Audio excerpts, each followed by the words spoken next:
Danzig, who is Sasa's executive director. And I would like to express how happy we are to have all of you with us today. This year's conference theme is Fashion Forward, Interdisciplinary Approaches to Ancient Apparel.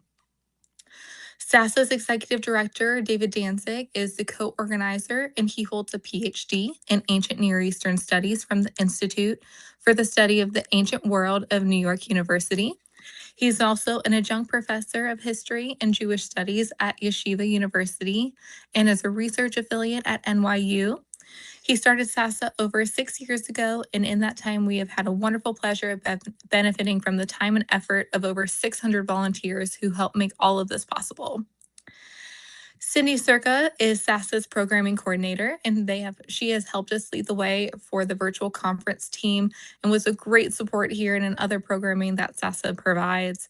Cindy has a degree from the University of Pennsylvania in Near Eastern Language and Civilization, where she's named the 2025 Dean Scholar and is a team member of several archaeological projects with the Penn Museum.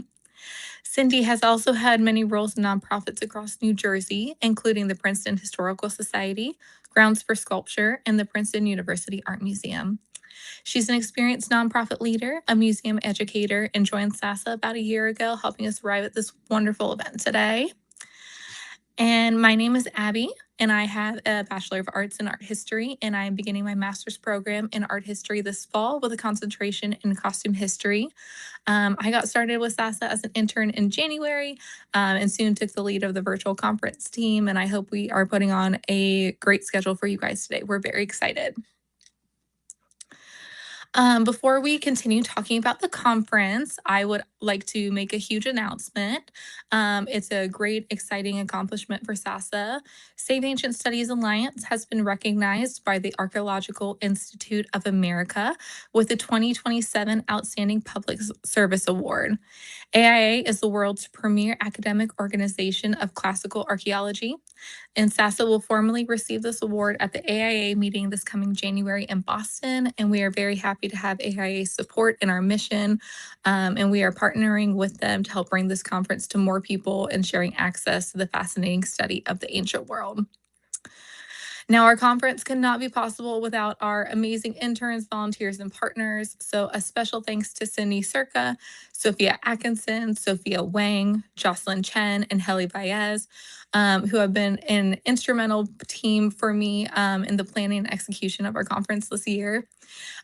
We also have other Sasa teams who have helped us spread the word and create marketing materials, our mass comms team, access team, and outreach teams. Thank you guys all so much for your help in this. And then we also want to extend a huge thank you to our partners, Voices of Ancient Egypt, Past Preservers, Melissa in Denial, World History Encyclopedia, Archaeology Podcast Network, History Time, World of Antiquity, and Digital Humarami. Your participation and partnership to our viewership expands our reach and the ability to share a community around ancient studies. All right, now let's get back to our theme of the conference, which is Fashion Forward, Interdisciplinary Approaches to Ancient Apparel. We hope to explore the deep-rooted history of fashion from basic clothing to expressions of community and human creativity via dress and adornment, challenging the common assumption that fashion is primarily a modern phenomenon. The human experience of creating clothing items and body adornments is universal and timeless. Throughout antiquity, dresses, armors, jewelry, clothing styles, and weaving techniques and traditions have played a central role in material cultures across the world. By focusing on the comparative study of the deep past, Sasa aims to explore both how ancient and modern societies constructed, understood, and expressed their identities, societies, and histories through what they wore. This interdisciplinary approach offers a broad cross-cultural perspective, challenging the typical privileging of the present moment and promoting a more universal understanding of human cultural activity. Now, today we open with our third and final keynote, Dr. Anthony Tuck. We are so excited that he's here. And then we have 3 more presentation sessions that focus on the encompassing of women, dress in the Greek warrior, and power within textiles. We've got some great presentations for you guys today. We also want to introduce our scholarship program that we have started. Attending a conference is often a pivotal moment in an undergraduate student's career, and as they get an exciting firsthand glance at professional academics and scholarship while making new friends, networking, and broadening their horizons.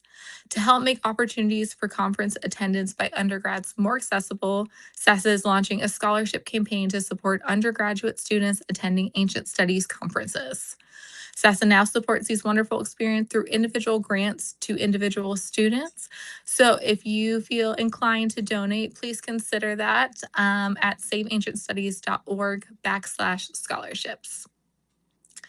Today we have Matilda Seabridge and Chris Webster from the Archaeology Podcast Network as our moderators. We're truly grateful for your guys' support and participation in our conference this year. And now let's hand things over to Tilly to get our second day started. Matilda is an archaeologist and journalist specialized in prehistory, material culture, and science communication. And she works as a finds analyst in cultural resource management or commercial excavation, and as a social media marketing and events coordinator for the Archaeology Podcast Network.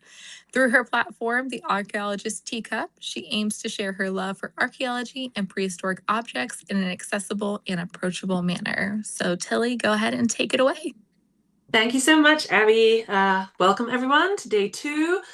For me, it's after lunch, so I'm having a lovely chill time. I know for a lot of people watching, it's first thing in the morning, so let's power through and carry on with this day. So without further ado, I'd like to introduce our third keynote of the conference, Dr. Anthony Tuck, who is the Caroline H. Horowitz Professor of Mediterranean Archaeology at the University of Massachusetts Amherst. He serves as Director of Excavations at the Etruscan site of Poggio Civite in central Tuscany. I feel like I'm getting all the mispronunciations. I think that they've done this on purpose. There, the settlement's abundant evidence of textile production sparked in him a decades-long interest in this essential industrial behavior. One facet of his research explores the phenomenon of mnemonic devices that are sung by ancient weavers that encoded information related to textile patterns. Anthony's talk is entitled The Cloth of Helen, Textiles and Narratives Transmission in the Archaic and Classical Mediterranean.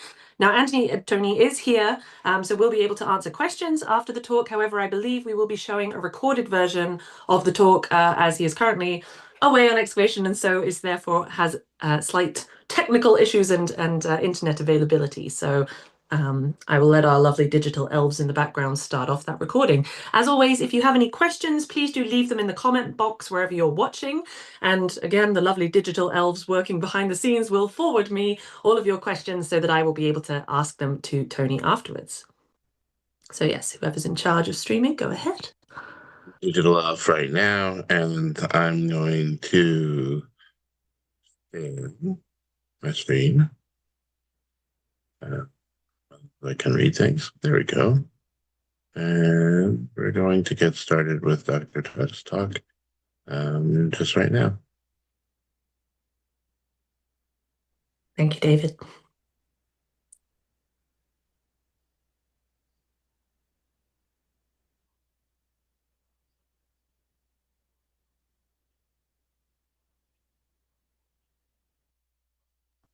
Just to check, we can't hear anything. I don't know if there's supposed to be sound by now.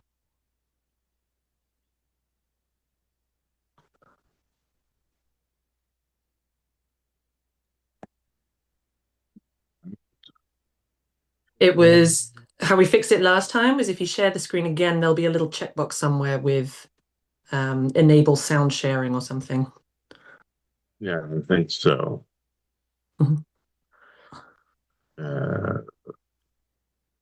As I said, ladies and gentlemen, first thing in the morning for a lot of us, so please bear with us.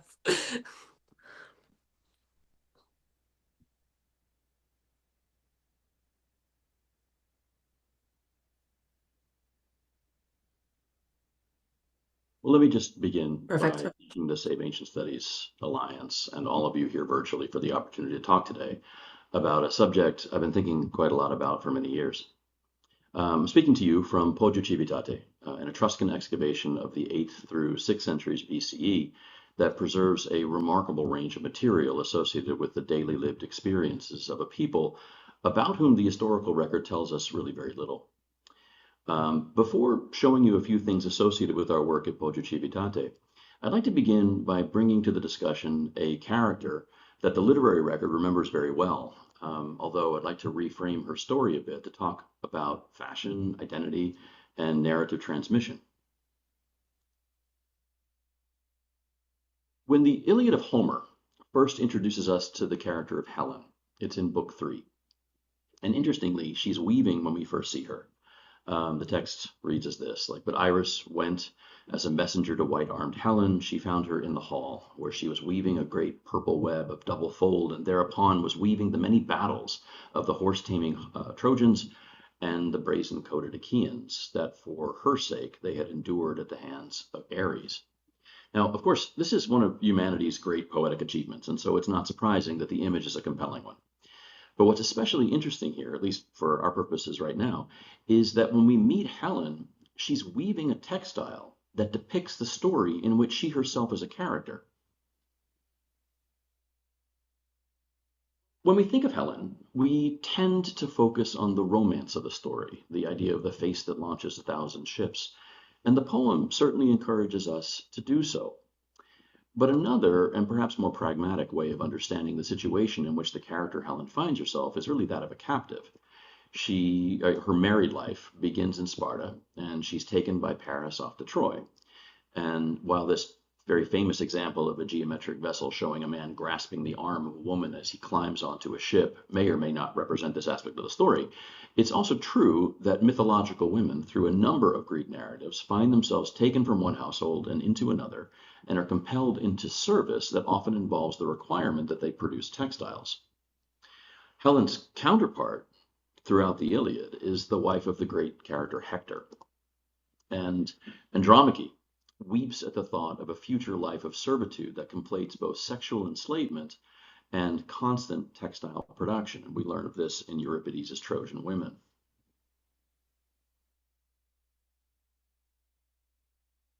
But Helen, interestingly, is not the only mythological character who weaves images of her own story. So this statue is called Acropolis 1358, and it was originally recovered in 1836 and appears to be the same statue described by the Roman travel writer Pausanias, who visited and described the environment of the Acropolis in the 2nd century CE. And he says, in the text you see here, there also are set up Timotheus, son of Conon, and Conon himself, Procne too, who has already made up her mind about the boy, and Etus as well, a group dedicated by Alcamenes. The statue was recovered near the northwestern tower of the Propylaea, which is roughly consistent with where Pausanias describes seeing this particular image. So we start with the question, who is Procne? Certainly not nearly as famous a character as Helen is. And why is there a statue of her in this sanctuary?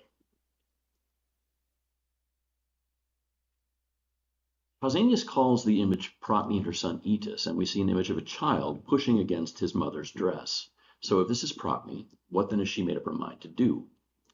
Now this story is among the grisliest and most brutal to survive among a network of brutal mythological narratives, but the story goes like this. Procne is an Athenian princess. She is married by her husband, by her father, Pandion, to Tereus of Thrace. She misses Athens and wants to visit with her sister, Philomela. So Tereus goes to Athens to collect Philomela to bring her back up to Thrace so Procne and Philomela can hang out. But on the voyage back to Thrace, Tereus rapes Philomela. And then, in order to obscure his crime against her, he cuts out Philomela's tongue, so she now can't speak. Philomela then produces a textile. And it's unfortunately the play in which this particular kind of narrative was captured by Sophocles, dating to around 430 BC, doesn't survive, or rather only survives in fragments. And so we really have to kind of reconstruct elements of the story. But Philomela then produces a textile, and she or somehow the textile is presented to Procne. Procne looks at the textile and knows what it is that Tereus has done to Philomela. So what Procne then decides to do, and this is the moment depicted here in this particular statue, is she takes her son Etus and she kills him and cuts him up and bakes him or cooks him into a stew, which she then feeds to Tereus. She then announces to Tereus what it is that she knows what he's done to her sister. And then the play ends with Tereus attempting to, or rather we think the play ends, with Tereus attempting to kill Procne and Philomela, but being transformed into birds. A much later version of the story survives in Ovid as well. It's a horrible story. It's a truly, truly horrible story. But it does kind of leave us with this question. How does Philomela's textile communicate this kind of complex narrative to her sister?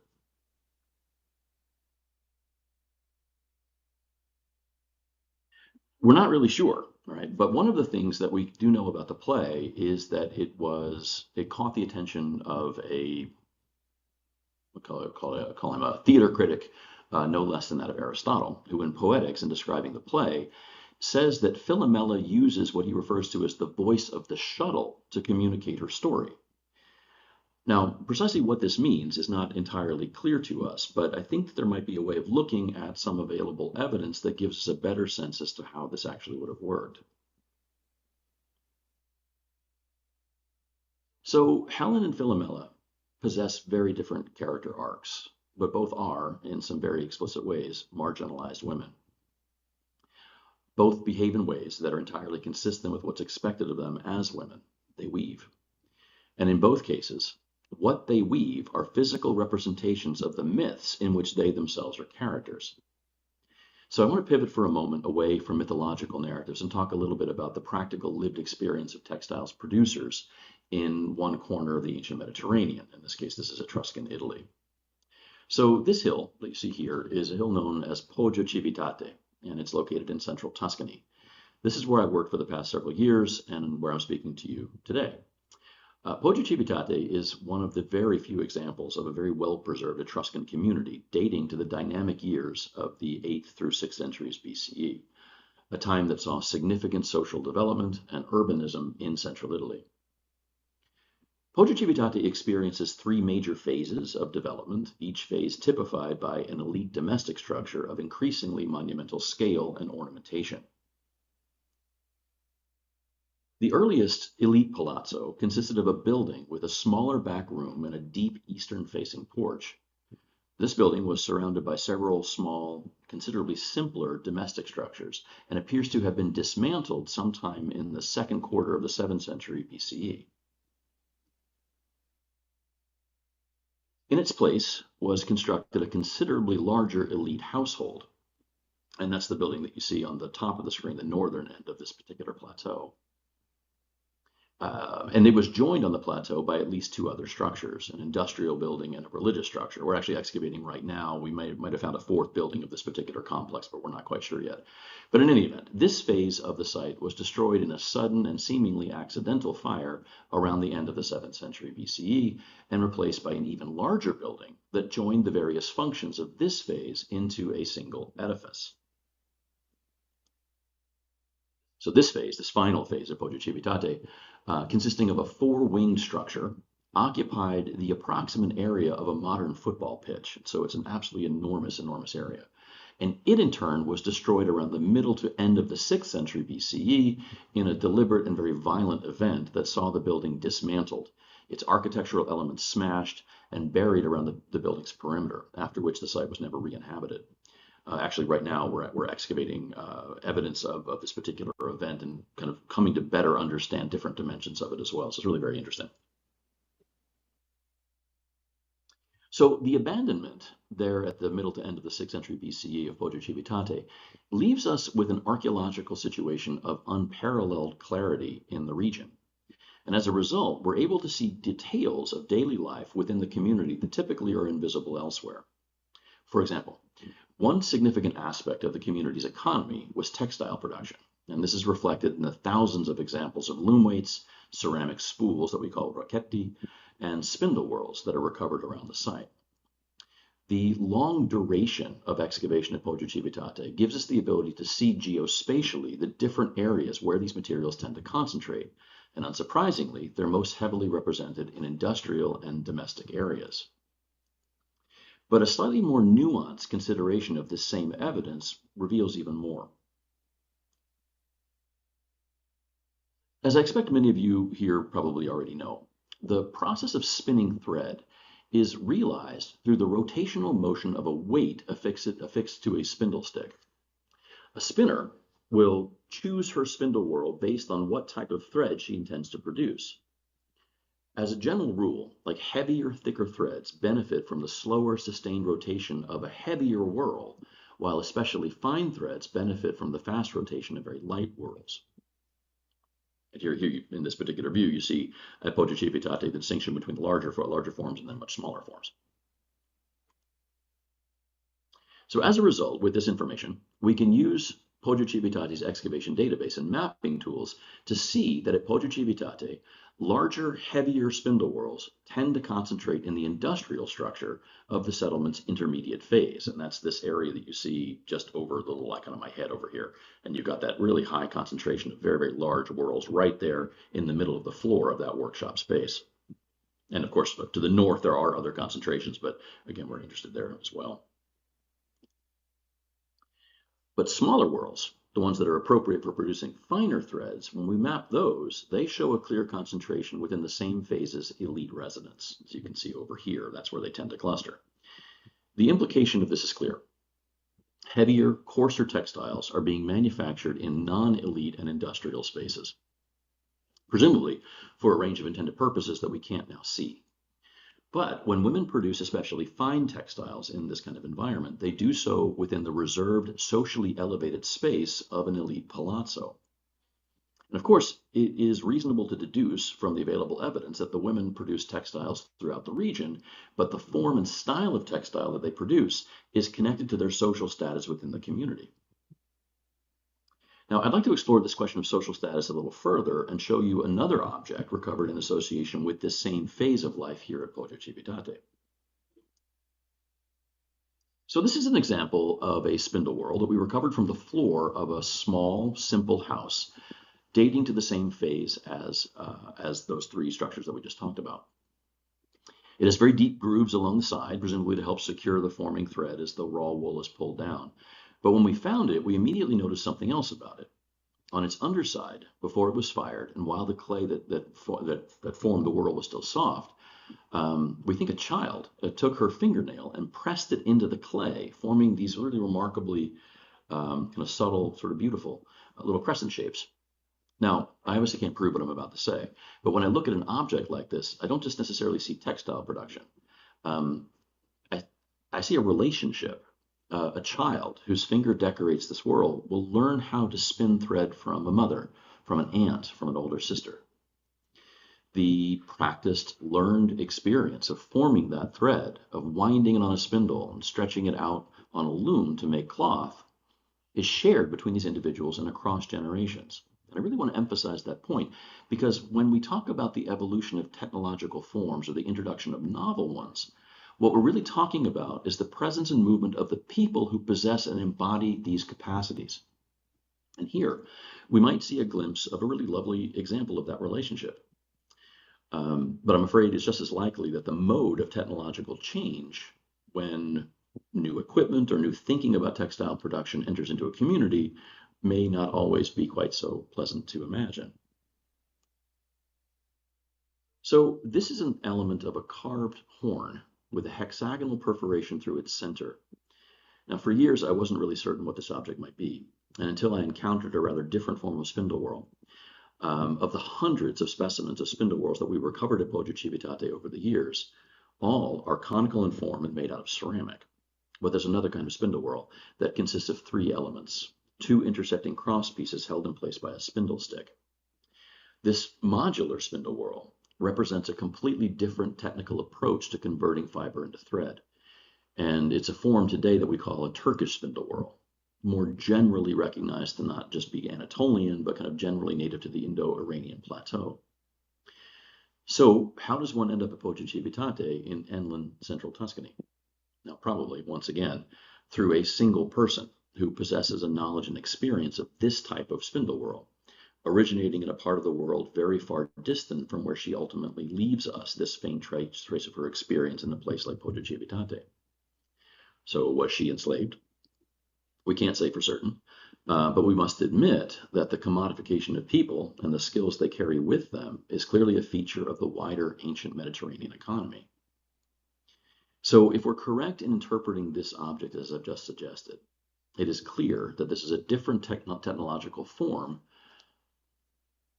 or rather a different technology of thread production that doesn't supplant the exponentially more common form of discoid or biconical spindle whorl thread production that we see across the site, and really throughout the whole region of central Tuscany. In short, if this is an element of a Turkish spindle whorl, it's the only one that we have at Poggio Civitate, at least the only one that we found. And it's the only one that I'm aware of in the region.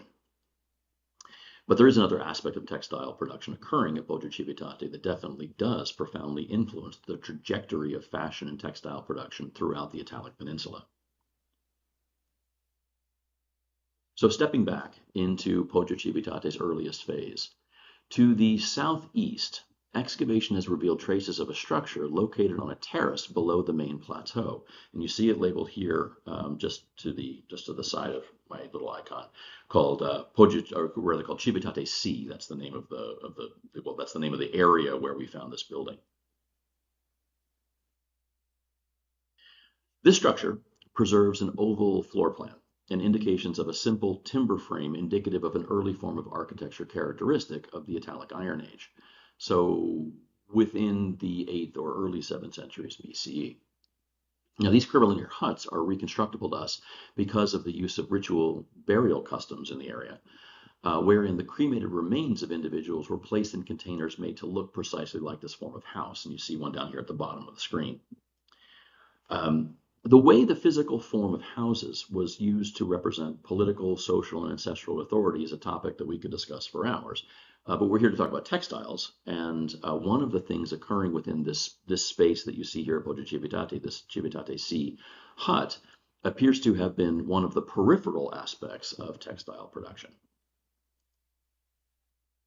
What we have here are specimens of Bolinus brandaris, an animal native to the Mediterranean, some 70 to 75 kilometers distant from Poggio Civitate, and well known throughout the Mediterranean basin for its use in the production of purple dyes. And so we have a huge concentration of these shells, all of which have been broken apart from the floor of this hut structure. But as you can see here, this kind of Google Earth view, Poggio Civitate is a non-trivial distance from the coast, although it is connected to the coast by the Imbrone River that flows just south of the site. But even so, it's curious to see such a concentration of this specific marine animal so far inland. And while Bolinus brandaris is technically edible, a much likelier scenario is their presence here in this hut is that they're associated with a small-scale dye works. But there are additional factors to consider. Being as far from the coast as it is, it's unlikely that the people of Poggio Civitate in the 8th century were frequently engaged in such work. Moreover, the production of this dye, which involves the extraction of mucus from the living animal's glands, so the animal has to be alive when you do this, and it is an unusually noxious process, producing such an unbearable odor that the practice in better documented parts of the Mediterranean was left frequently to enslaved people.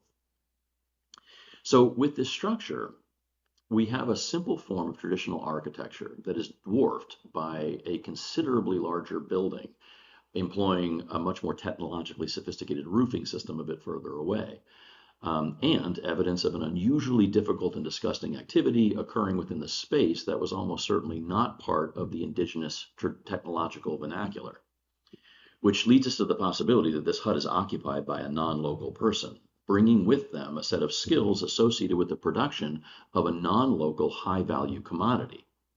And of course, it's precisely this commodity that becomes an essential socio-political status marker in the later Roman world centuries later. Purple dye or purple cloth.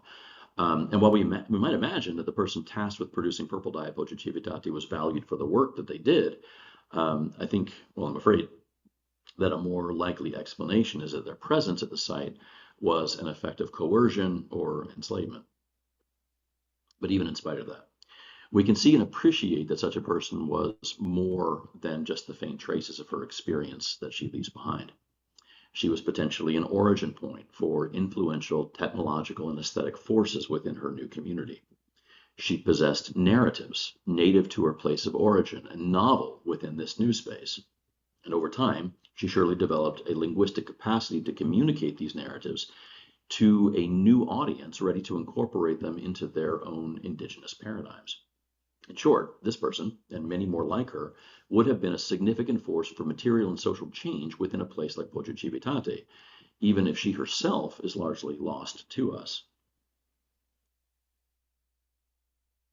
Now, I've been thinking a lot lately about evidence for enslaved peoples at sites like Poggio Civitate, and I think that there may be other material opportunities to see them. But you're probably wondering what this has to do with Helen of Troy and the idea of the movement of technological forms and fashions through the wider Mediterranean through textile production.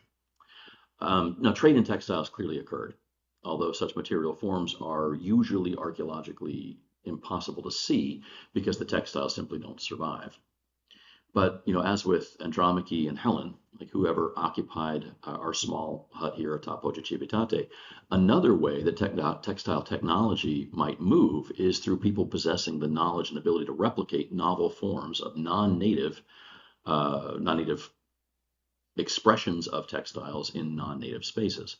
Now, sometimes this may happen through the mechanisms of intermarriage between communities. We have good evidence for that. But also very likely through the less benign processes of enslavement, such as that imagined by the character Andromache, who was a queen reduced to servitude through the fate of war precipitated by a different captured queen, Helen.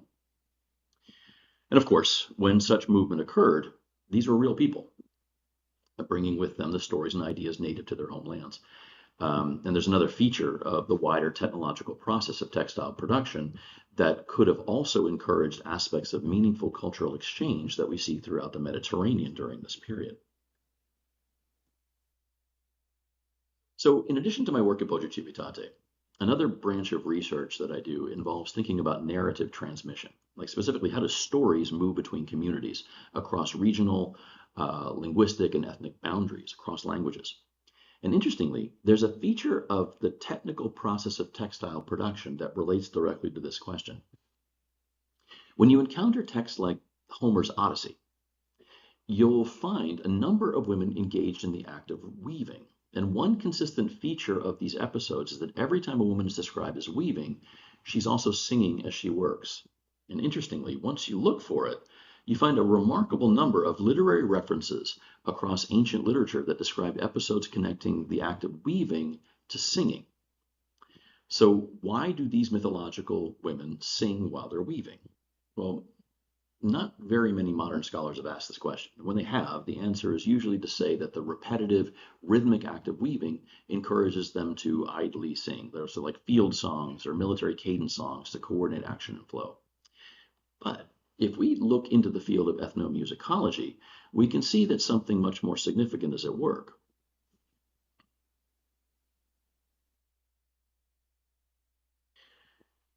When we know what to look for, a few additional clues begin to emerge. Now, for example, British colonial interest in Central Asia in the 18th and 19th century resulted in a few commentators noting a strange process whereby textile producers sang while they worked, just like we see in Homer. It was clear to these European observers that there was a relationship between the song and the patterning of the textiles. But this was really never pursued beyond a few very brief comments, which is to say, it was clear to the occasional European observer that this wasn't simply idly singing while working. So John Mumford here in 1900 reports, but in the more remote sections and among the nomads, the women do all the weaving. They are the designers too. They invent from year to year all the modifications of the old patterns. The head woman makes a tracing upon the earth, doles out the wool, and in some tribes chants in a weird sing-song the number of stitches and the color in which they are to be filled as the work goes on.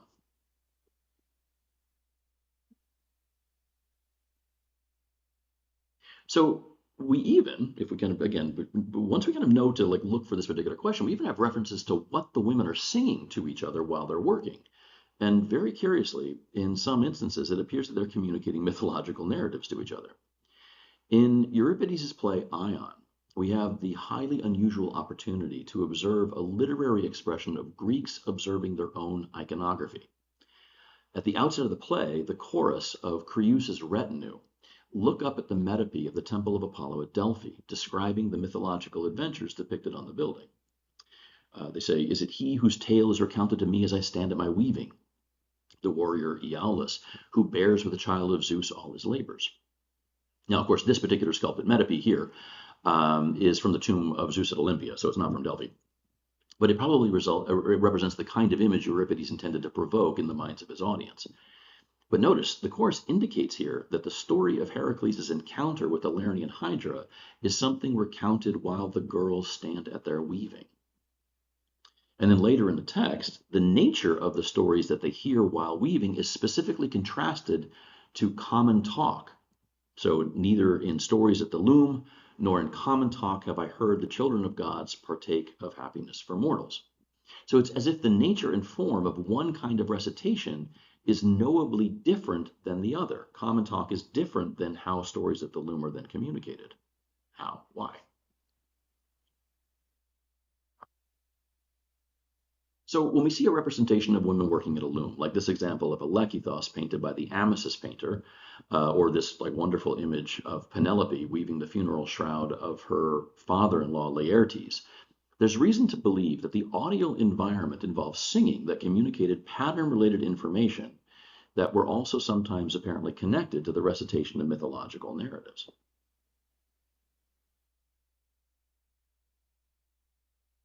When we consider the technological instruments used to produce these textiles, we can make some educated guesses as to why numerically sequenced mnemonic devices might have emerged as they did. Textiles produced on looms are essentially grids created by the intersection of the vertical threads of the warp and the horizontal threads of the weft.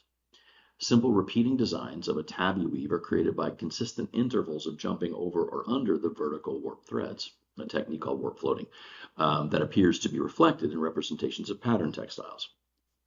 Now, obviously, we can't use the tools of archaeology to reconstruct what Helen, Philomela, or Penelope sang while they weave, but there are still some regions of the world where traditional textile production gives us a sense of what that environment might have sounded like.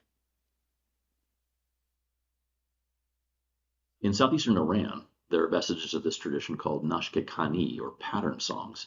So these songs consist of repeated musical phrases that carry lyric explicitly instructing weavers producing knot pile carpets. So let's see. Here we are.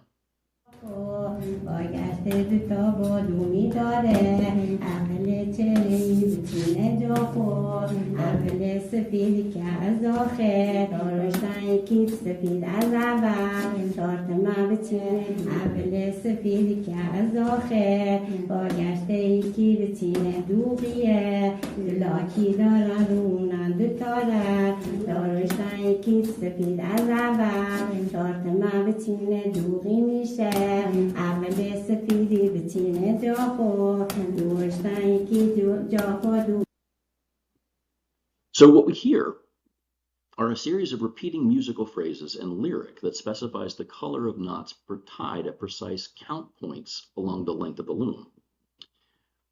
But the piece of this that's especially intriguing, at least to me, is the repeating musical phrases for its similarity to another form of ancient song performance, specifically epic poetry.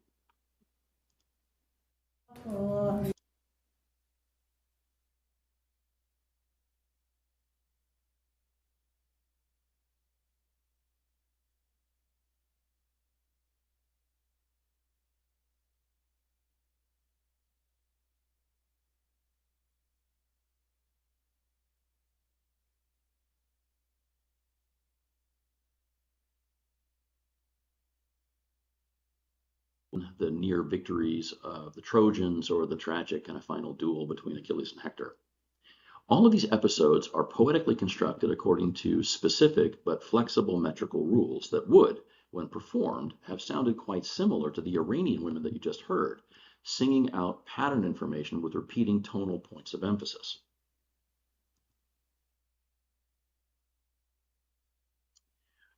So before my many good friends in the discipline of philology completely lose their minds, I want to emphasize here that I'm not suggesting that the Iliad is itself a secret textile code. That's not what I'm saying. But I do think that it may share some aspects of a lineage that was once more directly connected to textile production. And when we consider that lineage, we see some very curious points of similarity. One of those places is in the poem's metrical structure. In the form of Homeric epic that survives today, the poem's metrical form is that of dactylic hexameter. And so those of you familiar with metrical forms will recognize trochees and iambs and any of the other arrangements of stresses that typify traditional poetic forms.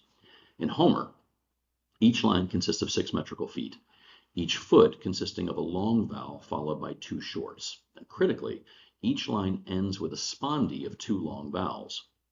So the idea here is, if you'll indulge me, is to imagine that the metrical structure of the Iliad operates a little bit like the percussion of its performance.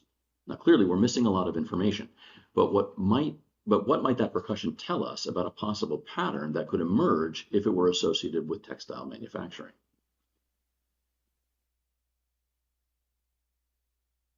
That is to ask, what would happen if we took the entire metrical sequence of the Iliad and represented it as if it were a textile, graphing each short vowel as a point above the warp and each long vowel as a point beneath the warp? So this is what it looks like. Not very impressive. However, as I mentioned earlier, the Iliad, as it survives today, is not a textile pattern code. Instead, it is the surviving version of an initially oral and later textual tradition. When rhapsodes would perform episodes of the poem, they did not need to concern themselves with adhering to strict metrical rules and could substitute any number of variations and enjambments and metrical substitutions however they wanted. Now, once we introduce the technology of literacy and people begin to textualize the tradition, we introduce another layer of potential distortion to the text that we're graphing.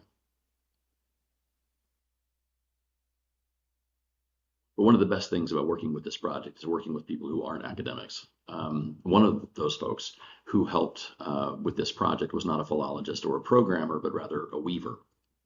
Adriana Barton learned the technique of inkle weaving from her Armenian grandmother, and it was Adriana who suggested that maybe each double long of each Homeric line's concluding spondee didn't represent 2 points, but rather was just a single point, as if the spondee didn't just audially signal the end of a line, but could also signal the end of an element of patterning. And I certainly know that Adriana suggested this before we had access to the video of these Iranian weavers who conclude each phrase of pattern information with that change of pitch that you hear. So when we tell the code to represent the poem's scansion in this manner, we get something considerably more interesting. Now again, this is a graphic representation of the Iliad's meter at the end of the millennia-long process of change and evolution from an orally performed into a textualized poetic expression.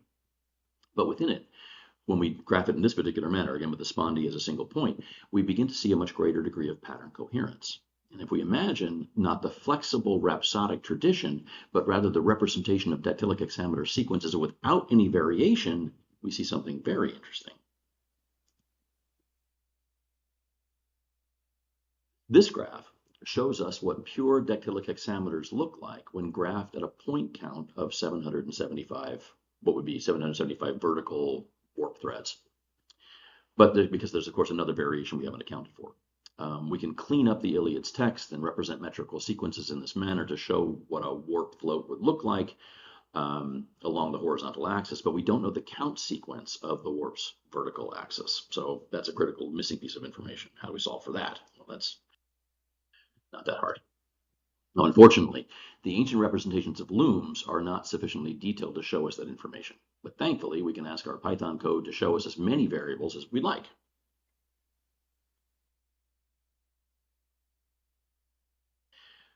So what you have here, like this count sequence, shows the representation of pure dactylic hexameter at sequentially increasing point counts. And as a result, we see 7 repeating variables that reflect the positional shifts of those 7 metrical feet.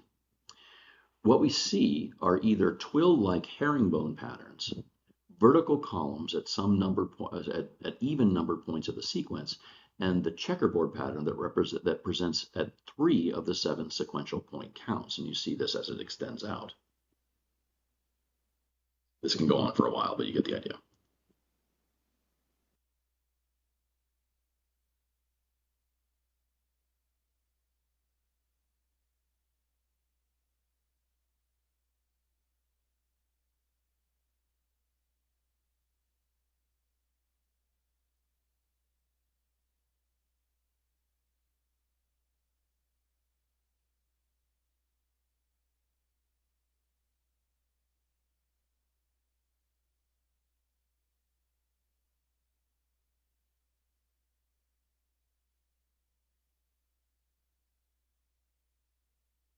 Vase painting.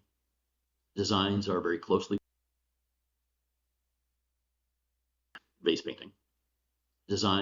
closely packed together in registers of variable geometric patterns. So people have long suspected a relationship between this style of decoration and textile production, arguing that this dense decorative design is exactly what you'd expect from a textile, where you don't want a large space between design elements because the weft threads would catch and snag. Now, on this example, which was used as a grave marker in Athens in the 8th century BCE, we see a scene of prothesis, the laying out of the dead body as mourners gather around. The body is shrouded, and the shroud is lifted to reveal the deceased. And the shroud is shown to be a checkerboard pattern, akin to what would be produced by the replication of metrical sequences of pure decalic hexameter transformed into a woven textile. In fact, in dozens of examples of similar vessels representing prothesis scenes, the same checkerboard pattern is used to represent the shroud. But other geometric patterns commonly used to decorate pottery of this 8th and 7th century period can be produced by different shifts in emphasis. So this gets really very interesting. A study conducted in 2012 revealed that the most common metrical substitution throughout the Iliad is to place a spondee at the beginning and end of a given line. And when we do this, the resulting graph creates zigzag forms, which is to say that basically, like, you can think of this, if one of these like pattern songs wants to produce a zigzag form, then you would have a recitation of a narrative or something like a narrative, something like that, where the spondee is substituted there at the first position, which then would create this pattern. Other common types of positional substitutions can create the entire range of geometric motifs. So you have like this zigzag pattern over here produced by virtue of the first position spondaic substitution. Over here, this band that you see right over there would then be produced over here by a first and fourth position spondaic substitution, which again is all found throughout the Iliad, kind of as if it kind of captures elements of this tradition in sort of its fossilization in this particular form. Now, I could talk about this phenomenon for hours. This really is just sort of like a little tip of the iceberg here. However, you guys have a conference to get to, and I have an excavation to run, so I will wrap things up by bringing us back to where we began.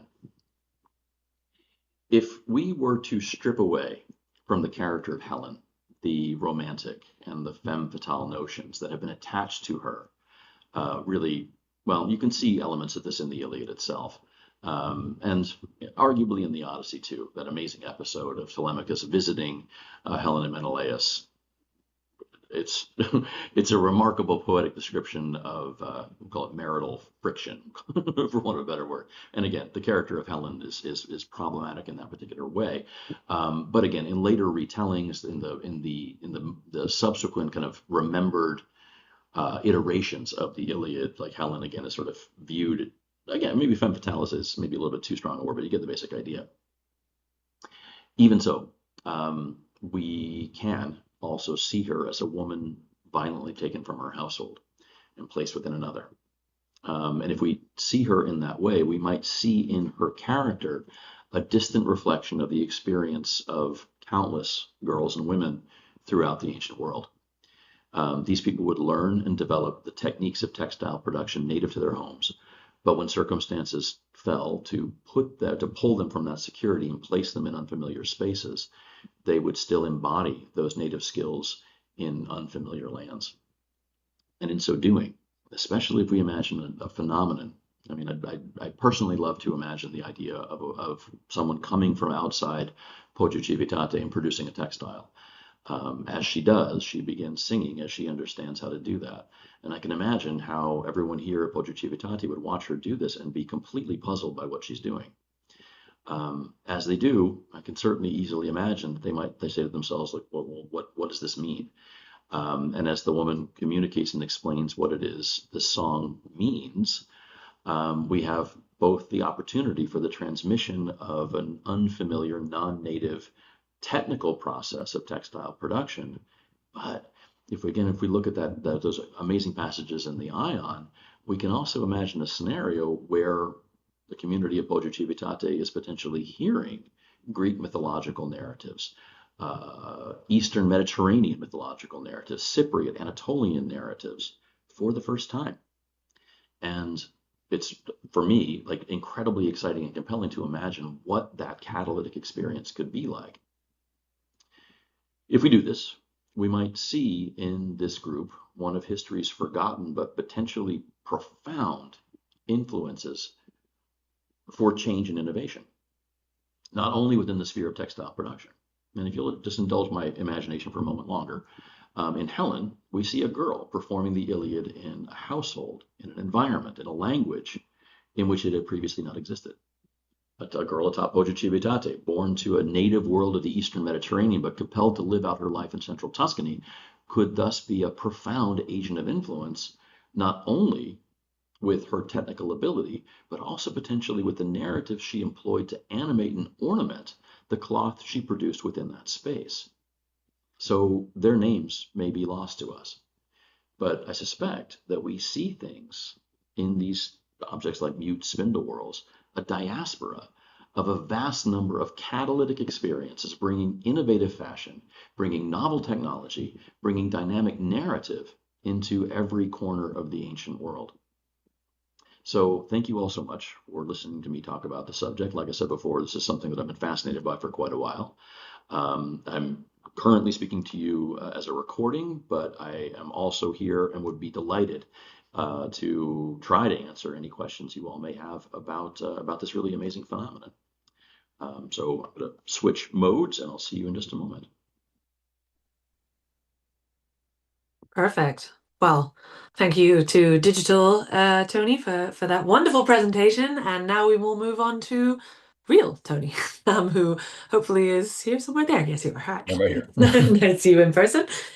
Really amazing talk. That was so fascinating and extremely timely as well, I feel, considering the latest, cinema releases that are happening at the moment. I think That hadn't people will even be occurred to me, looking. but absolutely. I haven't been to see it yet. I will go and I will look at the textiles and think, what were they singing when they were creating those ones? We have quite a few different questions related to different parts of your talk, so it might be that some of them are sort of near the beginning. Talking about the spindle whorls and the kind of actual spinning from the site, I'm imagining, of Poggio Civitate. Someone is asking about the weights of the kind of the large and the small whorls that were shown on the slides at that point.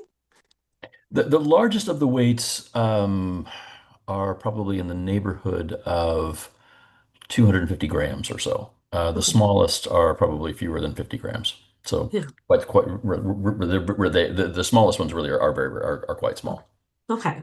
Someone's also talking about the weight and the spinning direction of whether one is spinning or plying the yarn, as the plying is opposite That is to a the great single question thread. too. Yeah. So we have only a very, very few examples of textiles that are preserved as mineral preserved organics on the surface of metals from a few of the burials at Poggio Civitate.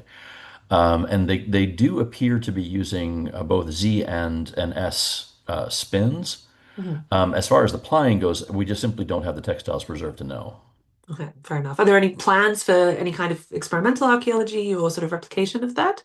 Oh, on a weekly basis, a large crew of students who at the moment are now being tormented by being forced to make tablet weaves, and so that's their project of the week. So Fair enough, fair enough. And a lot of people were talking about, during the talk, mentioning about, the similarities in other places. So sailors and their shanties, Roman drums. I immediately thought of like the Orkney women doing the wool working as well. Do you think that this kind of these sort of songs may have been also used in other technology? So I was immediately thinking of like mosaic patterns or something, whether that could have been some kind of similarity? Is there any reference to that at all in the text? I genuinely don't know. We have very few literary descriptions of women working at looms. We have, so far as I know, I don't know of any examples of people describing themselves as producing mosaics. We do know that mosaic production, at least in the Roman sphere, is informed by the existence of pattern books. And we can certainly see now that the value of textiles is such that the mechanization of their production in Central Asia or in Anatolia will often kind of default to pattern books as well. And so this phenomenon of mnemonic devices that are sung while these textiles are produced appears to be a surviving tradition within, well, for want of a better word, like less technologically developed, less economically developed spheres. They clearly and one feature of that video of the southeastern Iranian women weaving is that the song also helps coordinate action. Like the first time I encountered this was in 2002, and I was in Northwest India. And was watching women producing textiles, and it was very clear that the singing it wasn't just communicating the pattern information, it was also coordinating and syncopating the production of in that case a knot pile rug by three different knotters all at the same time. And so in that regard, I do think that these these mnemonic devices probably serve to coordinate action the same way field songs or military cadence songs will do. It just also has this additional component, which is communicating the pattern information that's being produced by the performance of the mnemonic. And is that something that then is, because I can imagine you were talking about, Helen moving into a new culture and everything, and I can imagine that therefore the patterns that you learn must be different, surely, in the different places. Or do you think it's one of those things? I mean, I'm just thinking nowadays, I'm not in any way a knitter or anything, but I know that in some different countries, you have slightly different words used or, pattern Oh, absolutely, technologies. absolutely, yeah. As I say, like it's a sprawling topic. Yeah. I think that there are some traces of evidence that suggest that or not well. There's compelling evidence to suggest that some of the earliest textiles are being produced in the area of the Caucasus in the 6th or 5th millennium BCE. And this, of course, this gets very thorny and very complicated, and I'm slamming a lot of information into a very short period of time. But of course, this is the same region of the world that is generally suspected to be associated with the emergence of the Proto-Indo-European language form. And as you have then the diaspora of Proto-Indo-European language speakers, you see, I suspect what we then see is the spreading of this technology. Now, my suspicion is that this kind of mnemonic actually exists even at such an early point, which is why we see, even like an idiom like spinning yarns or weaving stories, which we have in English. That idiom exists in literally dozens of different Indo-European languages. And so the folks who kind of look at the question of linguistic evolution through Proto-Indo-European would argue that the presence of these common mythological, common linguistic, or in this case, common technological phenomena probably relates to original root form present within that early community. Sorry, that doesn't really answer the question exactly. No, it does. So the whole thing is. Yeah. There was probably indeed some kind of shared understanding and loosely shared understanding. Exactly. As an Indo-European population moves eastward, they take with them this particular technical form, but then it evolves on a different trajectory, which is completely separate from what we see occurring within the Greek sphere. Okay. And so as a result, they share some structural similarities, but begin to evolve radically in different directions and for different technical, different social, and different economic purposes within these new and evolved spaces. Okay, yeah. We do still, by the way, have 10 minutes. So if people have more questions, please do put them in the chats. I have a few questions here, so we'll have time to type them down. I'm just curious. I can't remember if you mentioned it specifically. Apologies if you did. What kind of spaces were people actually doing or are still doing these kind of mnemonic things? Because I can imagine that you'd have to be quite skilled. It's more of a production space. Were they also happening in private spheres, or would it be sort of a family, so a mother teaching her daughters also using the mnemonics? How would you foresee that happening? Well, there are, again, very, very few opportunities to see women in the ancient world producing textiles. Hmm. There are there, that you know, there's of course the very famous episode in the Odyssey where Penelope describes having produced the textile, but the text never shows us her working on them. Hmm. But when the text describes Circe and Calypso, they're both introduced to the reader as producing textiles. They're doing so singly, like they're doing so as Okay. individuals. Hmm. And what is actually kind of interesting about the episode with Circe is that the companions of Odysseus approach her house and they hear her singing. And the text is very, very clear. They can't see her, but they hear her singing, and that's how they know she's weaving. That there's something about how she's singing that communicates what she's doing. So before they ever see her, they recognize that she's engaged in weaving because of what the song sounds like. Yeah, and so in that instance, you have a description of but of course, like Circe and Calypso are mythological characters. They're quasi divinities or witches or whatever. And so how true to real experience is this? It's really impossible to say. Yeah. There are I've found one 18th century description of a Khanate court in Bokhara, where young girls who grow up within the court, who typically are abandoned, that they're left with the Khan to kind of, because the families themselves can't afford to raise these girls.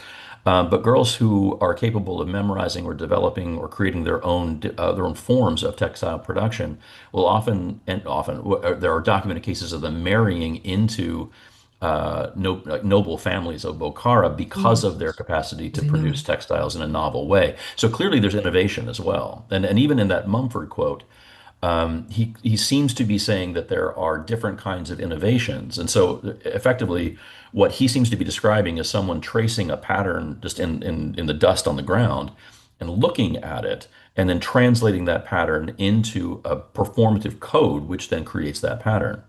Oh. There's a modern phenomenon in Afghanistan of they're called like picture carpets. They're images well, they're non-traditional images. It's Afghanistan, and so kind of sadly, a lot of these non-traditional images are images of weaponry, and these things are called war rugs. Okay. And I had a friend of mine in the State Department I was talking with about phenomena associated with this, and showing this friend of mine examples of some of these war rugs that were referred to as war on terror rugs, and these dated to around 2002, 2003, Oh. where what you previously had were Russian weapons, and now all of a sudden they were American weapons. And there were strange little phrases, or an American flag and an Afghan flag would be stuck together. And I was asking my friend in the State Department what he thought of these things. He immediately recognized them as representations of propaganda leaflets, which were being dropped down into the Pashtun regions of Afghanistan. Mhm. And so once I realized that, I then got in touch with somebody in Kabul, whose aunt was producing some of these things, and I asked, like, well, what is the process with this? And her first answer was like, well, they just fall out of the sky and we make them into rugs. And I was like, well, okay, but what happens then? And she would describe looking at the image and translating the image into the song. And so so just her and this is a woman who was, I mean, like, illiterate, somebody who never had the opportunity to learn how to read, but had this remarkable cognitive capacity to look at any image and translate it into a code, which could then be produced in this pixelated form. Interesting. Which Mhm. actually, a couple of questions have just come in related to that. Because I guess some of the ones you mentioned are more like specific patterns, but this person's asking, how relevant do you think song is in regards to plain weaving? So I guess sort of the majority of classical Greece, you have just very plain textiles. Would that also have been used in that respect? I don't think so. I think that this is a phenomenon that's reserved specifically for pattern textiles. So again, this is really kind of a sprawling conversation. So I apologize for jumping That's all over why the we're place. here. I mean, Right, right. don't worry. But to go back to those passages in the Ion, where you have girls looking at the decoration of the Temple of Apollo at Delphi and describing and recognizing what they're seeing because they're stories that they hear while they're weaving. Mm. Um, they're talking specifically about an episode in the Labors of Heracles. But the text then continues to say, oh, and there's another one. That's the story of Bellerophon riding around on Pegasus. And then the next 5 episodes that they describe all come from the Gigantomachy. And so that, the battle of the gods and the giants. And what's interesting to me about that is that we actually know that the peplos that was worn by the sacred statue of Athena, the statue of Athena Polios, that was produced every year by elite girls in Athens, depicted the events of the Gigantomachy. And so here you have a reference in Euripides of someone connecting the mythological narrative they're hearing to the depiction of a myth that we know actually existed in that particular form. Yeah. So it does have the link. Someone else, I don't know, this might be a little outside the sphere, although it sounds like you have a very wide sphere, asking, has this also been connected to Semitic language speakers? Al Kilmer gave a talk about a connection between the visual patterns in cuneiform epic poetry and the likely patterns in woven textiles. I don't know if you have any Could you please send me that reference? I would love to read it. We will. We will find lovely. it. Thank you. Anne Kilmer. So there you go. Well, we will look that up. That would be lovely. Thank you. But I think, David, you said you had a quick question. Do you want to pop in and ask that yourself? Thanks, Anthony, for this wonderful talk. It was really absolutely fascinating. And I love how you're weaving together musical concepts and literary concepts and mathematical concepts, because all of these different types of forms are basically different types of repeating patterns, what we call translation symmetries. And that's basically how you're representing them in the Python code that you're writing, is making them translations as they're moving in directional space over time, over space. So the one area that I found really fascinating about your talk, aside from all the other fascinating parts, is how this might have been an interaction space between cultures. And I mean, I've worked myself on interethnic cultural contact and how that leads to changes in cultures and how cultures meet. And one of the ways in which I think about it as a common vehicle for this is brides moving from one family to another, and potentially from one culture to another when they move towards their husband's family, which is generally common in many ancient cultures, and many cultures today. But you're really fleshing out a vehicle for cultural contact that moves through the language barrier also, which is usually going to be an issue for quite some time.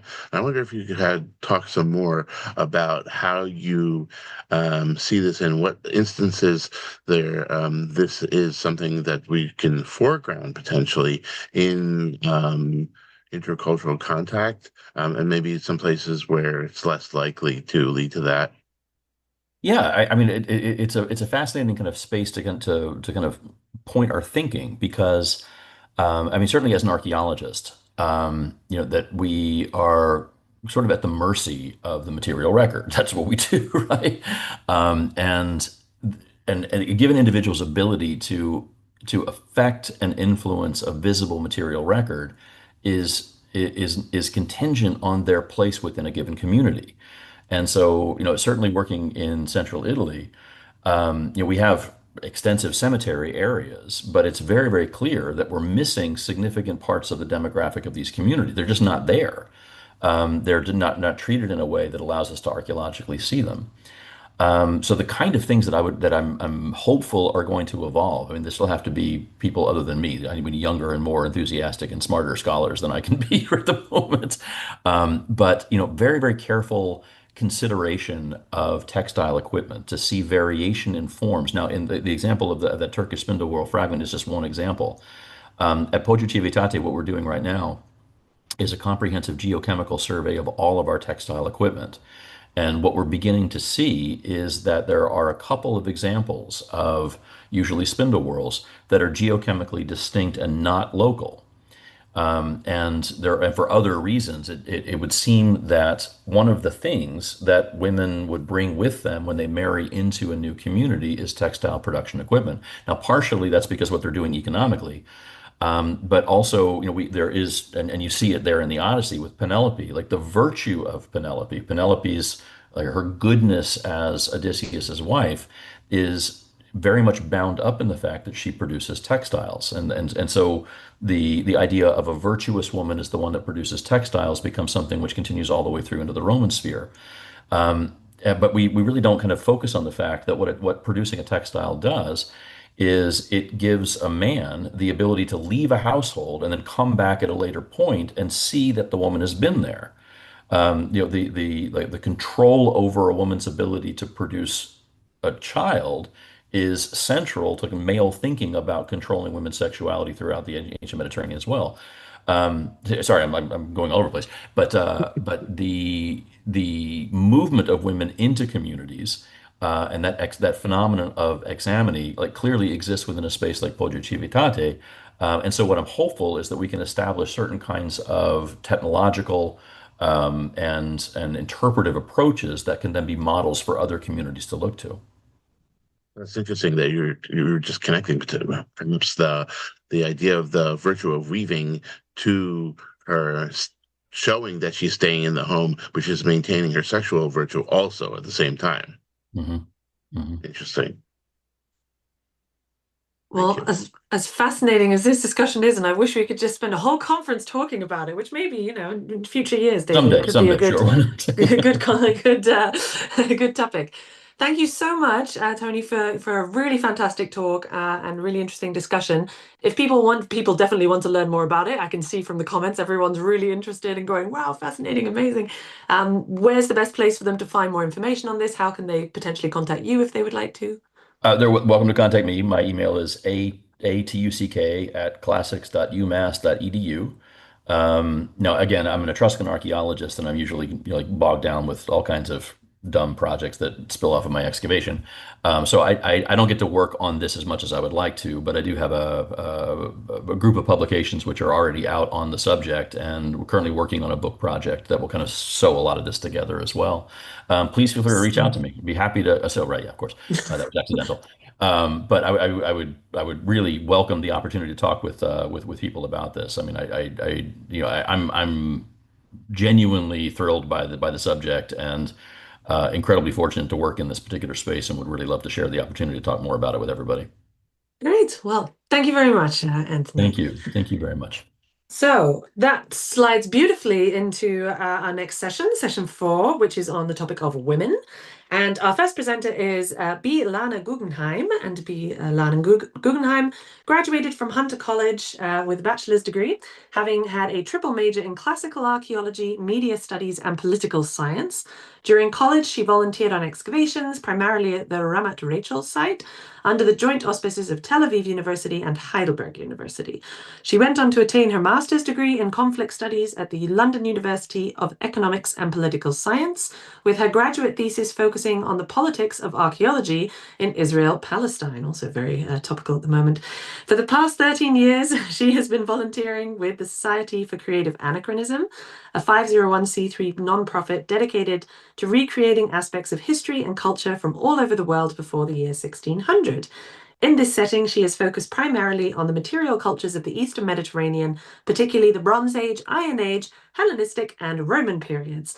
In the Society for Creative Anachronism, she has earned multiple awards for contributions to the group, for teaching classes, writing papers, and contributing garments for others' use. And she will be talking to us today about her paper entitled Dressing Ariadne, a discussion of reproducing women's garments from the Middle Minoan Palatial period in the 2nd millennium BCE. So take it away.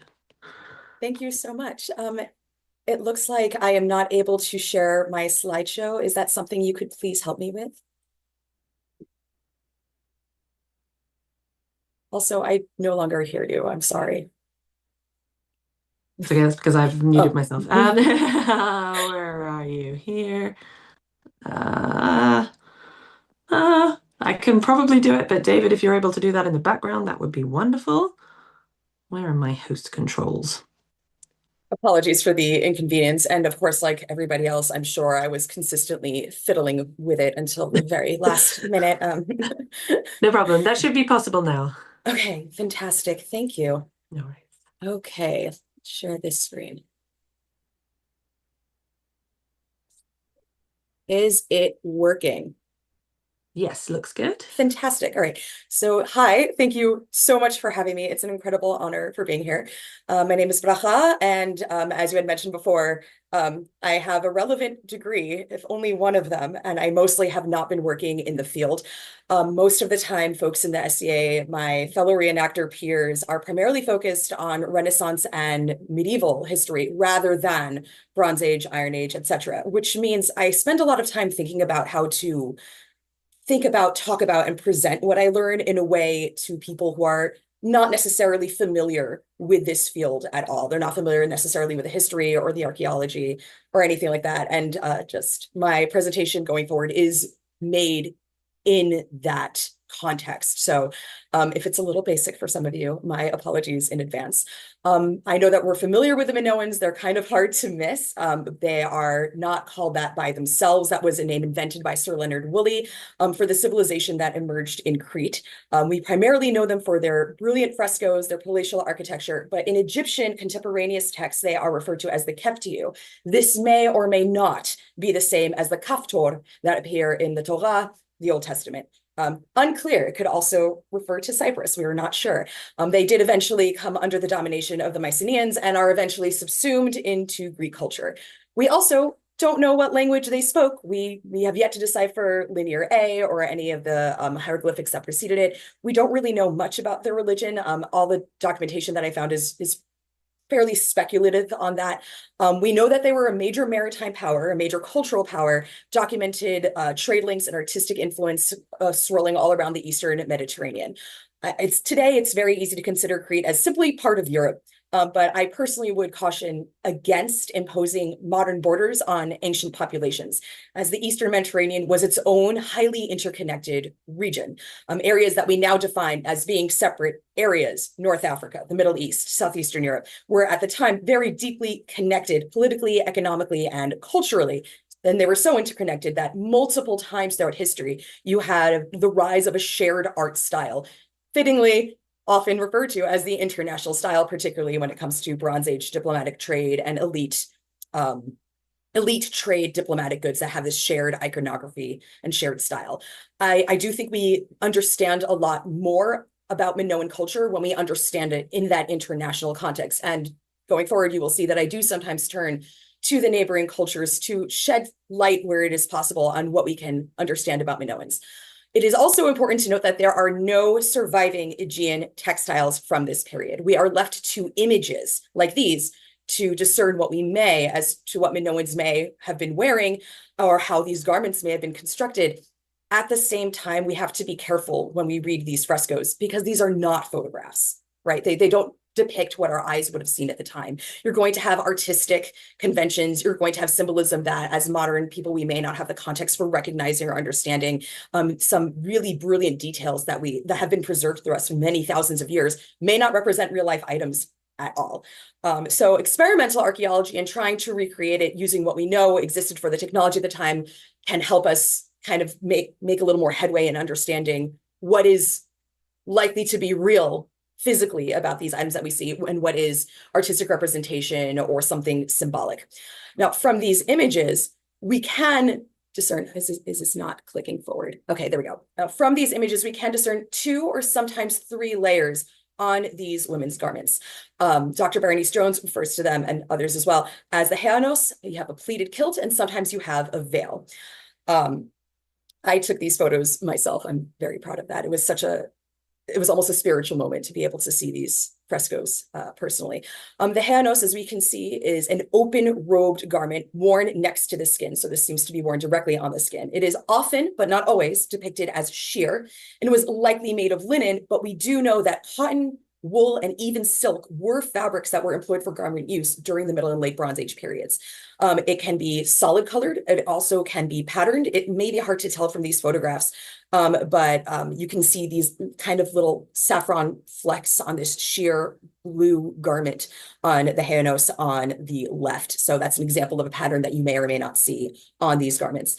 And it seems that it is opened all the way to the hem. So you shimmy yourself into it like you would a coat. You just shrug it up. It was wrapped or belted in place, though there are some depictions of this garment that seem to have cords attached to the bodice so you can tie it closed instead. It does seem to have bands along the opening down the front, across the shoulders, down the arms, and around the elbow. By the sleeve elbow, there is sometimes a tassel. That tassel can be beaded, knotted, or both. The bands across the back and down the sleeves of the garment are probably, if I had to guess, a woven selvage edge. And that selvage edge could also is a place for a lot of adornment and really complex patterning, whereas the bands down the front must have been applied rather than woven in. Sometimes they are the same color, sometimes they are different colors, so you do kind of get a hint from the images itself that they may or may not be matchy all the time. In her book, Ariadne's Threads, Berenice Jones does discuss different ways to get the heanos to fit the body. In this depiction, a little bit differently, you do see that the heanos seems very loose. You have almost like a dolman sleeve. You have all this space between her arm and the body, and then it cinches up at her waist. But in other depictions, it looks very skin tight. And this bears the question, how does that even happen? The simplest way is to simply cut the garment to fit, which is in fact a method that I used when I was creating my own version of this garment. And that will work, but this method does generate a lot of fabric waste. Fabric is incredibly labor intensive and expensive to produce. And if you don't believe me, start drop spinning thread and see how long it takes you to eventually weave the garment. It is very, very labor intensive, and cutting away a large amount of fabric is unnecessarily wasteful, especially for the expense that we're talking about. And that to me indicates that it was probably not the most correct method. Jones does seem to agree with me, and points how to, in some depictions of these garments on statuary, there seems to be indications that there might have been darting to bring the garment a little bit closer to the body. I have that here. It's again a little hard to see, but you can, but the darts on some of these garments, they are shown as stripes on the garments coming together and narrowing down. That's really difficult to weave into a garment. That's much more likely to be a result of a garment being taken in and darted. There are advantages to this much more labor intense method, mostly because that not only preserves the fabric, it allows the garment to grow with the wearer throughout their life. Our bodies change throughout our lives, and that way the garment can be adjusted to fit you. It also means that if the garment survives, it can be adjusted and taken in or let out, not just for pregnancy or body changes or whatever, but also to the next generation. So you would get multiple uses out of the garment. So they were making them to last for quite a while. However, this is also assuming that these representations are accurate representations. They may not have ever been that skin tight at all. This is where I am turning across the water to Egypt, where the Minoans had a very, very well-established trade and political relationship. And the reason why I want to take you to Egypt is to show you this really, really cool late Bronze Age tunic. And it, as you can see, is one giant square. It is very loose, very easy on, very easy off. It'll fit everybody throughout their whole lifetime. It does have woven bands applied as decoration, and it's contemporaneous with the Minoan civilization, and so is this tomb painting. And you'll notice that these garments are painted as very skin tight, but compare it to the actual garment. This is very loose. So the artistic representation of the garments are not photographic, right? The artistic representation of the garments portrays something very skin tight, so you can see the figure, but the garment itself is very loose. There is no guarantee that the Minoans were using Egyptian artistic conventions, though there is indications that they may have used them some of the time, and this may have been one of the conventions that they picked up. For example, we have very gendered representations of skin color on Egyptian wall paintings, where the women are almost always presented in a lighter skin tone than the men. That is not how skin tone in human beings work. That is not how that works at all, but it is something that we regularly see in Egyptian wall paintings. We also see it not as consistently, but we do see it, that similar skin tone convention in Minoan wall paintings as well. So this is an example of how certain cultural conventions will travel with trade and diplomacy. this kind of representation for clothing may or may not have been something that was adopted by the Minoans as well. We don't know. It is a conjecture on my part. But you can see that there are certain construction similarities. A woven garment with applied selvage bands that was very loose and portrayed as not very loose at all. Though, of course, that being said, you can see that Senefer in this photo of the wall painting, he's wearing a pectoral collar. So there's also not a guarantee that's the exact same garment as the photograph I just showed you. I think it's fair. I think it's very likely, just judging by the fact that he has applied bands on this tunic as well, and he's wearing multiple layers. So it's something to think about. It's something that I've been thinking about when it comes to making choices in my garment reproduction from these civilizations from this era. I would like, again, to talk about those brilliantly decorated applied selvage bands and the woven bands.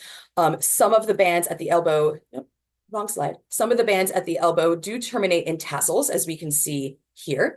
And they could be knotted or beaded. Sometimes you also see depiction of tassels on men's kilts. So this is not a gendered item. The kilts are over here. So you can see those are some pretty long tassels over here as well. I personally do suspect that the tassels were warp threads that, rather than being cut and sewn under, were used to create further adornment. And otherwise, they could simply just be made separately and then physically attached to the armband on the sleeve of the hanos. They could be tied or sewn, please pardon me, onto the garment as well. Tassels are also not a uniquely Minoan construction. We can see from some, oh, here we go. Here's more beaded tassels. So you can see one of these are just kind of a loose tassel on this young woman in red. You can see that hers look a little more knotted. That may or may not be a representation of glass beads or simply decorative knots. This one is very clearly glass beads. And then you have another wall painting that shows a Minoan and someone from the Levant, possibly Syria or possibly also Canaan, but I suspect Syrian. And you can see that all of these individuals have tassels on their clothing. So you're all looking at brightly patterns that are applied to the garment in some way, either woven or painted, we're not sure, and tassels being used as decor. And all of this is something that you'll see across the Eastern Mediterranean, albeit in different ways. I haven't seen other garments represented with tassels coming from the sleeve. It's more that you see tassels beaded and knotted at all. Jones does argue that the stripes in Mesopotamian garb on kings and deities, like the striped and slit tunic of Ishtar in the investiture painting from the palace at Mari, that is possibly related to the knotted tassels that you see on the Jewish talit. That is still something done to this day. An Iron Age, it rose in the Iron Age, but has older Bronze Age roots. And as well, the use of murex dye is something else that was spread throughout the region by the Minoans, and then in some places is still used to today. So this is the beaded tassel slide. I do want to address the elephant in the room about Minoan open-chested fashion. Were they going around like that? Well, we have no way of knowing because none of us have visited them. We can't go back in time to check it out, but my instinct as a woman suggests not. Jones does suggest that this is likely a ritualistic pose, so the art is ritualistic rather than photographic. It's possibly a fertility-related pose. We also do see that Mycenaean versions of the fashion show them wearing a little bolero and that their breasts are covered. So that may have simply been a regional variation, but it may also have simply been maybe a depiction of, we're actually this is a little uncomfortable and the sun is out, so we're gonna cover up. It's not a particularly supportive pose. Again, I cannot promise you that, but I'm going to express significant doubt that they were going around like that all the time. So that is the basics on the Hanos. This is an example of West Asiatics, Levantines, possibly Canaanites, possibly Hyksos. Again, bright patterns. Not evidence of tassels, but evidence of those really riotous patterns and colors that we do see from the Minoans. So you do see certain use of color throughout the region. We saw this one already. Sorry, I talked ahead of my own slideshow. I apologize. The kilt is, as we have seen before, multi-layered, brightly colored. There's a couple of different variations. I see this variation on the frescoes most often, which is to say 3 or 4 layers. They have that labrous double axe shape.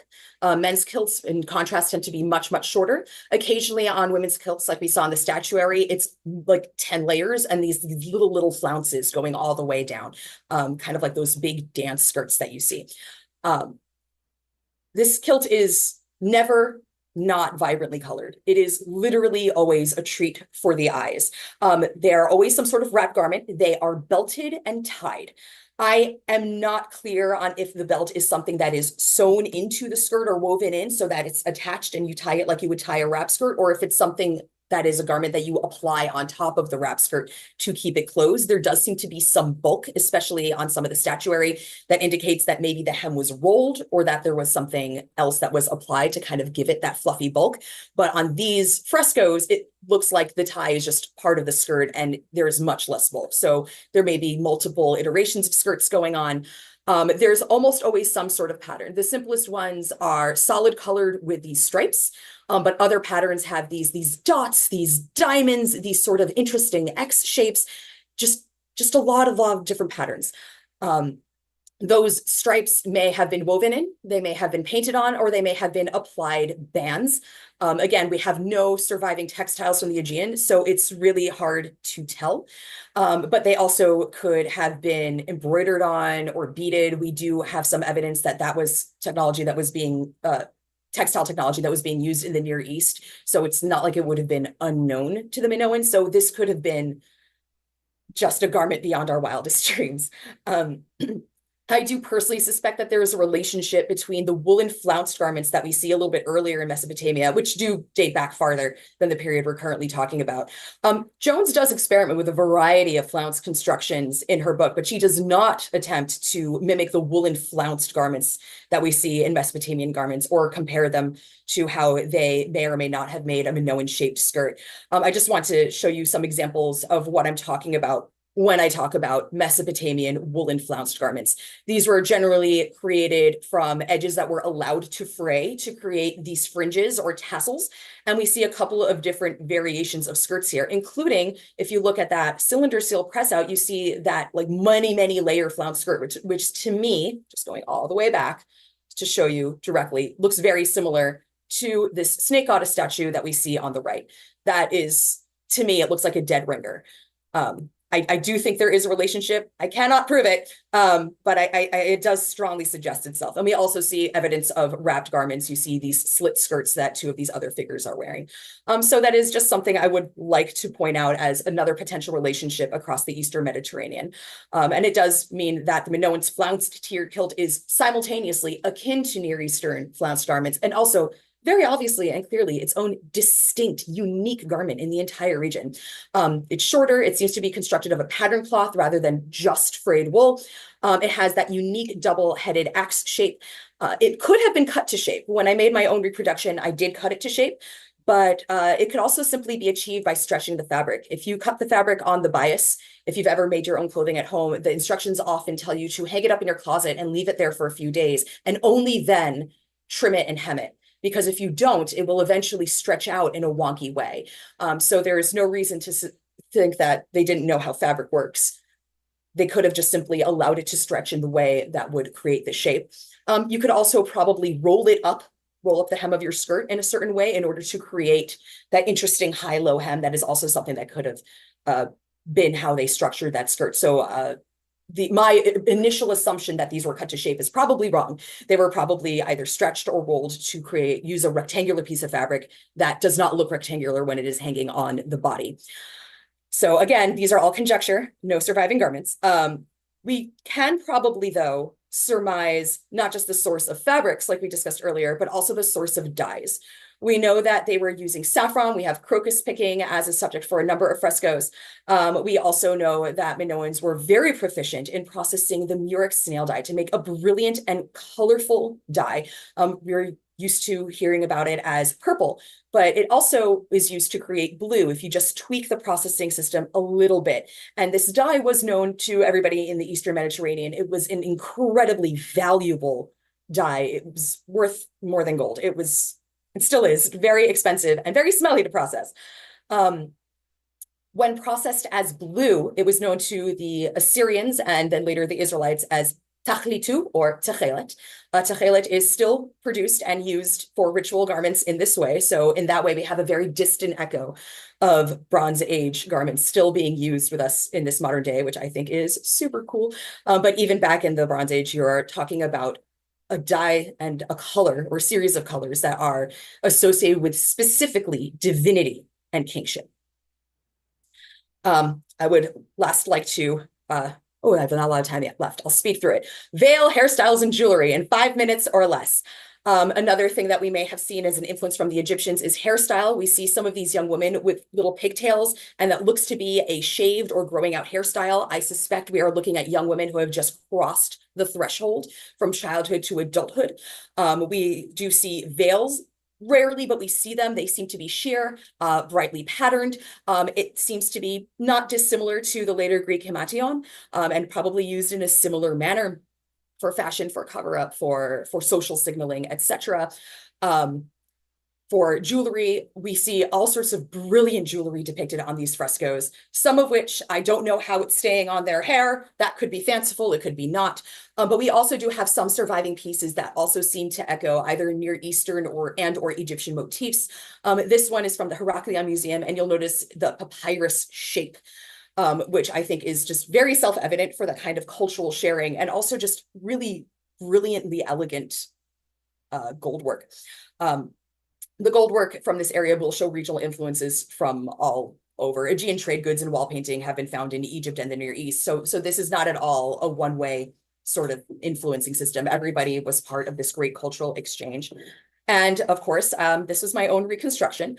I tried to do a tie closure. I eventually did choose the looser fit, but I did not do the darts or the shirring that Jones had recommended because I was running out of time for an event. The trim is purchased. It does not go all the way down. I did not weave it because I don't know how to tablet weave. And it was selected to mimic shield patterns that I've seen in Mycenaean frescoes. So I was making an attempt.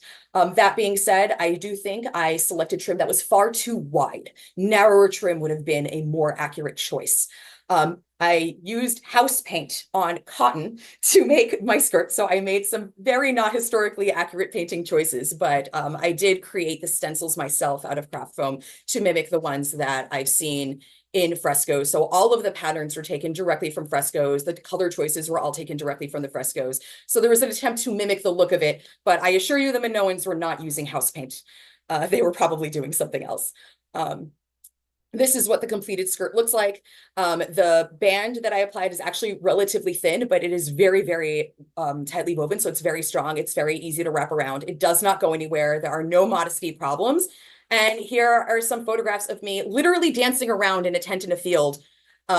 Everything stays exactly where it's supposed to. So you could actually do a lot of activity in these outfits.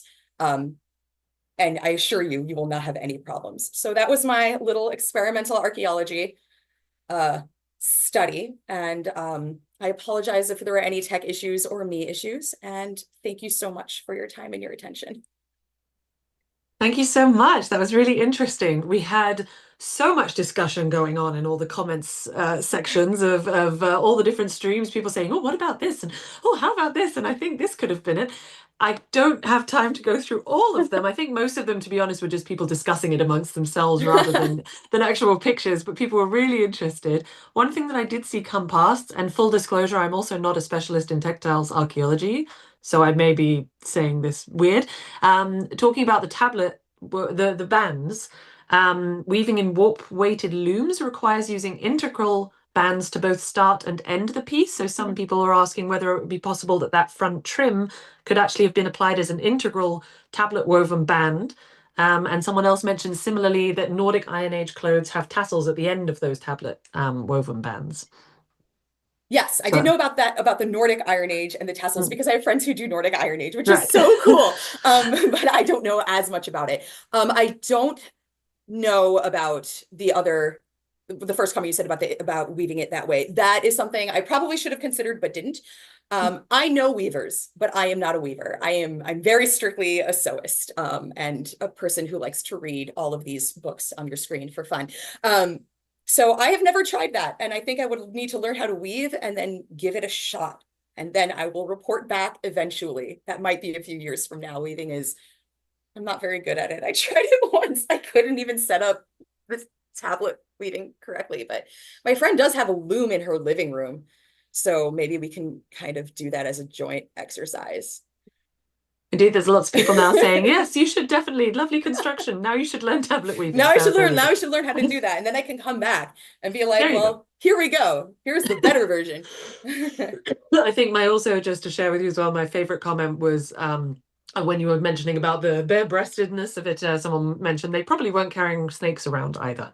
So probably not. Probably not most of the time. I feel like you probably need your hands to do lots of other things in your life besides carry snakes, but possibly carrying snakes in a ritual contest? Yeah, I would believe that easily. They probably weren't having cats on their heads all the time either. Maybe sometimes. That depends on the cat. One final quick question is someone is asking where the dye comes from that you had mentioned. The murex snail dye, it comes from a snail. There are 3 different species of snail: Trunculus, murex type 1 and murex type 2. I'm sorry, I don't remember their species names. But those are the snails that when you kill them and gut them and process them, they make which is a very, very stinky process. They do make a very color fast dye. You can get purple from other snails, but they're not nearly as color fast. They don't stick around. The fact that we like I said, we have no surviving textiles from this civilization, but we do have surviving Iron Age textiles coming out of the Near East that show traces of purple and blue from Tekhelet processing. And this is not just Israelite or Canaanite. This is the Phoenicians example became very well known. So we have this the remains from the vats where they process the dye. We do have remains from the vats where Minoans were processing the dye. So the idea that Minoans were probably the first in the Mediterranean to process and export this dye as a luxury good seems fairly well established until or unless new data comes out to upset that conclusion, and then we start all over again, as will happen sometimes. But that seems fairly certain. But we do know that Tekhelet specifically is a very, very color fast dye. And in fact, in the talit that I own and that I use every week when I go to synagogue, it has tzitzit, the knotted tassels, and it has a blue string of Tekhelet, and it's made with snail dye. And when I told my friends, they were very disturbed, but it is very, very appropriate for what I study. Well, thank you very, very much for your talk. If people want to get in contact or learn more about what you do, where's the best place to find you? That is a great question. I guess my personal email, I'm going to put it in the chat right now. So feel free to share that with everybody. I hope it's okay if I don't say it out loud for the YouTube, because I don't need that much. I don't need that much. Thank you. That much. Great. Well, thank you. Thank you so much. Thank you. We will now be moving on to the next talk, which will be by Sydney Chavez, who I believe is here already. Yes, there she is. Sydney Chavez is a PhD candidate in classical philology at Yale University. Her dissertation project is titled Textile Realities in Homer and explores the language of textiles and textile production in the Iliad and the Odyssey. I'm starting to see a link with these papers today. She argues that understanding the physical realities of textile production is critical to understanding the significance of literal and metamorphical references to textiles. Currently, she is particularly interested in exploring how the sensory and technical experience of textile production is reflected in epic language. So to do this, she integrates material culture and experimental archaeology into her literary study. In addition to Homer and ancient textiles, Sydney is interested in Greek and Latin poetry more broadly, ancient magical practices, and women in the ancient world. Originally from LA, California, she received her BA in Classics from Cornell University, where she wrote her honors thesis on the relationship between female persuasion and agency in the Iliad and Odyssey. She has spent time abroad in Germany at the Ruprecht Karl University of Heidelberg and in the UK at the University of Cambridge, Pembroke College. She's also conducted summer study at the University of Copenhagen's Centre for Textile Research, the Textile Research Centre in Leiden, and college year in Athens. In fall 2026, she will be an IAKA Fellow at the University of Zurich in Switzerland. When not reading or traveling, you can find Sydney singing show tunes and weaving on her recreation of an ancient Greek warp-weighted loom. And today, Zoe will be talking about female fashion designers, women as designers of textiles in Greek literature. So feel free to share your screen there. Can you hear me and see me? Yes, perfectly. Okay, great. I will share my screen now. All right, is that working? Yep, that looks great. Take it away. Okay, great. Oh, my screen just glitched. All right. Thank you so much for having me. I'm really excited to present my work with you all, and it's been so wonderful listening to everyone else's presentations as well. As you just mentioned, my name is Sydney Chavez, and I am a PhD candidate in classical philology. And for those who might not be so familiar with the term philology, that means that I work primarily with texts, but my main research methodology actually brings together many different fields like archaeology, art history, and of course, textile studies. My aim is to bring an understanding of objects, art, technology, and materials back into our understanding of Greek literature. And that's exactly what I'm trying to do in this paper here that I've entitled Female Fashion Designers, Women as Designers of Textiles in Greek Literature. Women in Greek antiquity have long been associated with textiles. The earliest forms of Greek writing, found in the Linear B tablets from the late Bronze Age, list women as the spinners, weavers, and wool workers who produce textiles. Tools related to textile work, like spindle whorls and loom weights, are commonly found in female burials. The patron deity of weaving is, of course, the female goddess Athena, and across Greek literature, figures like Homer's Penelope link textile work with what it means to be a good woman or good wife. And recently, scholars like Elizabeth Barber and Lynn Foxhall have shown that these associations are grounded in ancient reality. That is to say that women were, in fact, the dominant producers of textiles. In this paper, though, I'm not so interested in women as producers of textiles. Instead, I'm interested in women as designers of textiles.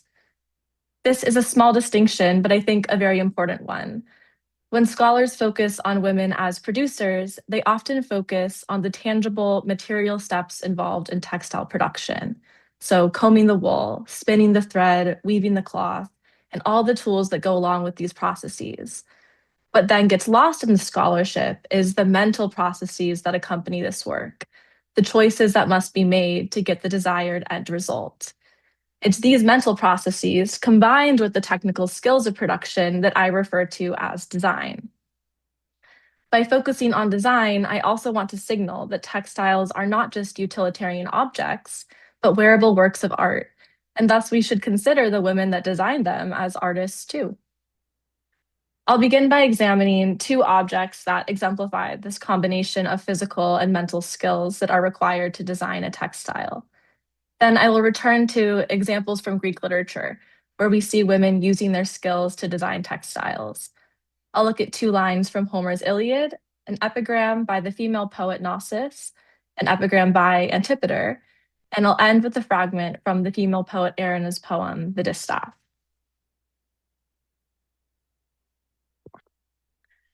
In antiquity, fashioning a textile was a long and laborious process. The raw materials, either wool from sheep or linen from the flax plant, must be processed into usable fibers, cleaned, sorted, all before being spun into thread and woven on a warp-weighted loom, like the one depicted here on the left and this one here. A warp-weighted loom, as has been mentioned in previous presentations, is a type of vertical loom that stands upright and uses weights, these tiny weights here, that are tied to the vertical warp threads to hold them under tension in order to facilitate weaving. After the cloth is woven, it is cut from the loom and then goes through further processing and laundering before it's ready for use. Experimental archaeology has shown that a simple linen tunic could take approximately 355 work hours to produce, with the spinning of thread and weaving alone taking up 80% of this time. And it's this 80% that is represented in these two objects shown here. So on the left, we have the Penelope vase, which depicts Penelope here seated and her son Telemachus in front of a warp-weighted loom. And on the right, we have the Amasis painter Lekythos, with its central scene here that has been sort of unraveled and flattened into this long image at the bottom. So the Amasis painter Lekythos shows us the major steps in textile production. On the left, we have women folding cloth, followed by a woman spinning thread, another woman preparing the wool to be spun, two women in the center here working together on a warp-weighted loom, two women weighing out wool. So we have a scale and the wool and these little bundles they're weighing, another woman communicating with them, maybe instructing them on how much to weigh out, and two more women here preparing wool to be spun. Now, all of these steps have to occur in order for the cloth to be made, and the women carrying them out must be in communication with each other, since small changes in any step of the process can greatly impact the end result. So for example, the way the thread is spun, how thick or thin, is affected by the quality of wool chosen and how that wool was prepared, in addition to the physical way that the spinner spins it. These qualities of thread, in turn, affect how the thread behaves on the loom and how soft or translucent or dense the resulting textile is. The ability to produce figural designs and patterns, like the ones depicted on the Penelope vase, is also dependent on how the threads are arranged on the loom. This means that their colors and positions must be carefully chosen in advance. And this is contrary to what a lot of modern translations and commentaries say when they use the word embroidery. But we can see here the designs on the loom and also the designs on these ladies' garments would have been woven and designed into the fabric of the textile itself. So they were not added later through embroidery or through dye techniques like we might do today. So women making the textile then must envision what they want the end result to be long before the loom is even set up. And it's this complexity and the elements of planning and design that I want to bring into our reading of textile scenes in Greek literature. So I'll now turn to an example from the end of Book 22 of Homer's Iliad. Just prior to these lines, Achilles has killed the Trojan hero Hector, but the news of his death hasn't yet reached his wife, Andromache, who we find here working peacefully in what has often been read as a sort of typical textile production scene. So she is weaving a web in the innermost part of the lofty house, a purple double-folded cloth, and she was sprinkling in colorful flowers. Two design elements are immediately clear. The use of purple thread, implied by the fact that the cloth is called porphyrein, purple, and the fact that the cloth is diplaka, double-folded, which may refer either to its large size or to it being a reversible cloth. Another design element is hidden in the use of this word epase, combined with the preposition en, meaning literally to sprinkle in.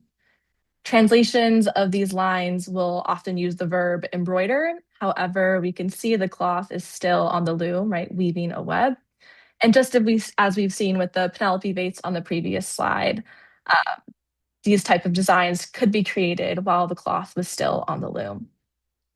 And additionally, we know from other literary, archaeological, and art historical evidence that embroidery was just not common in antiquity.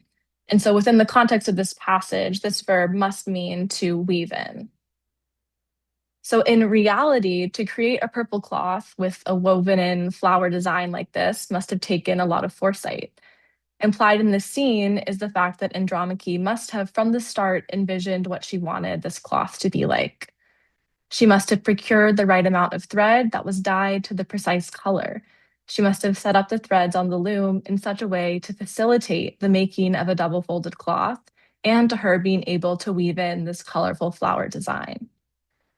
Though Andromache in these two lines is depicted as the sole weaver, she will also have to have been in communication with other women in the development and realization of this cloth.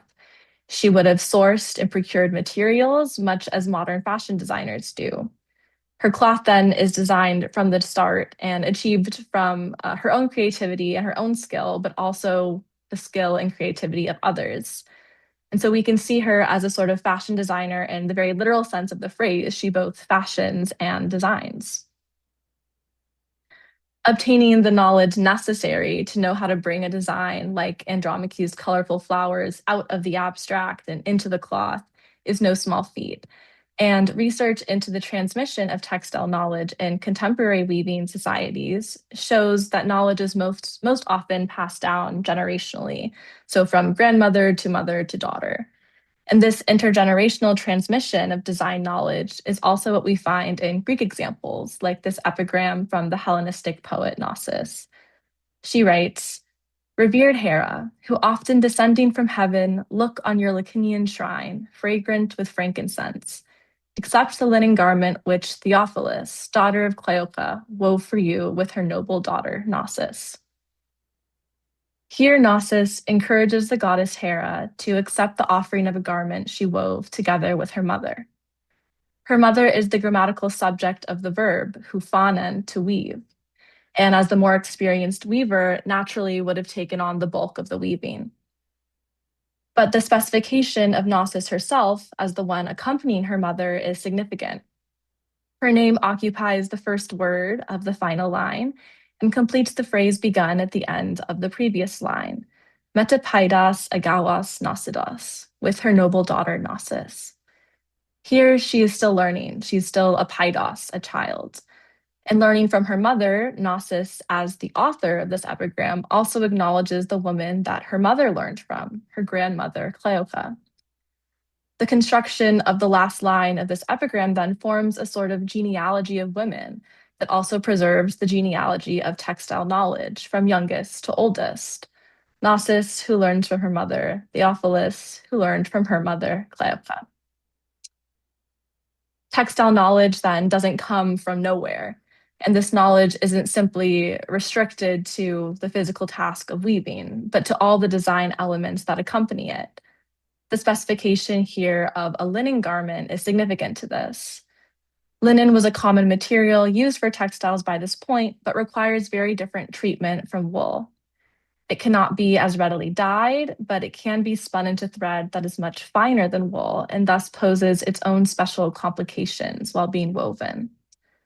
The choice to weave a linen garment, then, must have involved its own set of considerations and lessons for the young Gnosis to learn in her journey to becoming a textile designer. Girls' learning, though, was not done alone. Just like the women working together on the Amasis painter Lakitos, girls worked together too. There are numerous epigrams that describe this, but this one by Antipater describes girls working together to execute their designs and then dedicating them to the gods. He writes, "Artemis, fairest of virgins, sovereign lady of women, we three wove this border for you. Bitier wrought the dancing girls in the crooked stream of winding meander. Blonde Antianera devised the decoration that lies on the left side of the river, and Bition that on the right, measuring a span and a palm." So we can see here that learning how to fashion textiles was also an integral part of a girl's childhood. And this is further exemplified by the Hellenistic poet Erinna's work, The Distaff, a poem whose name itself refers to the long stick used to hold wool while spinning. So we see this example here from the British Museum of a woman spinning with a drop spindle and holding a distaff with this little red blob of wool on the top. In this poem, The Distaff, Erinna laments her childhood friend Balkis, who has recently died just after getting married, and she recalls memories from their shared childhood. The text is very fragmentary. That's what these little brackets indicate. Those are all spots from where the text has had to be reconstructed. And so as such, I'm following the interpretation and translation of Josephine Balmer. Erinna recalls, "As girls, we played weddings with our dolls, brides in our soft beds, or sometimes I was playing mother, allotting dawn wool to the women, calling for you to help spin out the thread." Here, Erinna remembers the imaginary games that her and her friend Balkis would play, acting out scenes with their dolls and role-playing mother and daughter. In the role of mother, Erina would assign wool to the women, which have sometimes been interpreted as the dolls from 2 lines prior. And she asks for Balkis's help in spinning the thread. These scenes are remembered as games from a happy childhood, but are tinged with sadness, as Balkis will never have a turn to be mother, as she's just died after her wedding. And she will never have the opportunity to pass down her own design knowledge and skill to a daughter. We can see real examples, though, of what one of the dolls Erina and Balkis may have played with looks like. It has movable arms, one of which is now missing, a miniature chair, and shoes. And this doll also has a miniature epinatron. Epinatra, for the plural, are hollow, sort of half oval shaped knee covers used to help prepare wool for spinning. And this miniature one, here's a larger picture of it here, fits the dimensions of the seated doll's knee perfectly and would have been used by girls to mimic the actions of the adult women around them, and in doing so, to learn these skills through play. By playing at spinning wool, like Erina and Balkis, girls are not only learning the physical movements, but also the mental ones that accompany it. They're learning the set of skills that constitute design. So in this talk, I've shown how the combination of physical actions, communication with other women, and mental planning involved in fashioning a textile constitute design skills. We see in Gnosis how these skills and knowledge are passed down through generations. In Antipater and Erina, we see these skills honed between friends. And in Homer's Iliad, we see adult women like Andromache as the ultimate designers. She possesses the knowledge and skill to envision how she wants her textile to function and to look like. And she is able to fashion that design into reality. Thank you. Thank you so much. That was a really fascinating talk. It fit beautifully with our earlier keynote as well from Tony. So really nice to see the kind of other side of that. And I'm curious whether you know if there are other material evidence. I mean, you mentioned the toys there briefly, but if you can expand on that a bit, whether there's other sort of material evidence that would link to those concepts that are discussed within the texts. Yeah, so we have, I'm thinking of one, I don't think I have it in this slide, no. There is a miniature distaff from Roman Gaul that still has wool on it that seems like it was maybe a toy or either instructive or just like a toy in the more simple sense that girls could have used or could have played with, or just to be exposed to these types of techniques and skills earlier on. As far as other evidence for example, the types of borders that Antipater is describing. So it says, we three wove this border for you.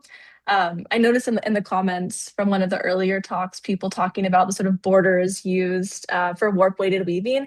It's thought that this might be what one of these borders is, that girls learning to weave would start by making these borders. So like a simpler, smaller project that then could be used to set up on a larger loom by more experienced weavers, like their mothers or other women in the community.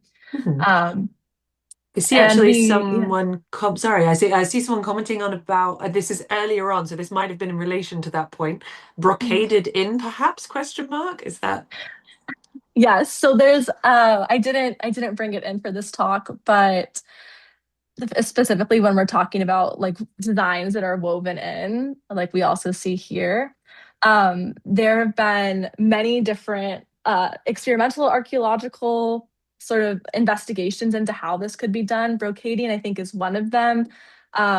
Elizabeth Barber in her larger volume, Prehistoric Textiles, and the later chapters of it describes evidence for maybe using tapestry weaving or supplementary weft weaving, which are techniques that I personally don't have so much experience with, but I have seen them in action on warp-weighted looms, and people have tried reconstructions with them to create things like this, and it works.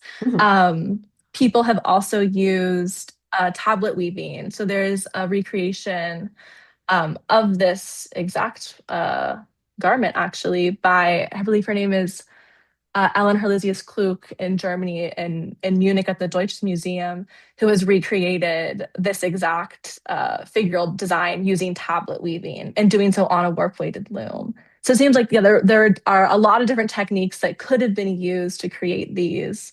Yeah. Yeah, someone else has just mentioned could potentially be woven to have the double-layered top folded down.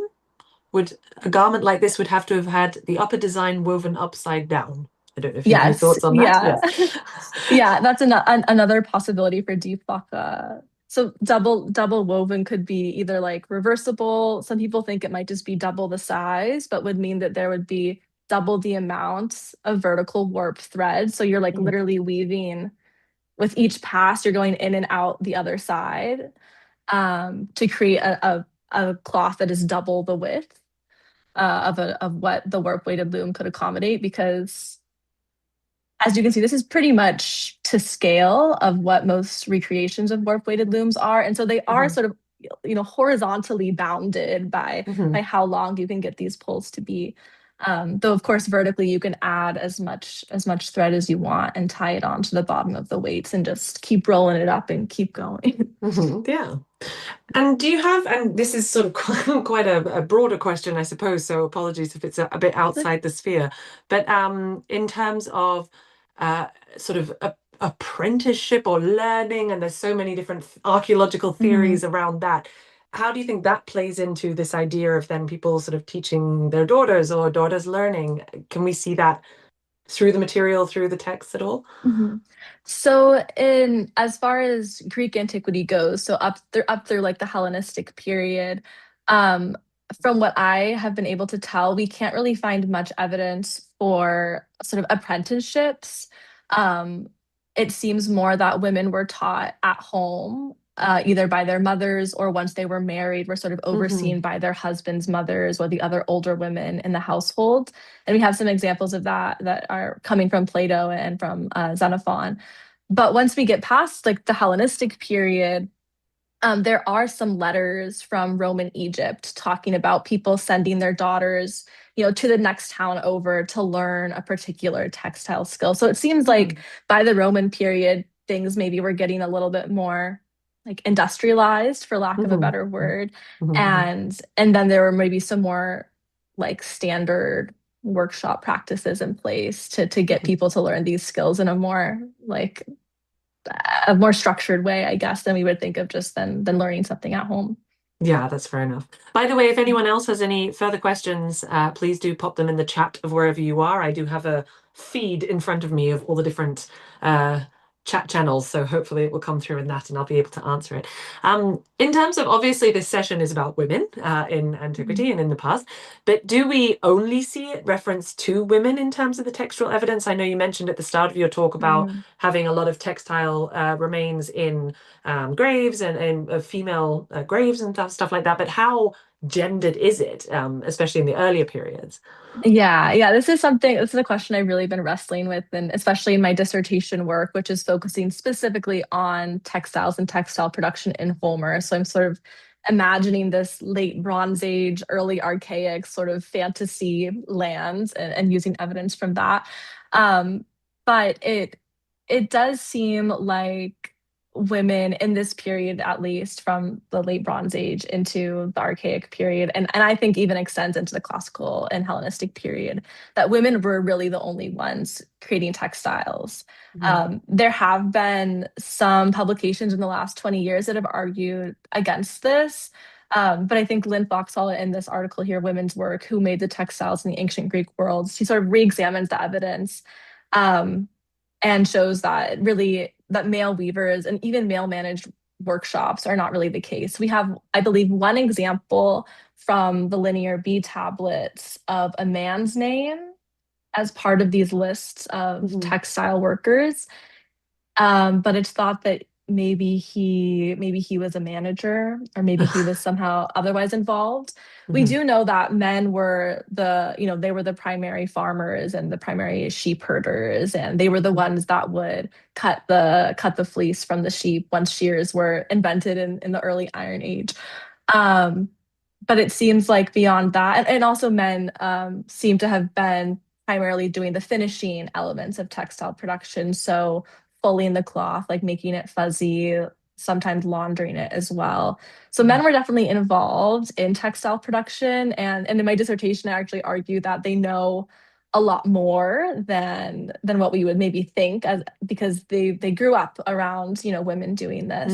And I guess then it's also worth mentioning too that this sort of gender divide is maybe more specific to adult men and adult women. We do find children of both genders listed in the Linear B tablets of people that were helping their mothers or were somehow in these workshops. So it seems like maybe the gender division only happened at adulthood. But yeah, but then in the Roman period, though, we do see some men in textile work. I found one example of a male spinner in a Roman sarcophagus from Ostia that blew my mind. But, Interesting. And I guess that sort of leads nicely too. So we talked about age differentiation, gender differentiation. In terms of class or kind of hierarchy, would there have been a differentiation? So someone even in the comments mentioned potentially weaving for upper classes, spinning for lower classes, or is it sort of a mix? Yeah, so from the evidence that I've seen and that I've worked with, it doesn't seem like there was so much of a mix between classes in terms of lower classes spun, upper classes wove, but maybe more so in how much control you had over the work you were doing. So for example, we know, especially in Homer, we see enslaved women and women being taken captive specifically for the reason of being textile producers. And perhaps these women were specialized in spinning or weaving or one or the other, but they're not always differentiated in that way. But we do see upper class women both spinning and weaving. So in the Odyssey, for example, we have Helen spinning and Penelope is weaving. And in the Iliad as well, we have a scene where Hector tells Andromache, go back to your spinning, go back to your weaving, when he doesn't want her to get involved in the war. So it seems like it was maybe more of a differentiation between whether you were weaving and spinning what you wanted to be weaving and spinning whether you were doing that weaving for your own project. So like Andromache making her own cloth versus I am making the thread for Andromache's cloth. Right. Okay, great. Well, thank you very much again for a very interesting talk, very interesting discussion. If people want to find out more about your work or get in contact, where's the best place for them to go? Yes, you can email me, and you can feel free to contact my Yale email, sydney.chavez@yale.edu.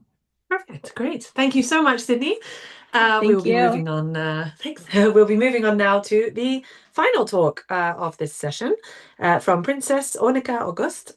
And Princess Ornica August is a St. Lucian writer, feminist, biblical scholar, and historian who examines how gender, mythology, the Bible, autonomy, violence, and the sacred interact across cultures. She holds a BA, an MDiv, and an MTS, and is currently completing a Master of Arts by Research. Her scholarship seeks to reclaim erased female voices and challenge dominant narratives. Her writing appears in Christian Feminism Today, the Shiloh Project, Pop Culture and Theology, and the Bible and Critical Theory Journal, where she published Reclaiming the Sacred, the Bible, Critical Theory, and Caribbean Identity.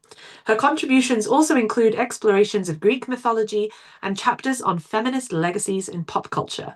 Through her work, she weaves history, theology, and pop culture to amplify the voices of overlooked women and inspire critical engagement with the past and present. And we'll be talking today. And she will be presenting today her talk entitled "She Painted Her Eyes and Called His Name: Judas, Esther, and Jezebel and the Weaponized Body." So if you could, I see that you have shared your screen, but it's on a different window, I believe. Can you see the The screen? conference schedule for anyone who's interested is up now. We can see the conference schedule at the moment. Okay. Can you see my screen? Is it? Can see the screen? Can you? We can see your screen, but it's currently on the conference schedule rather than your presentation. Oh, escape. Which is also wonderful to look at. So it's good to remind people of what's coming up. Oh, sorry. Let me No just problem. close it. Let me just close off. Okay. Screen share. PowerPoint. The beginning. Can you see the screen now? Not yet. I don't think I can. I don't know if anyone else here. Oh, no, it's starting. Swirling for me. Oh, let me close this one. Email. Okay. Can you see the screen now? It just went away again. It might be that you need to share the whole screen rather than like a window or the PowerPoint, and then it will go. Okay. Can you see the screen now? Getting there. Okay, yes, that looks good. So it's now on the edit version. Yeah, from beginning. Okay. Good afternoon, everyone. My talk is about She Who Paints Her Eyes. And it's about Jezebel and Esther and Judith and their bodies. So in biblical texts and in early Christian interpretations, women who wear makeup and jewelry and elaborate hairstyles and hairdos are deemed to be vain, and they have moral failure, or they are trying to seduce men, or they are wicked, in the case of how Jezebel is interpreted. And this traditional view creates a binary situation where women are interpreted and viewed as a threat or a sinner. So a new framework I'm using is called the weaponized body. And so it's a key concept is rejecting the idea that women who wear makeup or jewelry or have elaborate hairstyles or dress elaborately are sinners or seductress who trying to seduce you, or they're wicked or they're evil. And instead, they're using these types of avenues to assert their bodily autonomy and their political agency. So I use Judith Butler's performance, and she's like saying that identity is not innate, but it is acts that are repeated and who are stylized acts. And so jewelry adornment is a performative act and produces and asserts a powerful identity. So I'm reading these ancient texts through a feminist lens, where the adornment, jewelry, makeup, and other similar activities represents women's agency and lived experiences. So I'm arguing that for Jezebel, Esther, and Judith, they wearing makeup or being adorned was not about being vain or seductive or wicked, but it was a tool of survival, defiance, and power. They were actually using these acts to demonstrate their bodily autonomy, and they were using these deliberate acts of self-fashioning. So they were choosing to create themselves, or like I said, fashioning themselves in what they want to be. So we go with case study, Jezebel. So, and she's in the Hebrew Bible, Old Testament, 2 Kings 9:30, and it says when Jehu came to Jezebel, and Jezebel heard of it, she painted her eyes and adorned her hair and face and looked outside of the window. So this is not a desperate act or a prophetic act. This is actually a powerful royal assertion. And we know how she is interpreted. Jezebel is interpreted as a evil woman, and she is a wicked woman. And some people even interpret her as a seductress when she was actually not a seductress. She was married to one man, Ahab, and she wasn't trying to seduce Jehu. She was actually asserting her royal power by having makeup, dressing up herself, adorning herself for the arrival of this usurper. She reclaims her royal identity and her agency. And her adornment is just an act of resistance against a usurper, a powerful man. And she's showing that she's not just a helpless woman, but a defiant woman. A quote from me: Jezebel uses her makeup to assert her defiance. And so for Jezebel, scholars like Janet, who Gaines, questions how evil was Jezebel. And so she kind of supports my argument that Jezebel was not exactly evil, and she painted her face to reclaim her agency, her bodily autonomy. And then you have scholars like Tamara Lomax with her book on Jezebel and Hinge, and she talks about how the Jezebel, it becomes associated with black womanhood, and how black women are called Jezebels, and because of that connotation, black women are interpreted as sexualized, sexually promiscuous, or wicked, or evil. And that is not a right label, because even Jezebel was not sexually promiscuous. And I would not necessarily call her evil. She just used those avenues of jewelry and her makeup and her hairdo to reclaim that agency, that bodily autonomy. She was performing to reassert herself.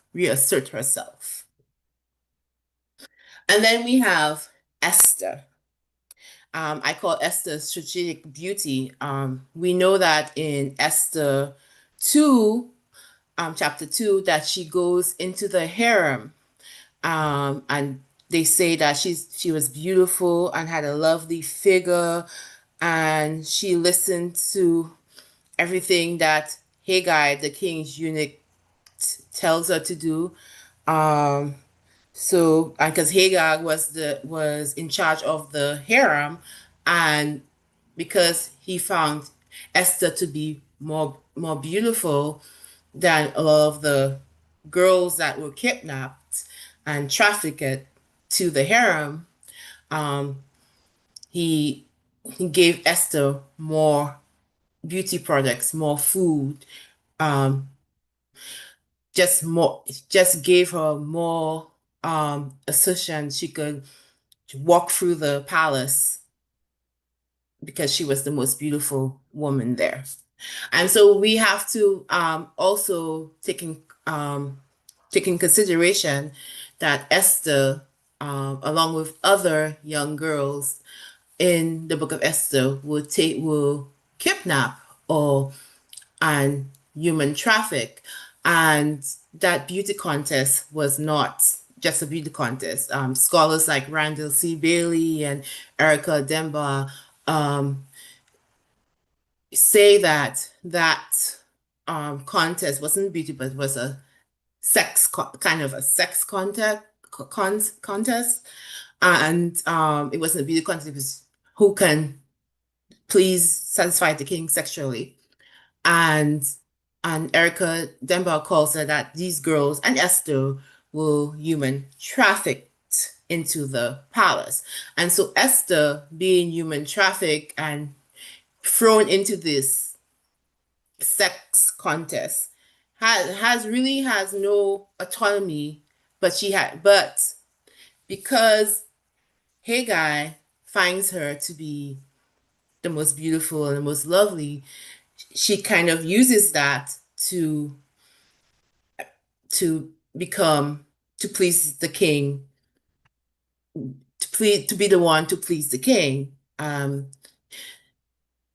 sexually, because she has no choice. She's a human trafficked girl. She's a kidnapped girl, and the only thing that she can do is make herself look beautiful and sexy and adorn herself with makeup and jewelry and perfume to have bodily autonomy, or to assert that bodily autonomy. And so her preparation, a year of cosmetics and oils, is a strategic process of bodily autonomy, and which is to become queen and to save her people. So she used her body, which was weaponized already, because again, she's trafficked.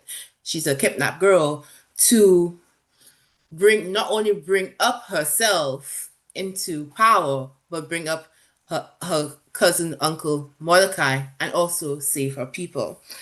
Esther employs beauty to navigate the Persian court, because she has no choice but to do that. Case study 3, Judith. Now, Judith is not in the Hebrew Bible or the Old Testament. It's in the Catholic Bible. In the Catholic Bible, I'm Catholic, so that's where I know where it's come from. So it's in the Catholic Bible, and I think it's in an extra. The Protestants call those scriptures that didn't make it into the canon something else. So yes, so she's in the Catholic Bibles, and so in Judith, she has a whole book for herself. So Judith, in Judith 10, 3-4, she puts on her beautiful garments. She adorns herself with jewelry and fine clothing for charming of the eyes of men. So Judith's adornment of makeup and jewelry and fine clothing is deliberate. It's actually a premeditated act of war. Her beauty is the primary weapon. She infiltrates the enemy camp by weaponizing her body to disarm her foreignness. This is a violent, powerful act of bodily autonomy in service of a righteous cause. So her foreigners is and his army is trying to attack the Israelites, and Judith uses her beauty, the makeup, the fine clothing to go into his camp, making him think that he's going to have sex with her, and then she kills him. And so Judith adores herself to infiltrate the enemy. And so she has bodily autonomy from the get-go, and she reclaims it and reasserts herself by doing that. Then we move on to the New Testament. Now, the New Testament is totally different from the Old Testament. You see that, Judith, Esther, Jezebel, it's free for them to. They use makeup, they use jewelry, they use fine clothing, and all that to make research about the autonomy.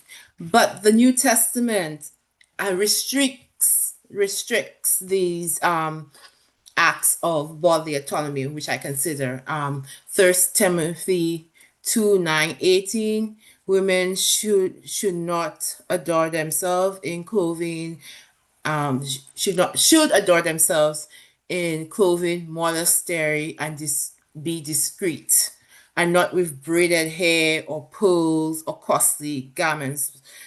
And then you have 1 Peter 3-5, that basically tells them that being adorned is wrong. And then in early Christianity, one of the church fathers, Tertullian, writes against women's adornment of beauty and having makeup and jewelry and fine clothing. So, and in a way that the New Testament is adhering to the Greco-Roman culture, particularly the Athenian Roman culture, where upper class women supposed to be subdued and modest, and they're not supposed to wear elaborate stuff. So they're there. So, but when we come to the New Testament, we realize these New Testament writers are adhering to the Greco-Roman culture that's surrounding them, that's oppressing them at this time. So while the Hebrew Bible gives, even though that it condemns Jezebel in some ways, it actually gives women more rights to assert their bodily autonomy. We see with Esther and we see with Judith, even though Judith is not really in the Hebrew Bible, but is still part of that ancient Near East, ancient Israelite society compared to what the Greco-Roman society tells them to do.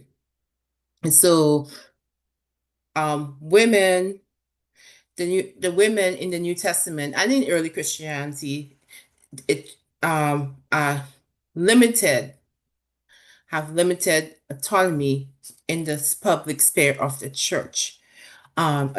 Adornment is frowned upon, and so that is a significant shift from the Hebrew Bible and the ancient Near East to the New Testament, early Christianity, and Greco-Roman society. So, two worlds, two visions of bodies. In the Hebrew Bible, tool of power and agency, a certain identity, performed for purpose, survival, liberation, emancipatory, self-fashioning. New Testament is adornment, jewelry. Fashion is a symbol of worldliness and vanity. It helps you to conceal your identity, and it constrains for control, and it limits women, and it poses modesty.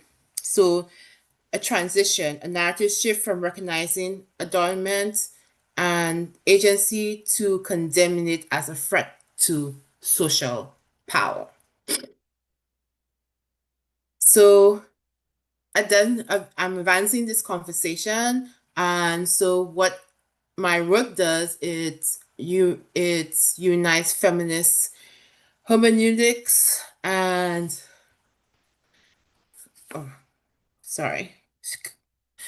it unites feminist hermeneutics and biblical scholarship and fashion and ancient Near Eastern history to study on intersect bodily autonomy and fashion and how women of these texts assert or reclaims bodily autonomy. I don't think that like how adornment is interpreted that it is a sin, but it is a core element to help women achieve female bodily autonomy.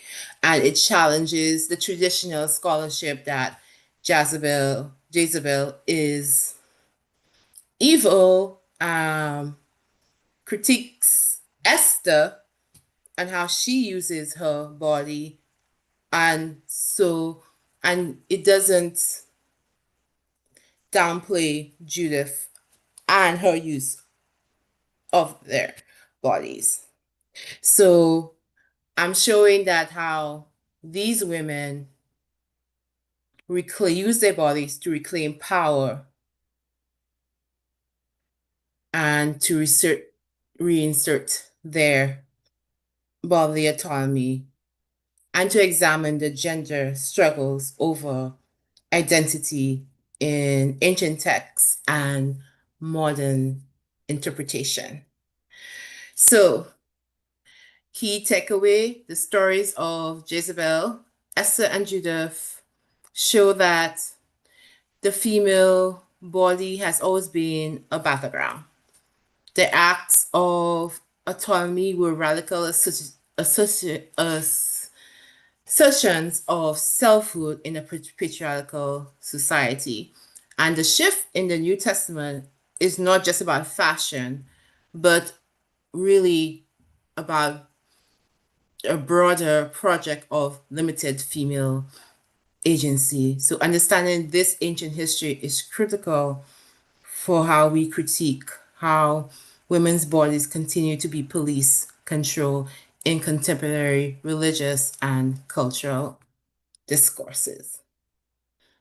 And questions, comments, and thoughts. Thank you so much, Princess. That was really interesting. It's so fun to see like a different aspects of what we've basically been talking about throughout this session as well, in terms of the power of women and kind of the hidden power of women in that respect. We have a few minutes for questions. If anyone has any questions for Princess, please do post them in the comments. We have one here asking about whether the idea of modesty corresponded with rising male dominance in the early church. Yes, it does. Because remember, by the time we get to the New Testament, Rome has conquered Israel, Palestine, that area. And so they're adhering to the Greco-Roman society of manhood and womanhood and patriarchy. So yes, that's what the early church seems to be doing. It's about the modesty is imposed because it's about patriarchy and power. And if you look at, because not all of Greece, ancient Greece, was so imposed about modesty, particularly Athens. And then even within the Rome, is mostly the upper class women that have been imposed to dress modest and to not to have elaborate hairstyles and stuff. And would you say that sort of obviously this is kind of a critique also in light of our modern view of, you know, these things, but do you think that, especially seeing the difference in the Old and the New Testament, that was how it was originally intended to be written? Actually, it wasn't intended to be shaming or anything like that. It was intended to show that female power.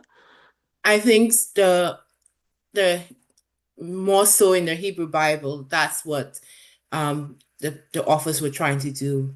Yes, they had their agenda, if you look at what they did with Jezebel, but in general, they were trying to show that when female power, female agency, female body autonomy within a limit, within a limitation. They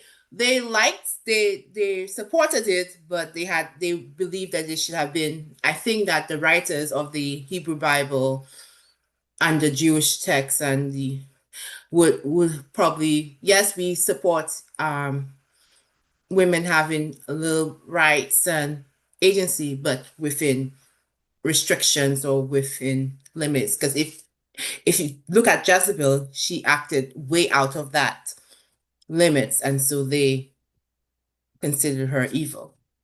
Yeah. I've just noticed, by the way, I'm so sorry. I think you have a camera cover on.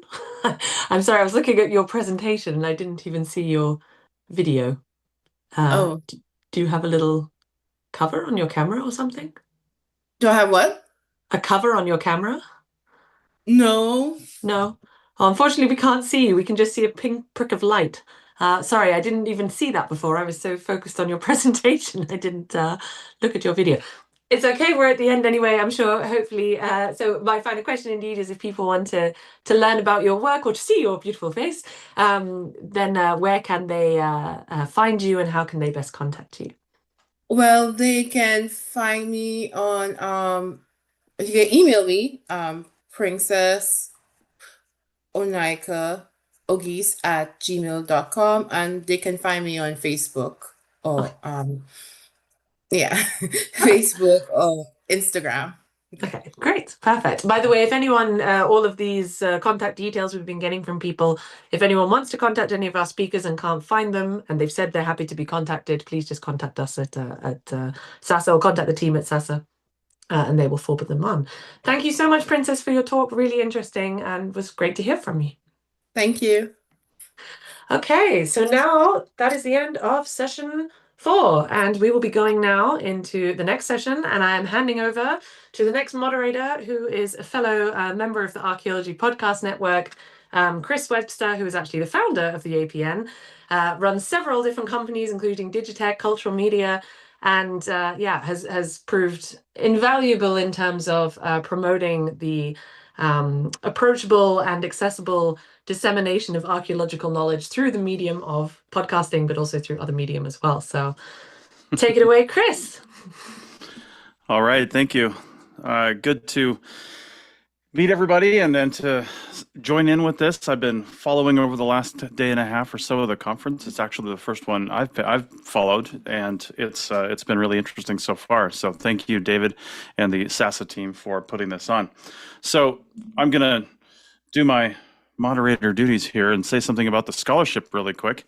Attending a conference is often a pivotal moment in an undergraduate student's career as they get an exciting firsthand glance at professional academics and scholarship while making new friends, networking, and broadening their horizons. To help make opportunities for conference attendance by undergrads more accessible, Sasa is launching a scholarship campaign to support undergraduate students attending ancient studies conferences. Sasa now supports these wonderful experiences through individual grants to individual students. Consider donating to the new scholarship campaign at saveancientstudies.org/donate. Okay. All right, let me share my screen with the slides. Okay, so let's get on to our next speaker. That is going to be Patrick Clancy. Okay, Patrick Clancy is a current PhD student at the University of Birmingham, UK, researching the importance of athletics and athleticism in classical Sparta. Patrick earned his undergraduate degree in classics from Canisius College in 2011 and his master's degree at the University of Buffalo, SUNY, in 2020. He currently works as an academic advisor at the Bryant and Stratton College online. Okay. So let me stop my share and we'll bring Patrick in. Patrick, how you doing? I'm doing well. Can you hear me? We can, yes. Perfect. Let's go ahead and see if I can also share. Can you see my screen? Yes, we can. All right, go ahead. Perfect. All right. Hello, everyone. First, before I get into anything, I do just want to say a huge thank you to everybody at the Save Ancient Studies Alliance virtual conference team. It's a difficult thing to put a conference together, and everybody's been working so hard. Also want to say a thank you to fellow presenters for all their hard work as well. Really, everybody involved with today, even if you're viewing, we're all preserving ancient history through scholarship in an accessible way, and it's a great thing to see that's happening. So for my analysis today, we're doing athletic dress in classical Sparta. So I'll be discussing classical Spartan fashion, how it was focused around highlighting the athleticism of a Spartan body rather than expensive materials or technical skill in tailoring. This athletic fashion was introduced to Spartans at a young age and reinforced throughout their education.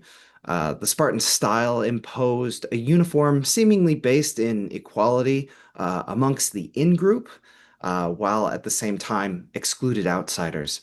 This research will focus on literary sources and examine a small sample of Laconian artifacts depicting Spartans with connections to athletics to illustrate how the material culture reflected the written accounts. So, how were the Spartans depicted in the classical period? What about their fashion features set them apart from the other Greeks during this time? For the Spartan women, they were often depicted or described as athletic in a very stark contrast to other Grecian women. For the classical Spartan men, their athletic participation was heavily recorded for their schooling and their martial training, which shaped their bodies. Additional fashion accessories included simple cloaks accompanied by long hair and beards. I don't have the long hair though. So we'll start off with some best surviving examples which depict athletic Spartan fashion for women. These two bronze figures, we'll refer to them. Figure 1 is the top one, figure 2 is the bottom, both dating roughly mid-6th century. In figure 1, it's pretty evident from her short chiton and exposed right breast that this is a runner in the Heraea race. The Heraea was a festival open only to women, which featured a foot race that took place before the Olympic events. Since Spartan women practiced in athletic competition daily, there is a high likelihood that many of the competitors in the Heraea were Spartans. In figure 1 and 2, they both closely resembled the description provided by Pausanias of an athletic woman wearing a short chiton with the right breast exposed for the Heraea race. Now, while figure 2 does not have the exact same chiton with the exposed right breast, it also may be a representation of a young Spartan maiden or Parthenos participating in the Heraea. So general human features of Laconian workshops were lean bodies with comparatively slim, short torsos, long legs, strong thighs, long noses, and prominent chins. For female figures, other characteristics also included underdeveloped chests and long necks. Of course, these observations could entirely be artistic styling, though this may have been intentional design on the artist's part to convey typical characteristics that they would have observed. The diet, along with rigorous exercise typical for a Spartan woman, helped them to develop into their tall, athletic figures, which were generally reflected as beautiful in the ancient Greek world. Aristophanes notes this in his introduction of the Spartan character Lampito, who is described as both beautiful and strong, enough to strangle a bull. Both Aristophanes and Euripides state that Spartan women did participate in athletic contests such as running and the bibasis, thigh flasher, or butt kicker dance.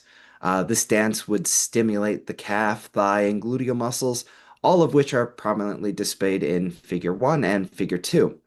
Running would also utilize these muscle groups as well as aid in maintaining that slim torso, both of which prevalent in these statuettes. Thus, These statuettes match the written description of Spartan women and illustrate how their athleticism was on full display not only to each other within the community, but those viewing from the outside of their community.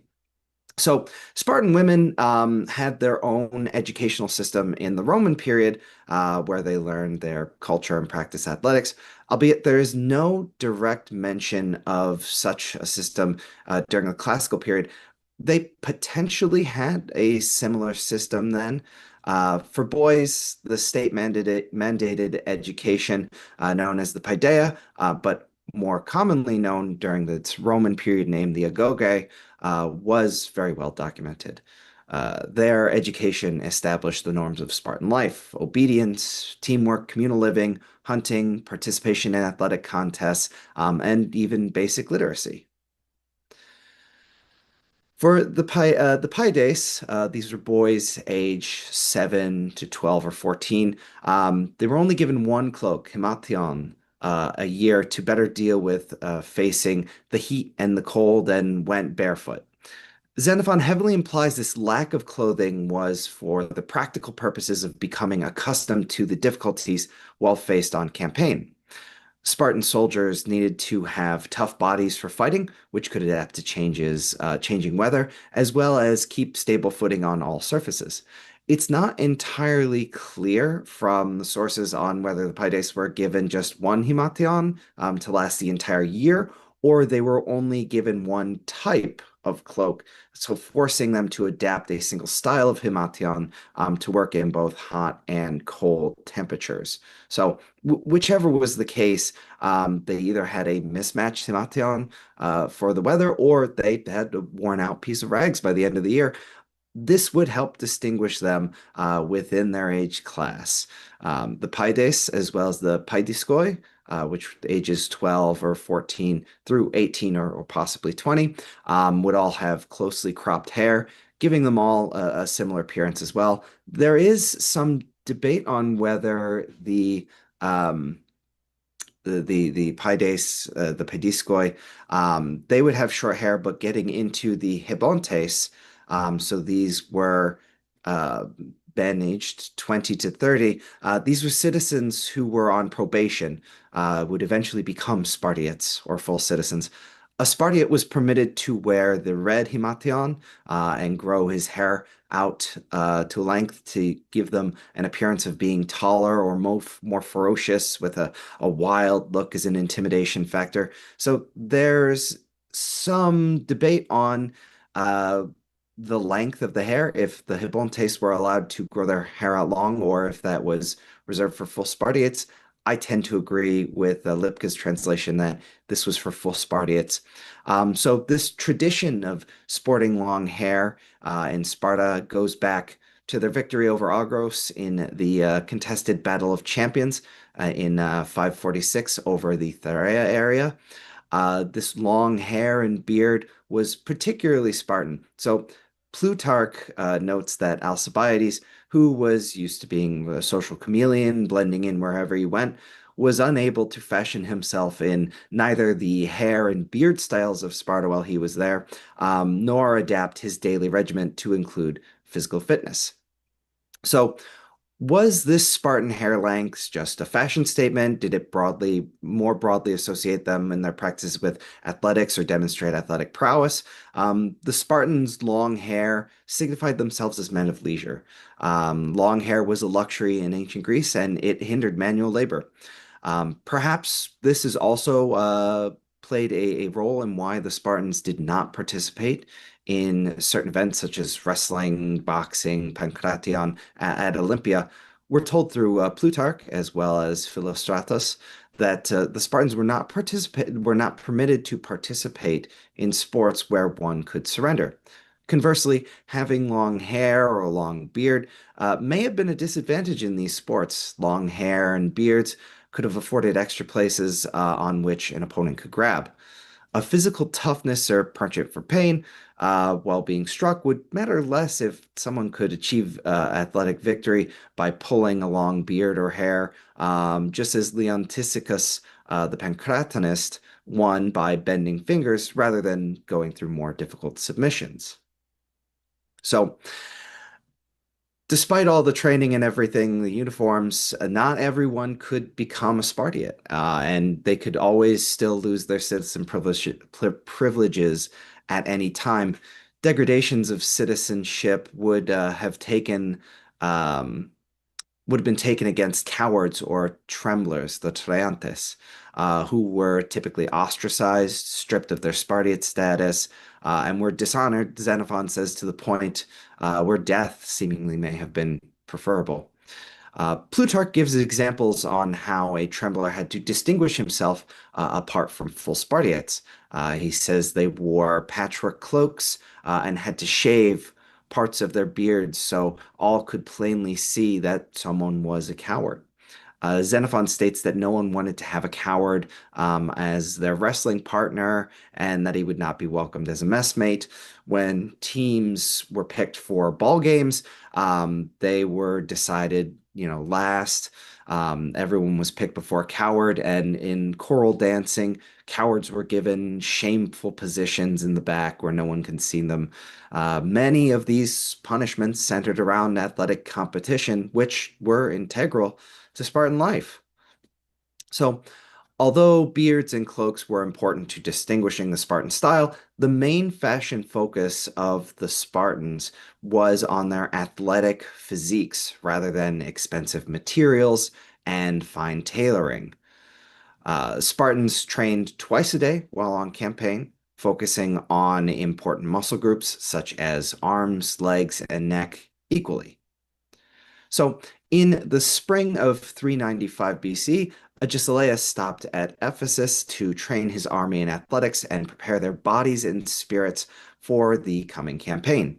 They exercised in the gymnasia for ways of war, and prizes were given to hoplites who had the best bodies, while special units like peltasts, archers, and cavalry would practice their specific skills like archery, javelin throwing, and horsemanship. It appears that hoplites simply had to look physically fit. Their appearance was enough of an indication of their skill level. They were likely judged on who had the best physiques, and prizes were distributed accordingly. Judgment may have gone much like the euandria, masculine beauty or manly excellence competition, which was almost like a male beauty pageant organized around strength and physical fitness, where the strongest, most handsome man would typically win. Although the euandria was unique to Athens and the Panathenaean Thessia festivals, Spartans also often judge on physical appearances. When Agesilaus showed the Spartan army naked Persian captives, they were elated to see them because they believed fighting against them would be easy since the Persian bodies appeared to be soft, unused to toil, and pale, much like mine is. An echo that we can see of this is in American football NFL combine. The combine is where players are stripped down to tight compression clothes in what was formerly just their underwear. And when I say formerly, I mean early 2000s. This is Tom Brady to participate in what was called the meat market and given an unofficial name of the Underwear Olympics. Players were judged on their appearance for potential growth or performance, as well as their ability to perform certain tasks in these revealing outfits. So, indeed, those who did not use their leisure time productively by participating in athletics or exercise may have found themselves in a similar situation to Nauclides, who was fined for being too fat. The genesis for this focus on athleticism of a physically fit body over clothing can be traced back to when the Spartans first discarded the perizoma loincloth exercised in the nude whilst anointed in oil. Before 720 BCE, during the 15th Olympic Games, Greeks were embarrassed to exercise in the nude. This changed after Acanthus discarded his loincloth during the Dolikos long-distance race, and he won. So indeed, the gymnasion is derived from gymnos, naked, and the gymnasia was a place where nudity accompanied athletic performance. So nudity appears to start as a marked method to denote special occasion from the 6th century Koroi statues, which coincided with the Spartan introduction of nude athletics. So nudity was used for religious or initiatory rites, as well as for erotic stimulation, all where the athletic body was celebrated. Although nudity could be used to denote depictions of heroes in artwork, it was primarily associated with athletics and sex. Nudity was portrayed more often on red figure over black figure vases, and old men were always depicted as clothed. Hard working, it's perhaps it's hearkening to how older men are in less shape, and therefore their significantly less fit bodies were not in line with the athletic beauty standards of ancient Greece. So indeed, nudity for men in Greek athletics pertain not just to the athletes, but also to the trainers. Pausanias relates the story of Calipatria, who disguised herself as a male trainer, only to expose herself while celebrating the win of her son in his Olympic victory. Thus, future trainers were required to strip naked before entering the arena. It's unlikely that Spartan women during the classical period exercised entirely nude, like their male counterparts. It's even less likely they utilized nudity in the way that Plutarch describes them, as exercising nude in front of males. Alternatively, Spartan women likely exercised wearing the short chitons, which facilitated a greater degree of freedom and movement. Although there was less nudity, this outfit was still perceived as provocative, and Spartan women were thus labeled as lewd for their participation in athletics. So figures 3, 4, and 5, going from left to right here, they're all nude, wearing reed hats, typically associated with the Carnea festival, or if these are palm hats, could be associated with the Gymnopedia. There's no possible, it's not possible to accurately distinguish these hats for completely accurate identification. However, it is enough for this analysis to know that these figures were associated with either festival, which both festivals had culturally significant attachments to athletics. Figures 3 and 5 are likely from the Archaic period, with no specific identifiable dates, whereas figure 4 in the middle is potentially mid-6th century. Figure 3 has long hair, but does not wear a beard and has a youthful appearance. So in those figures, we have, I'll go back to that. We have their muscles, looking similar, but slightly increased on their lower half of their bodies compared to their upper half. Nothing appears overdeveloped, and all feature slim, athletics, Laconian art style. Xenophon is the only classical source mentioned that Spartans included exercise in their daily regimen in preparation for war. He doesn't mention the exact exercises, but we know those muscle groups would be focusing on the legs and arms and neck equally. Potentially, they obtained more developed quads and glutes and calves from running and wrestling, and we have more records of them participating in these events, which heavily rely on the lower extremities. From the brief evidence that's available, the development depicted does match what Xenophon wrote about, and thus I believe that this material culture can be reasonably accurate within the limits of artistic style to display Spartiates in how they maintain their athletic bodies, with visible focus on calves, glutes, and quads, not overly developed chests or arms. The same can be said about the conditioning in figures 6 and 7, so the top and bottom, which both depict a nude male rider from around the mid-6th century. They were both completed by the rider painter, however, these may have been copies of Naucratis painter. In figure 6, he appears to be receiving garlands from a winged daemon. In figure 7, it appears the garlanding daemon may be leading a procession of the subject. This piece may be interpreted as an aristocratic male in his procession. Both pieces may depict a triumph or athletic victory, perchance a hippic event. This procession may have also been in connection with the Artemis or Thea, due to the waterfowls accompanying the rider. In both portrayals, the subject has well-defined calves, quads, glutes, a slim core, and well-toned chest and shoulders with nothing too overly developed. So in summation, Spartan fashion was all very centralized on athleticism of the body. Spartan women, whether their written accounts or material culture, were clearly identifiable by their athleticism and the short chitons that displayed their musculature. As Paides, Paidiskoi, and Hebontes, the Spartans in training would have had years observing Spartiates they would eventually replace, and after their intensive training. The hair, beards, cloaks, as well as their physiques were all pieces of that uniform that united Spartans together as warriors and homoioi, peers, more accurately, similars. All of these fashion features of Spartan athletic Greek dress allowed Spartan men and women to stand apart from cowards and other Greeks. Here I have bibliography, which I know is a little too small, but can be shared if anyone has any questions on that or would like to know my sources. I'm happy to send. Okay, thank you. That was awesome, Patrick. I've just got a couple of questions here. Actually, one question from the chat is, did the Spartans use archery?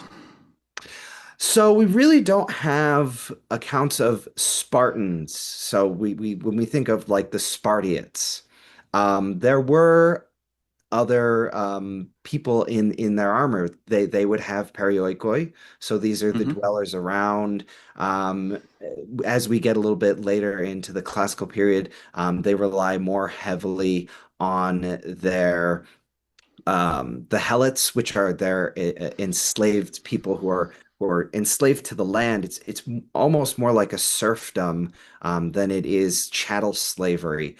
They would typically be javelin throwers, slingers, may have been archers, but as we get later in, when we hear more about archery, they're typically hired out to Cretan mercenaries rather than the Spartans would really the Spartiates would be hoplite soldiers first and foremost.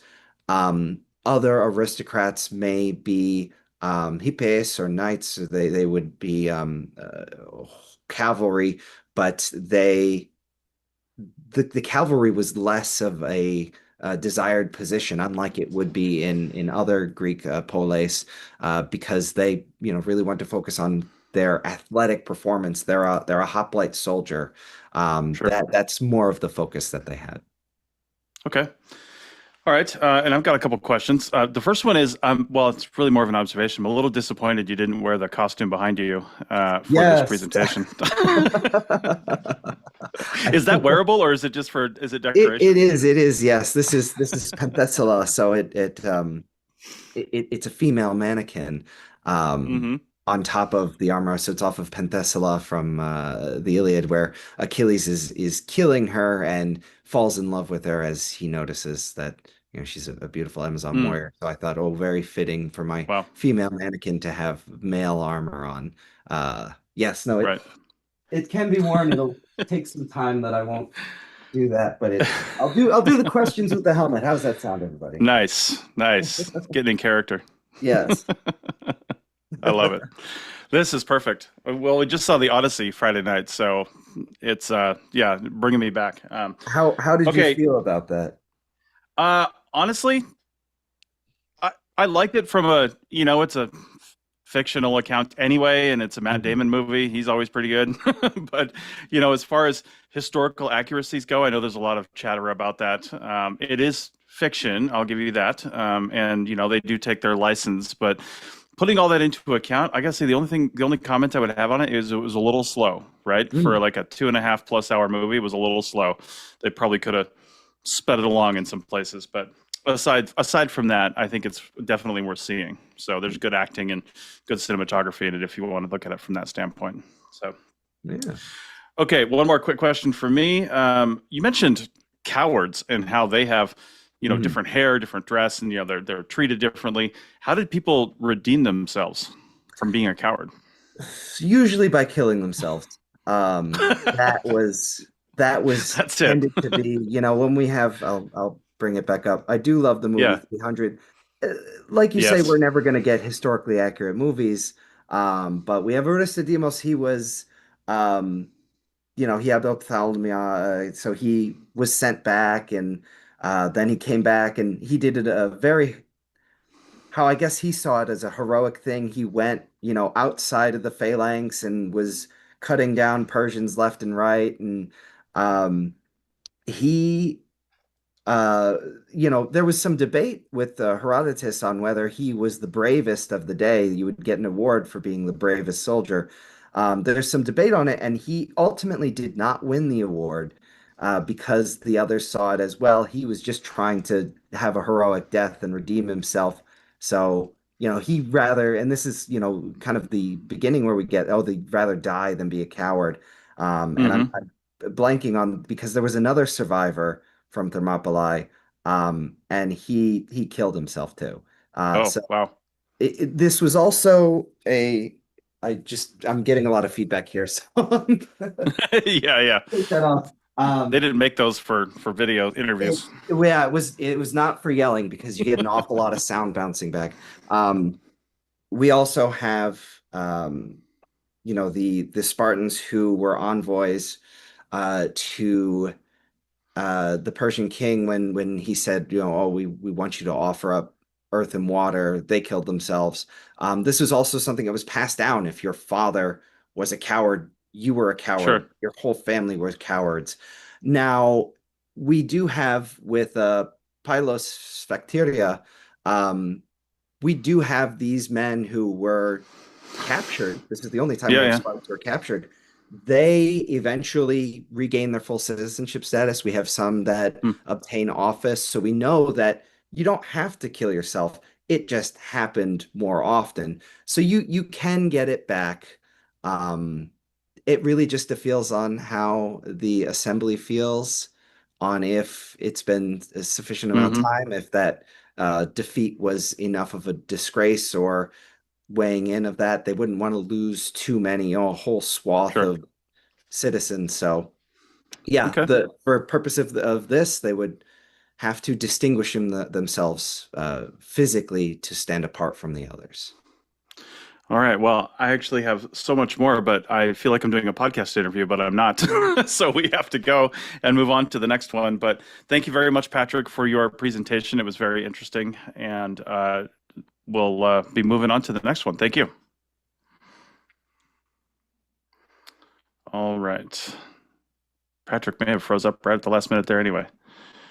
All right. So let me share. Give us just 1 second here.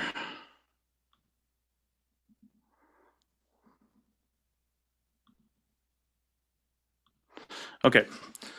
We just got to figure out how to, I think Patrick froze up on it, so we got to figure out how to get him out of there and unshare his presentation. Give us 1 second.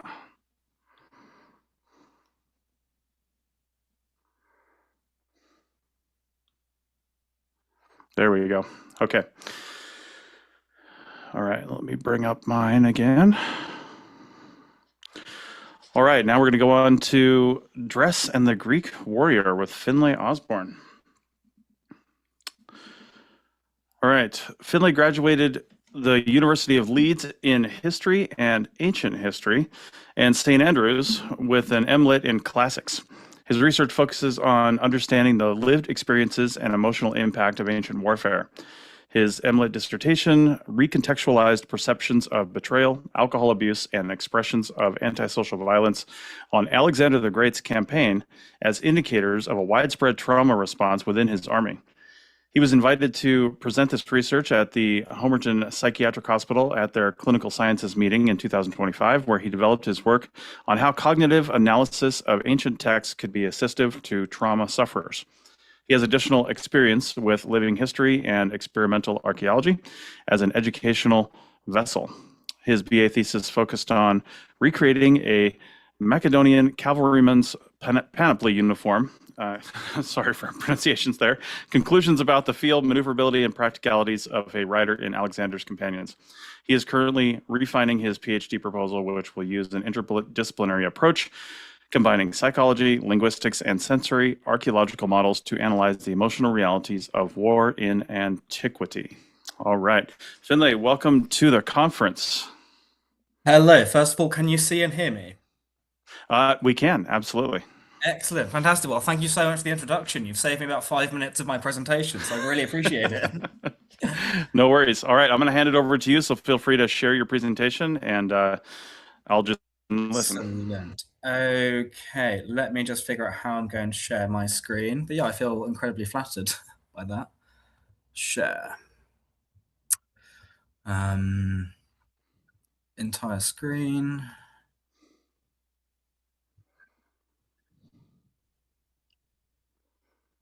Okay.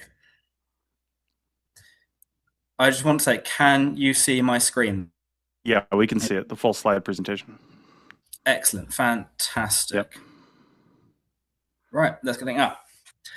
So today I'm going to be exploring the relationship between clothing, armor, and the senses in ancient Macedonian warfare. Now, first of all, I'm going to go a little bit through what the Macedonians were actually wearing, what was in their panoply to begin with, and then the importance of the psychological impact of arms and armor and clothing, because I feel like, certainly in warfare, it's very tempting to forget that this is a real person behind that armor and within that panoply.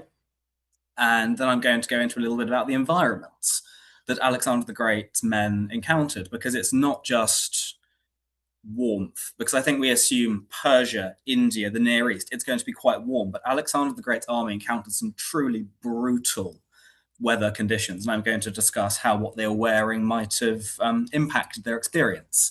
And then I'm going to discuss how clothing can be used to explore core concepts of identity in this period. So a little bit of introduction. Well, that's been done, so I'll gloss over that. The time period we're going to be dealing with is roughly between 356 BC and 323 BC. So the life and times of Alexander the Great, with a little bit of leeway either side. Why clothes? Clothes can be used as a way to discuss these grand ideas about identity and culture and social mobility, but also it's something that I'm wearing right now. I chose this shirt because I like to wear it. It's got a nice pattern. It's something that can be so reflective of the personal lived experience of someone. And I feel like warfare puts up this barrier that people assume you can't study somebody's lived experience because they've been to war. And I'm trying to break down those barriers. And a little bit about sensory archaeology as well, just as a bit of a foundation to my school of thought and the way I'm approaching this. Sensory and cognitive archaeology is using our senses, so sight, hearing, taste, smell, and also cognitive perception, so the psychological perception of the world around us. And I'm applying these theories and these senses to the ancient world. And as you can see on the right there, I spent a lot of time, I think it's about 200 hours I spent making that armor, but I have painstakingly gone through the sources to try and recreate a panoply of one of Alexander the Great's companions as faithfully as possible.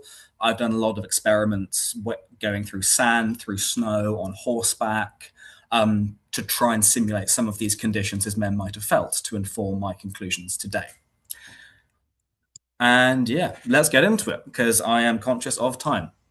So what were the ancient Macedonians wearing? There's no one easy answer to this, because as we know, clothing, it changes, it varies. And although the Macedonians, there's a very famous quote from Demosthenes, the Greek orator. He says that the Macedonians, I'm horribly butchering this, but he says the Macedonians were sort of too Greek to ever be considered fully barbaric, but they were also way too barbaric to ever be considered fully Greek. And their clothing sort of reflects this, because they wear the broad strokes of a rectangular tunic, a rectangular or a square cloak, which is, again, very Greek, very Hellenic. But then also they're quite iconic for wearing these little hats called kausia, or the kausia, which we think Alexander might have brought back from Afghanistan. I've got some pictures of those a bit later on.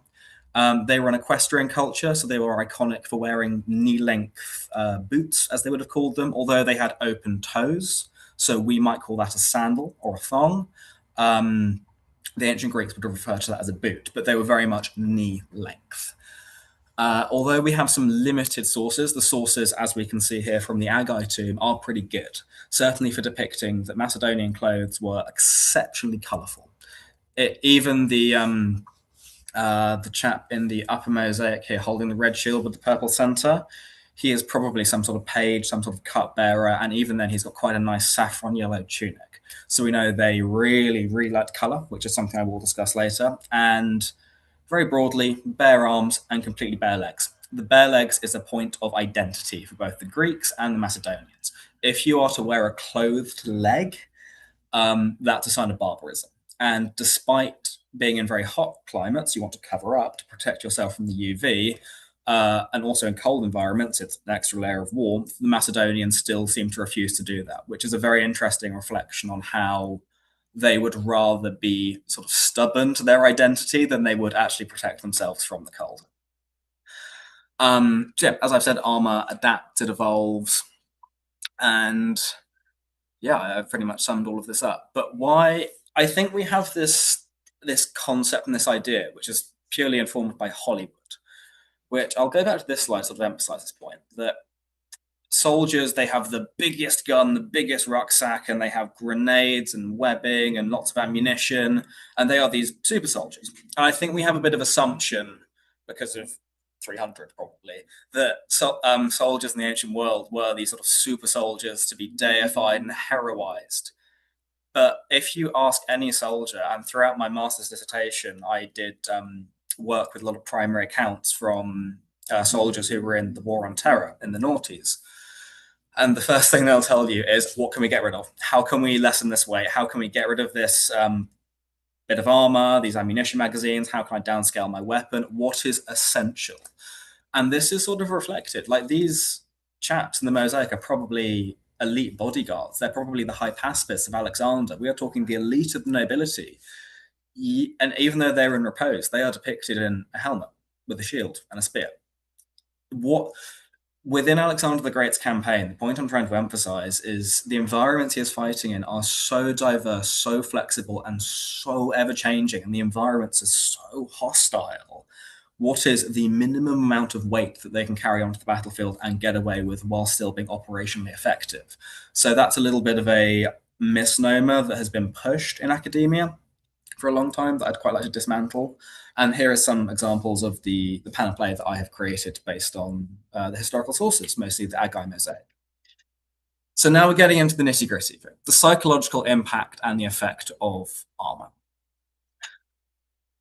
I've talked about how the Macedonians may have gone to battle in a helmet with a shield and a spear. But let's think about the Macedonian phalanx. So the phalanx, for those of you that are not aware, is the evolution of the hoplite in ancient Greece. The hoplite with this big round shield called the hoplon, a helmet, maybe something on their chest, and a 8 to 9 foot spear. That's taller than I am, but it's still not incredibly long compared to what the Macedonians were bringing to battle, which was an 18-foot long pike, which is longer than a bus. And you have to sort of imagine that the Macedonians, when they're on the battlefield, they have these serrated ranks where they are standing in the battlefield. They have this 18-foot long pike in front of them. The rows behind them are holding this pike out. So you're not really actually going to be able to see where your enemy is, nor are they going to really be able to see you, because there is just this serrated wall of metal that you're going to be facing, which would be very auditorily stressful as well. So that's the visuals that we're working with in the infantry of Alexander's army. But when you see a lot of his infantry, they are wearing a very small helmet called a pilos cap, which was very associated with the Spartans as well. Now, the pilos helmet's interesting because it's effectively just a little round bronze cap that they wear. There's nothing that goes on the cheeks or around the face. It's very, very simple and leaves a lot of your face exposed. And there's a very interesting idea that if you look at medieval knights, for example, or indeed ancient Corinthian helmets, they completely enclose the face and it dehumanizes the individual. It takes away their humanity. And if you look at Greek theatre as well, they are embodying another person. They're embodying this person, but they're not. So they have to cover their face up, because if you see someone's face, it's a very easily recognizable touchstone. Whether you like them or dislike them, it will conjure an emotion in you. If you put something in front of your face that completely strips you of emotion, that can be incredibly insidious and quite sinister, which I believe armies used as a terror tactic on the battlefield. Medieval knights, the best example of that. When they go into war and they want to know who has killed them, they will lift their helmet up. But if they are cutting through these ranks of their enemies, they'll put their visor down. Alexander's phalanx relied on very tight social cohesion. And if they have the enemy at the end of this 18-foot-long pike, they don't really need to wear something on their face to scare them. And if they're relying on this human connection with the person next to them, that they would be able to, and I'm sorry, it's very graphic and horrible, but they will be able to smell their sweat, their urine, the blood, the gore. They would be able to hear them screaming if they got injured. You are very, very close to this person next to you. But actually being able to see someone next to you, it's reassuring.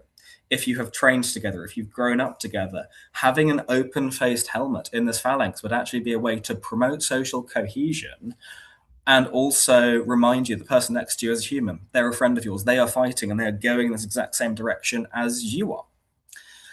And it goes down to even the Macedonians having bare arms, showing their skin on the battlefield. It reminds your side that you are human. And by keeping your enemy, which I hate to say in most cases probably were the Persians for the Macedonians, by keeping the enemy at the end of your pike, it means that any of these ideas about trying to cover yourself up to make yourself dehumanized, you don't really need to. And I think it brings me on to my next point, which is very pertinently summed up by our last speaker. He put his helmet on, said he was getting lots of feedback. When you're on a battlefield, it is loud, it is stressful, it is noisy, it is incredibly hard to hear anything, to see anything, because there's going to be dust. And the more enclosed that your helmet is, the more difficult it is going to be for you to have spatial awareness around you. And it's why if you get onto Alexander the Great's cavalry, they are quite commonly shown wearing the Boeotian helmet, which is this shell-like helmet, which I have got a recreation of in the right there when I'm wearing the purple. The amount of auditory perception I can have when I'm wearing this helmet is incredible. And especially if I'm someone on a horse, I'm able to actually take in, right, I have a elevated position. I can take in the battlefield around me, which is a much more beneficial helmet to wear for someone who's on horseback, as opposed to someone who's in the phalanx, who just needs to be put, right, you're going that direction. Don't step out of line, otherwise things will go wrong. And there's also something very psychological to be said about wearing a helmet. There were lots of tests done in the 18th century around the American Revolutionary War, which is where they ask soldiers, why do you wear a helmet? Because if you shoot it or cut it with a sword, it'll just it comes off, it breaks. It does not protect you in any way, shape, or form. And the soldiers replied and said, it's psychological. It is having something over your head that reminds you, okay, the most vital organ of my body is protected, I'm going to be safe. It doesn't matter whether it's true or not, but just by having that tokenistic gesture on your head is a very, very important thing that a lot of people forget about ancient battlefields as well. Now, going on to the experience of the environment, and I'm going to read out two quotes, which are probably not what people assume about Alexander the Great's campaign. The first one is, the heat of the summer sun scorches the sand and everything on them is baked as if by perpetual fire. That is taken from Alexander the Great's crossing of the Gedrosian Desert, which is in modern-day Pakistan.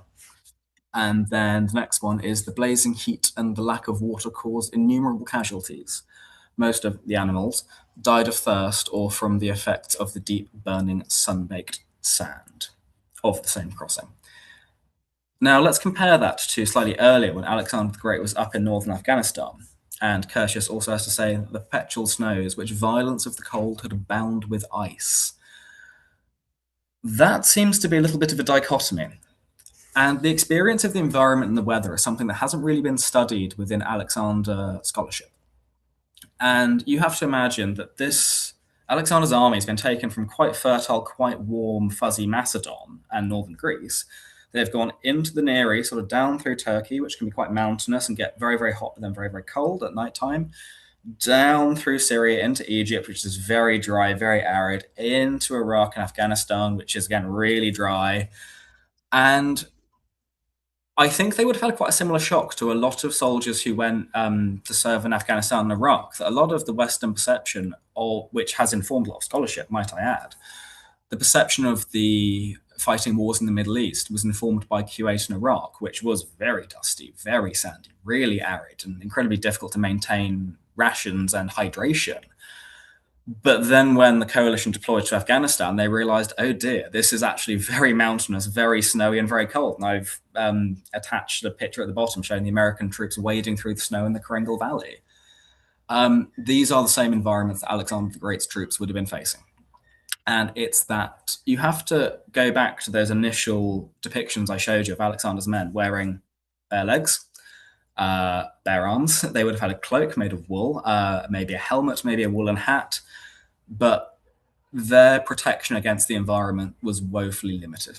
And we know by the casualty numbers he suffered specifically in northern Afghanistan in November through to January, and also crossing the Gedrosian Desert in the late spring, early summer. It killed more of his men and his stock animals than any battle, any altercation combined in his campaign. And there's a little bit of a misnomer as well, because we assume that the ancient Greeks wore either textile armor made of leather or linen, linothorax, or the muscled armor made of bronze or maybe iron with silver plate. If I said linen armor to you, that sounds quite nice and refreshing. However, a lot of experiments that were done at the reenactment events in Plataea of men and women who put this armor on, made of maybe 15, 18 layers of linen and leather pushed together, they actually found it took longer to heat up, but once it heated up, it did not let that heat go. And if you imagine you are stuck in the middle of a phalanx, in the middle of the desert, wearing this kind of armor, you are going to probably die of heat stroke before you're going to get killed by your enemy.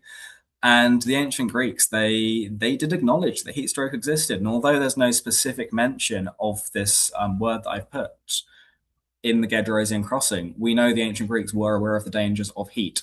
And I think it emphasizes how stupid or hubristic Alexander the Great's behavior was when he made his men across the Gedrosian Desert. Because he knew what heat could do to an army, and it culled them in half, which was awful. But if you look at modern... I know environments have changed and temperatures are going up in the world, but if you look at a lot of modern meteorological studies of the route Alexander the Great made, specifically from northern Afghanistan down into India, he was crossing it when there would have been sandstorms, malaria. The waters are starting to evaporate from the rivers, so it's going to be intense monsoons as well. And there is a very famous anecdote, I believe it's in Curtius as well, where Alexander's men get into India and they say that they are physically having to burn their clothes because they're so trashed, so ruined, their supply lines can't keep up with what they're wearing. Their journey would have been so deeply uncomfortable and deeply unpleasant in ways that very few people today can even imagine, and also their contemporaries couldn't imagine as well. So the environment is a very underrated enemy, and indeed Alexander the Great's biggest enemy, I think, is the point I'm trying to raise here, based on what the Macedonians were wearing. And I'd like to cap this little section off by talking about clothing and identity, and going back to one of my favorite things in history, which is color, and talking about how the Macedonians were incredibly visual people. All ancient cultures, historical cultures, are very visual people. But it ties into a very core concept of their identity. The Macedonians were a very competitive culture, which is reflected in their social and military customs, and especially in their drinking customs. And we know Alexander the Great famously promoted individuals based on martial merit and their ability to perform in battle. But how, in an army of 32,000 soldiers, how are you going to pick an individual out? There is an argument which is proposed, which is the symbols you see on the shields there and the colors of the helmet we used to segregate ranks and units and maybe sort of where someone has come from in the Macedonian army, a little bit like how tartan and kilts were used by the British in the early 19th century, which I think it definitely rings true, but it goes a bit deeper than that. If the Macedonians are very socially cohesive, but also competing against their fellow men to be promoted, are they using color as a way to make themselves more flashy, make themselves literally peacock on the battlefield, so it's easier for one of their officers to point them out and say, oh, that man killed 5 Persians today, I can remember him because his helmet's painted blue? It's something that there is no rhyme, reason, or cohesion to the symbols and the colors that you see come up within the Alexander sources, which may indicate a higher level of personalization. And that is something that does come across very true. It's these individual and unique symbols that you see presented on the shields and the helmets. And even you can sort of see very vaguely the purple embroidery around the edge of the companion's cloak. Color is being used as a way to not just distinguish yourself on the battlefield, but actually reflect this core concept of competition and the desire to be martially superior within the Macedonian army. And this leads us on to the color purple. And of course, purple, if I say, please tell me a time in nature that you can see purple, I can think of lavender, maybe a sunset, but there are very few animals that are purple. Limited amount of flowers that are purple. It's not a commonly naturally occurring color like, say, green or blue is. But indeed, the ancient Greeks didn't actually have a word for blue. But anyway, purple is a very peculiar color. And Alexander, we know, promoted officers and generals and gave purple to his companions to distinguish them as being affiliated and close to Alexander. And we know his bodyguards had what's called a dark purple cloak, whereas his more junior officers had a lighter purple cloak. So purple is used as a visual way to psychologically segregate his army based on status and martial supremacy. But also, as Joel comments, we know Alexander the Great probably decimated the Eastern Mediterranean of Murex supply because of how much purple he was funneling out to his men. But it would also be a way of veterans coming home to say, look, I served with Alexander the Great. I think it's Craterus brings back a purple hat. And people point in the street and say, oh, that's Craterus. We know he went to India because he's A, got the hat, and B, it's purple, knowing he was one of Alexander's bodyguards. So purple is used as a byword for almost a veteran association affiliation in Alexander's army. And I'm going to end on a slightly down note, but it ties into my dissertation research, which is there a link between psychological trauma and clothing in Alexander's campaign? I touched on it briefly, and there's not enough evidence to corroborate it, but I think it's an interesting idea that when he gets to India, his men actually have to burn a lot of their clothing. They've gone to Persia, they've raided the Persian treasury, they're wearing these lovely purple tunics and this lovely new armor. They get to India, it rots, it falls apart, and they have to burn it. And we know when Alexander's army gets to the Hyphasis River that his army has this complete psychological breakdown because they're treading in a land that even the gods couldn't tread in. They're scared. They're uncertain of where they're going. Alexander's slightly losing it a little bit. And I think having to get rid of this clothing, this armor, they feel like they've hard won and hard earned. It's almost this breakdown of their identity and breakdown of this cohesion. It shows how important they felt like they'd really earned this kit, that they've earned this color purple. They've earned the right to wear it by serving with Alexander. And I think that genuinely having to get rid of all of this in India is a contributing factor to why they just are so psychologically done when they get to the Hyphasis River. But yes, I will round up here, and I just want to emphasize how when looking at arms and armor in history, never forget there is a person behind that. They are wearing it for reasons beyond it just looks pretty. Armor is never, ever worn for purely pragmatic purposes. It is psychological, it is emotional, it reflects things about identity. And within Alexander the Great's campaign, there are very few campaigns in history that go on for long enough that you can really see this change, this evolution, how armor is reflecting on the emotional and psychological well-being of an army. So here is my bibliography. Feel free to pour through that if you so wish. And thank you very much for listening. I really appreciate it. All right, awesome. Thank you. So we have a couple of questions and a few minutes to answer those. We have about 4 minutes. So let me get into it. Absolutely.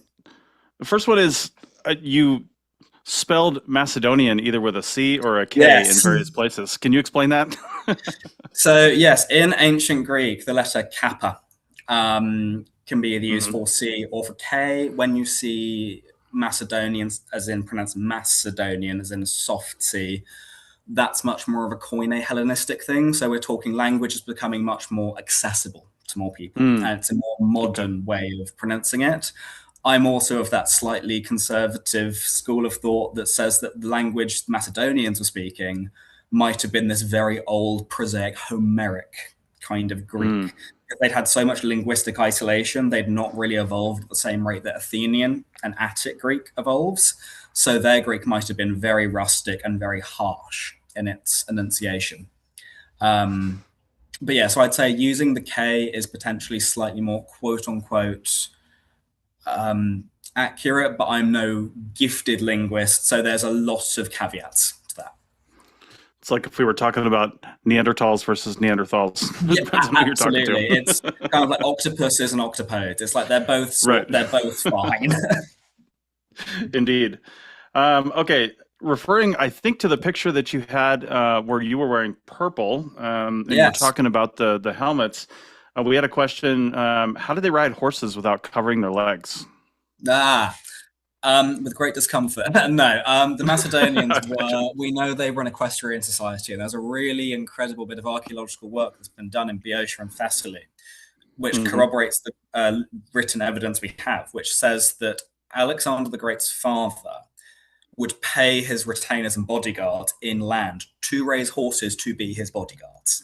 It's a very transactional relationship, but he said, right, I'm going to completely re-landscape southern Macedon and Thessaly. If you train horses, you protect me on the battlefield. Right. We know that in visual art, they might have worn a saddlecloth. Alexander potentially would have been a leopard pelt for him, but there's not a lot of evidence to corroborate that. They would have had maybe a rug made out of wool or padding, maybe leather. Where that ends, the Macedonian crepidae comes up to their knee. So although they would have been having skin contact with the horse, they're doing everything they can to try and protect themselves from chafing. I believe it's in Xenophon's on horsemanship as well. And he says that some Greeks who are of an equestrian class, bear in mind he's talking about the Athenians with this, they may have shaved the outside of their legs, but kept the inside of their legs hairy. So it kind of interknits with the horse's hair and gives you a little bit of a stronger seat. I'm skeptical about that because I've ridden horses with saddles and bareback for a lot of my life. I don't know how effective that would be. But we know the Macedonians were exceptional horse people, and they were doing it. They could ride before they could walk. So they probably would have just got used to it. Yeah, I would imagine. Okay, one more quick question from me. Yeah. The 18-foot pike, is there evidence of whether or not they, say, went on campaign and built these on site if they were going into battle, or did they actually travel with these things? So there's two main schools of thought. If you look at the only metallurgic evidence we have of the pike, it's got big counterweight at one end, pike bit on the other end, and then a metal sleeve in the middle.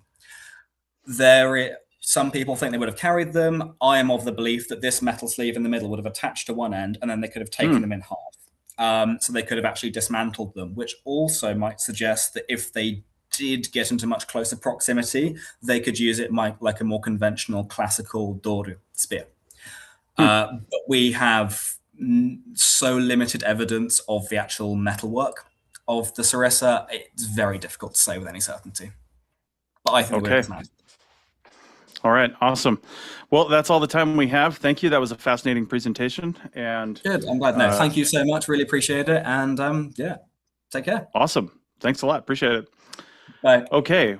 Well, I'm going to hand it over to the folks at Sasa for some announcements.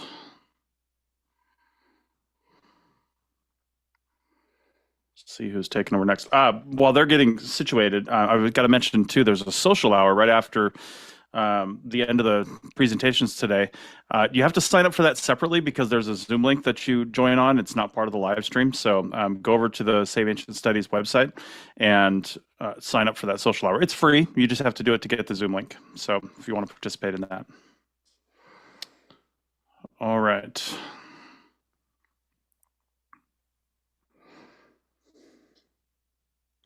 Hi, I think I'm up next. My name is Nicole Honnold. I'm going to give a short presentation about my work here at Sasa and what my team does at Sasa. So I'm the current team leader for the Inspired team, which is a social media campaign that runs year round. We have our own social media accounts, but we also post to the main Sasa social media accounts. So if you're familiar with any of our platforms across social media, barring YouTube and Twitch, you've probably seen Inspire content. And what Inspire does as a team is we try to bridge the gap between academia and especially higher levels of academia and people who are maybe more hobbyists or have an entry-level interest in ancient history. So we make content primarily for young adults and older teenagers, usually in the college age range. And it's typically content that is supposed to be more casual and fun-toned, but is also rooted in academic research and work. So we try to keep things fun and interesting, but also rooted in something that is real and foundational in education. So I always like to say that we are an educational social media account, but we also do a lot of creative works, and we've also done a lot of outreach sort of social media projects. Currently, we are doing a writing contest, which is something that we do every summer to try and get up engagement with our followers on social media. And it's a great way to bridge kind of the gap between follower and social media account. And it's also a great way to get people interested in ancient history because it's an ancient history writing contest. So that's a really great example of the kind of stuff that we do as part of the Inspired team. My interns and volunteers are extremely creative and intelligent people. Most of them are researchers and historians themselves who are very familiar with different parts of the ancient world. And they kind of come up with different ideas and different ways that we can engage with our audience in the series format and post format. And we have had really great volunteers in the past. Ironically enough, Finn Osborne, the presenter who I just got the tail end of his presentation, he started with Sasa in the Inspire team. We're very proud of him. And he actually is a super great example of the kind of work that my volunteers and interns do at Sasa because he, as part of his time on my team, he came up with a series that we ran for about a month and a half called Where in the World is Alexander the Great? And this was this January. And it was a very engaging kind of series where we followed Alexander through a series of places in his life and after his death where his legacy continued on. And that was completely thought up by Finn, and he wrote for it and he created for it and he did all of that kind of that work. And it ended up being a really fantastically popular series. So he's a prime example of what we do in Inspire. So I was really happy to see him presenting here. Other things that we do with Inspire is we also brought back some of our real content, video content. We restarted, I guess, the TikTok page where we post now content that is originally from the Inspire page. It's originally Inspire posts, and we make it real content to kind of broaden our engagement with our audience in a different avenue. And that's been wonderfully successful as well. And so we try very hard to keep things interesting and engaging for our audience, but we never forget that our roots are as an educational, academic-based kind of social media page. And so that's really where we kind of end up. So that's really all I have to present. It's a simple team, but we do a lot, and we try our best to keep everything fresh and engaging and fun. I'm open to questions. I know I ended a little bit early. I don't know. Okay, I think we can just give Mark a little bit more time if there's no questions. All right. Thanks, Nicole, for that. Appreciate Thank the you. presentation. Thank Yeah. you. Have a great day. Thank you. All right, you too. Okay, next we're going to bring up, let me pull up the information here. Next, we're going to bring up Mark Cartwright from the World History Encyclopedia for a presentation called The Forsaken 14th Century, A Global History. Mark is WHE's publishing director. He's a professional writer, researcher, historian, and editor. His studies at the University of York and University of Teesside focus on political history, constitutional theory, military history, and political philosophy. He has been a history writer since 2012. He is a prolific writer for World History Encyclopedia, having authored over 100 articles, some of which appear in the new book published by World History Encyclopedia, The Forsaken 14th Century, A Global History. World History Encyclopedia has been a close partner of Sasa for over the 6 years of Sasa's existence and is an excellent platform that truly brings quality and digestible scholarship about the past to the public. He will now present about this book, which takes a fascinating approach to history by zooming in on one century and viewing events at that time in connection with one another across the globe. He will also touch on areas in the book that connect to the topic of clothing in the 14th century. Mark, welcome. Thank you. Nice to be here. Yes. All right. Feel free to share your screen, and you got your video on there. I will go away and enjoy. Okay. So I have a few pictures and slides. Let me see there. There we are. There's our name and logo. So yeah, I'm from World History Encyclopedia. It's great to be here. We had, as you said, a long partnership. For anyone who doesn't know, it looks like that, the homepage of the encyclopedia. So we publish free online resources, articles, maps, infographics, videos on all history. And we've recently started print books. So I can show you this one. Yeah, The Forsaken 14th Century. I've been invited today to talk a little bit about this. Maybe not ancient, but I suppose it depends in the world where you're talking about. For some cultures, 14th century is still ancient. So yeah, the idea, like the encyclopedia, we wanted to sort of attack history from a global perspective. So you can see the 9 chapters there on various parts of the world, or all parts of the world, really. So the idea was just to take a snapshot of the world at a particular century. The 14th century seemed a particularly interesting one. As you can see from the cover, the suggestion there of the plague with the rat, and the figure is Mansa Musa in Africa, supposedly the richest man ever. So yeah, there is sort of fashion in that book. So I'd like to just maybe pick out 2 cultures, because I don't have long. It's the Mongol Empire, I thought we could talk about, and the Incas, or sort of neighboring cultures in South America, and see what they were doing with textiles and fashion. So let's start with the Mongols. So just to refresh where they were, that's where they were. That's Genghis Khan's empire. They did get a bit bigger than that a little later, moved a bit south, but you can see they're right across the Asian steppe and then into China. So the clothing of the Mongols, I think, reflects the way they lived. They were nomads in a harsh climate of the Asian steppe, which could be -30 in winter, or it could be very hot, short, but very hot summers. So they needed a variety of clothes. So they have long jackets with loose sleeves and baggy trousers and felt hats, which I think I have a picture there, the Mongol scroll. These are some Mongol archers. So their clothing was meant to keep them warm, but also in summer, you needed to be cool. So it's often layered, so they can take off layers.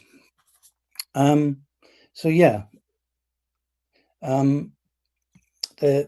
because they're nomadic, I mean, you can imagine a nomadic life. You don't have much space to carry things, not much space for clutter. So clothing was very practical and therefore highly valued. I mean, cloth was given as dowries amongst the Mongols.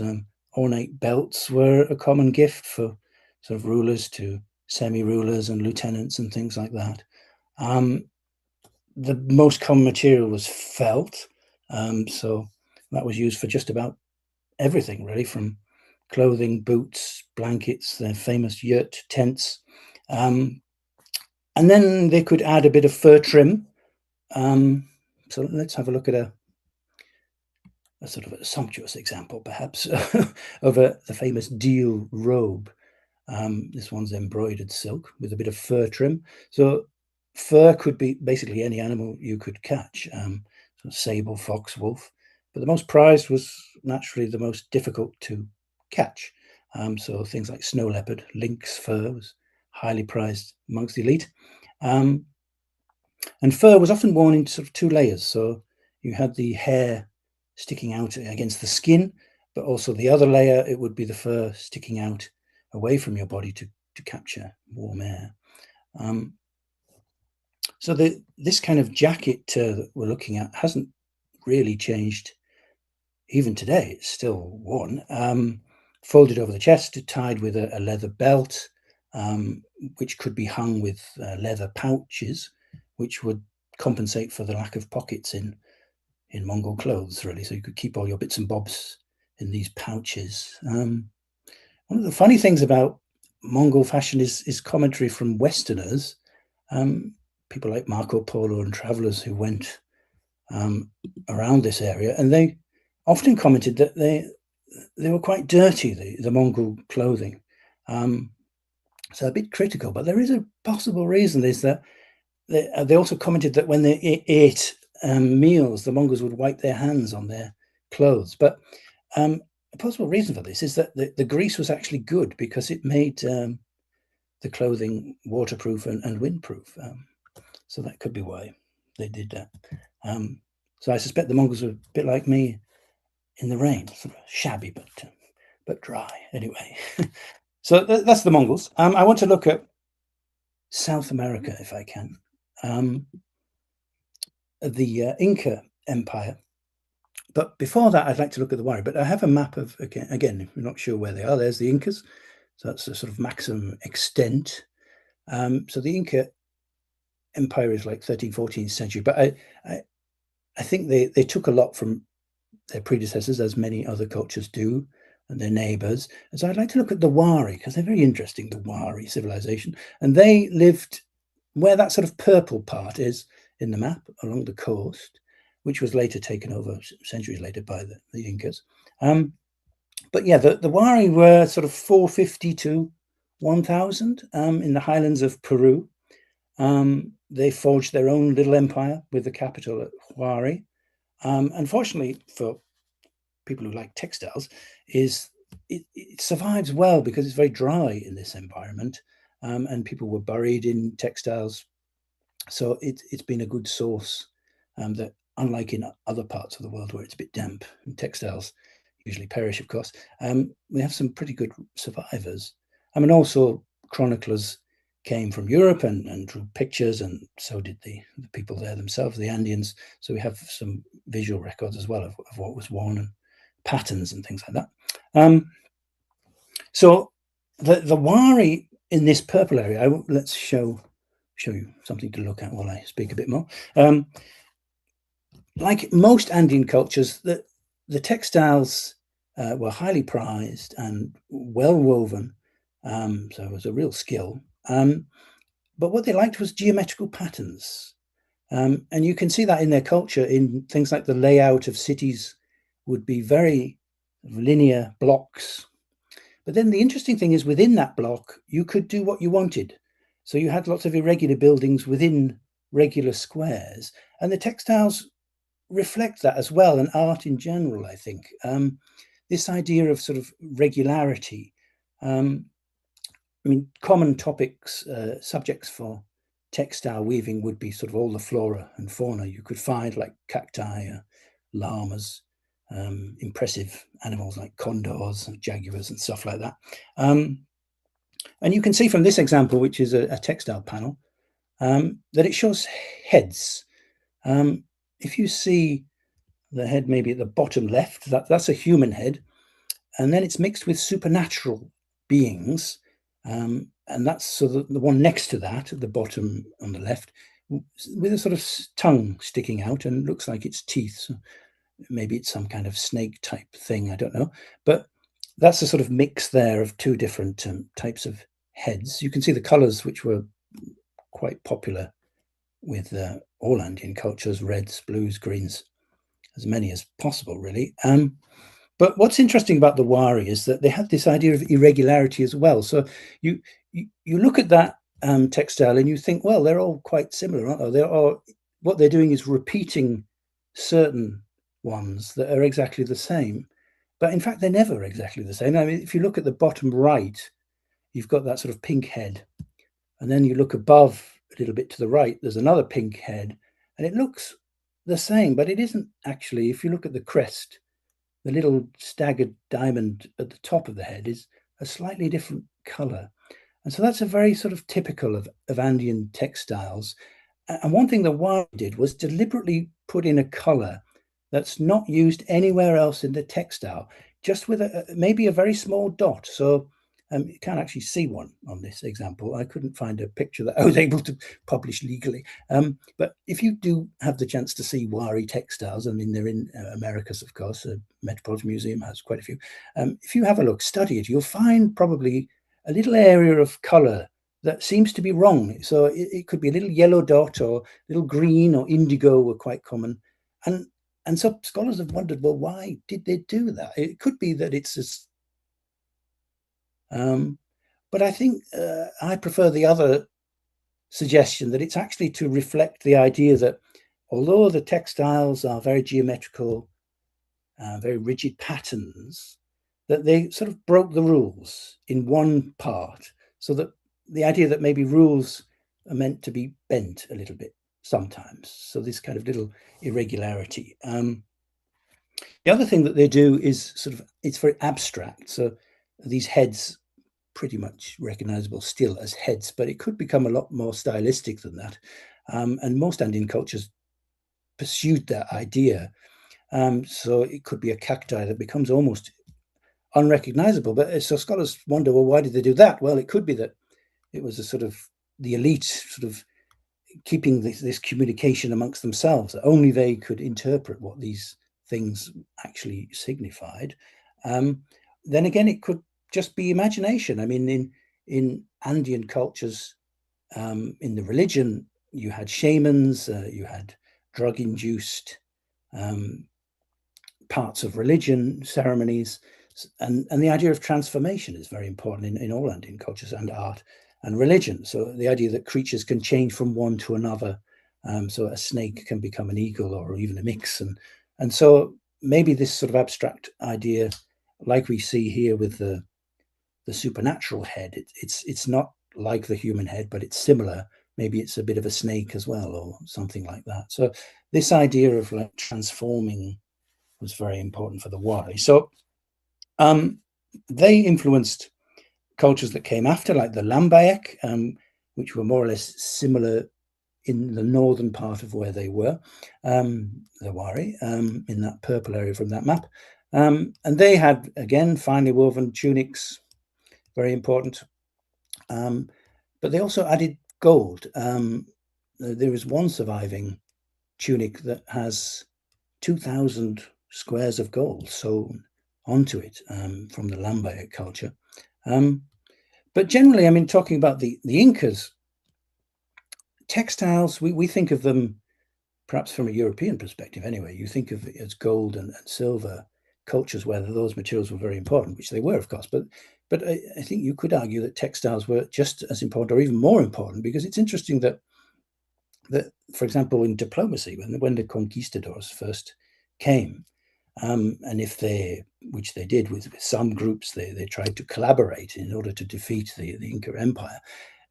Diplomatic gifts would be textiles. It wasn't actually the gold or the silver that the conquistadors wanted. It was bundles of textiles. This was very common. I mean, tax was often given in cloth in Andean cultures. I mean, for the Incas, men and women were weavers, both. It seems to be a skill that all classes had, so it was sort of something that was valued as a skill that any younger person could learn. The finest materials, as in other cultures, clothing often similar between classes, but the difference was the material. So the best material for the Incas was the super soft vicuña wool, and that was reserved for the Inca elite. Nobody else could wear that. And I've got, I'll change picture there. I've got another tunic. This is a Inca military tunic. So again, that geometrical emphasis. And also colors had a significance. So you have here red represents blood and conquest, whereas black represents death. So that seems a suitable combination, doesn't it, for a soldier? So easily identifiable members of the Inca military from their tunics. Yeah, so we had vicuña wool, I said, and also wool from llamas, alpaca. Also, they made textiles from plants, from like the magui, the succulent plant, often confused with cactus, but it isn't. That's sort of, they made clothing from those fibers from that plant. Colors like here, the red and the black, they came from natural dyes of plants, minerals, crushed insects, shellfish, as in many other cultures I'm sure people have talked about today. What else I would say? Yeah, the wearing of certain colors was restricted. So not only material, but apparently foreigners or non-Incas, better say, non-Incas in the capital, Cusco, were forbidden to wear colors. They had to wear black clothing, in fact, when they were in the capital. So yeah, we can see these designs. So let me show you my last picture, which is an Inca royal tunic. So obviously that's going to be one of the best, isn't it, really? So again, you've got these geometrical patterns, lots of repetition or seemingly repetition, but maybe not exactly repeated. You have to look very carefully, but you can see in there, if you look carefully, you can see that tunic, the military tunic there, you can see that repeated in that royal tunic in many of the different squares. So perhaps to represent the fact that this wearer was a general or something in the armed forces, perhaps, yeah. And another thing about Incas and weaving is that they had distinctive patterns for distinctive geographical areas, because, as I said, textiles were given as a tax because it was so valued. And so in order to identify which region was giving what, they would have their own distinctive weaves and patterns. So they became identified with particular regions. So I think that's all. So that's the book that's two of the cultures. So the idea is to look at that, not just that subject, of course, because we're looking at everything, politics, elite, but also society, fashion, China, Australasia. What did people wear in that? So that's kind of the idea of the book. All right, Mark, thank you very much. I got a couple of questions for you. Yeah, first off, I was wondering the title. What makes the 14th century forsaken, so to speak? Yeah, well, we tried to get a catchy word, of course. People would say exactly that. Well, why is it forsaken? Well, there's a lot of conquering going on. I mean, you could say that in any century, I suppose. But you know, you had the Mongols in China, so that's a big rift from tradition. You had the African empires were really growing at that time in the sub-Sahara. Like we said, Mali from Mansa Musa, the rich guy there. So that was a big change. The first real sort of like big African kingdoms, empires, let's say, not kingdoms, empires. And the plague as well that caused so much disruption around the world. And it was a global effect, obviously. If a lot of people tend to focus on what happened in Europe, but of course it did have consequences in all kinds of parts of the world. So yeah, that was really, there seemed to be a lot of bad things going down in the 14th century. It's like one of the ones you might want to miss if you were reincarnated going back in the past. Don't want to be in the 14th one, but so it was just an interesting one as well, because we wanted to present that global perspective to really sort of give, you know, like the Americas as well is just like, obviously it's got a longer history, but I think it's true to say that we know more about certain parts of the world from that period. So that was another reason as well, that we could really shine a light on different parts of the world which maybe are not so commonly looked at. Yeah. Yeah, interesting. A couple of questions from the viewers. So regarding, I think this was written when the Wari textile panel was up. They were wondering how they made that. Is it a special type of weaving? And is it a normal type of weaving that we're familiar with around the world, or did they have their own techniques for that? Yeah, well, I'm not actually a specialist on that, or I don't remember because I wrote it quite a while ago. But I would say, yeah, I mean, I remember reading. I mean, I'm not a specialist in that. I don't actually understand when it says something like so many weaves per weft and all this. I don't actually know what that means. But it was very technically accomplished for sure in Andean culture and Wari. Compare it if you took a textile and you compared it with one made from, I don't know, Persia or somewhere like that, they would hold their own and probably have more concentrated threads, I would say, in layman's language, per millimeter, per centimeter, square centimeter. So they're very technically accomplished, but using simple spindles and as most cultures really. Yeah. Another question regarding the checkered pattern, I think in the image before this on that tunic, do we have any idea why they might have chosen a pattern like that? Is it to help break up the person so it's harder to focus on them, like camouflage type of thing? I mean, I don't know of any checkered patterns in nature, but if you're amongst a whole group of people like that, maybe it'd be hard to distinguish one from another.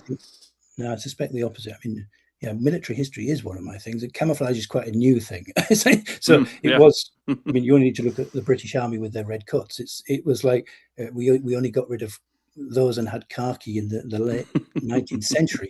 But because we knew that it made people distinctive, but that was the point. So I suspect the Incas were exactly the same as the British Empire soldiers, is that we are soldiers. Be afraid of us. You can see us.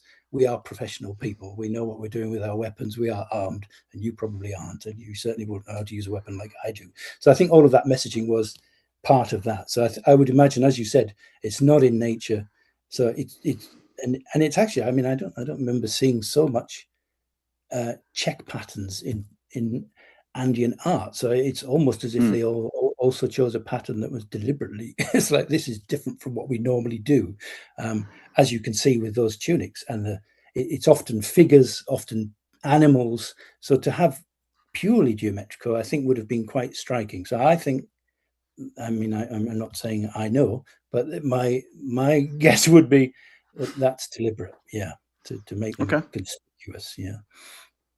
Awesome. Well, thank you very much for that conversation. I'm sure everybody can go check out the book and take a look at all the history and the focus. I really like my own podcast, The Archaeology Show. Sometimes we do an episode called Timelines, where we take one sort of anchor culture that people might know about, or event, or item or something like that, and then we look at two other cultures or two other things happening simultaneously around the world. And I really love looking at, taking a slice of time, so to speak, and seeing what's happening around the world at that. Yeah, it's really interesting to see how different cultures are, like where they're at, Oh yeah, I mean that's one reason why I do my job is I mean, you said in the introduction wrote 100 articles. Well, I've actually written 1,500. But the reason why I'm interested and motivated to keep doing it in different cultures is precisely that, because you so often historians are specialized, and I'm a sort of semi-historian, but I'm not a specialized historian. So I'm allowed to look at different cultures, and my reputation will not be in tatters if I talk about something else. But it is interesting that often it's ignored. A huge event is happening in another part of the world, on another continent, and it's not discussed at all. But it could be very relevant. Obviously, communication was a lot in those days, but that's in the book as well. I think there's a timeline of things to give that snapshot of like, well, what else is happening? I didn't know that was happening then. You don't imagine, because you often study it in isolation, you don't imagine that these things are contemporary. And things like the plague, which affects other parts of the world, which you wouldn't imagine, or gold, like in the sub-Saharan cultures, where this guy Mansa Musa had so much gold and he went on a shopping trip to to North Africa, and the price of gold crashed, and then it crashed in Europe. So it was important what this African kingdom was doing to the Genoese traders. It was interconnected. So yeah, it's a big part of the book is that kind of, let's have a look at what's happening everywhere. So yeah. Awesome. All right, well, check out the book. And again, thanks, Mark, for bringing this up and discussing this book with us. Thank you. Thank you. Okay. Let's let this share end. And then while that's happening, don't forget to RSVP for the social hour. We'll be having that just after the presentations end. But again, you need to grab a separate Zoom link for that if you want to join in. So it's free. You just have to go over to the Save Ancient Studies website and sign up for it. All right, now we're going to start session 6, Power. And this next presentation is going to be from Dr. Christina Monir Ibrahim, and it's called Representations of Servants' Clothes and Coptic Textiles till the 7th century AD. And I'll just give a brief bio here. Sorry, I've got too many screens. There we go.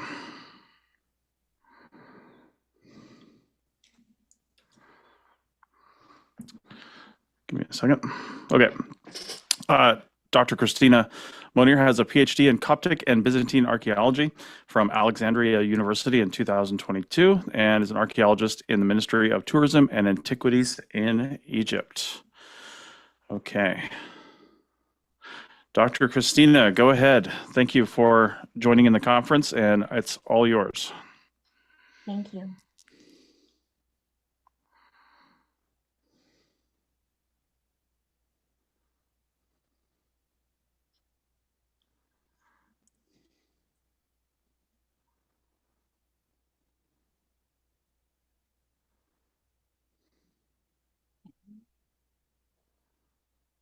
Is it clear now? Yes, we can see it. We can see it in yep, there it is. There it is. Good. Hello, everyone. It's really my pleasure to present my research about representation of servant clothes in Coptic textile till the 7th century AD. This study examines how servants were depicted in Coptic art and explores what their clothing reveals about social identity, occupation, and daily life in late antique Egypt. Through the analysis of selected examples, the presentation highlights the artistic conventions as well as the historical significance of this representation. Now we are supposed to ask an important question. What did the Coptic community wear in the early centuries? Let's start with an example from burial chamber of Theodosia, who died at the age of 15 from Antinoe. Dates back to the 5th century.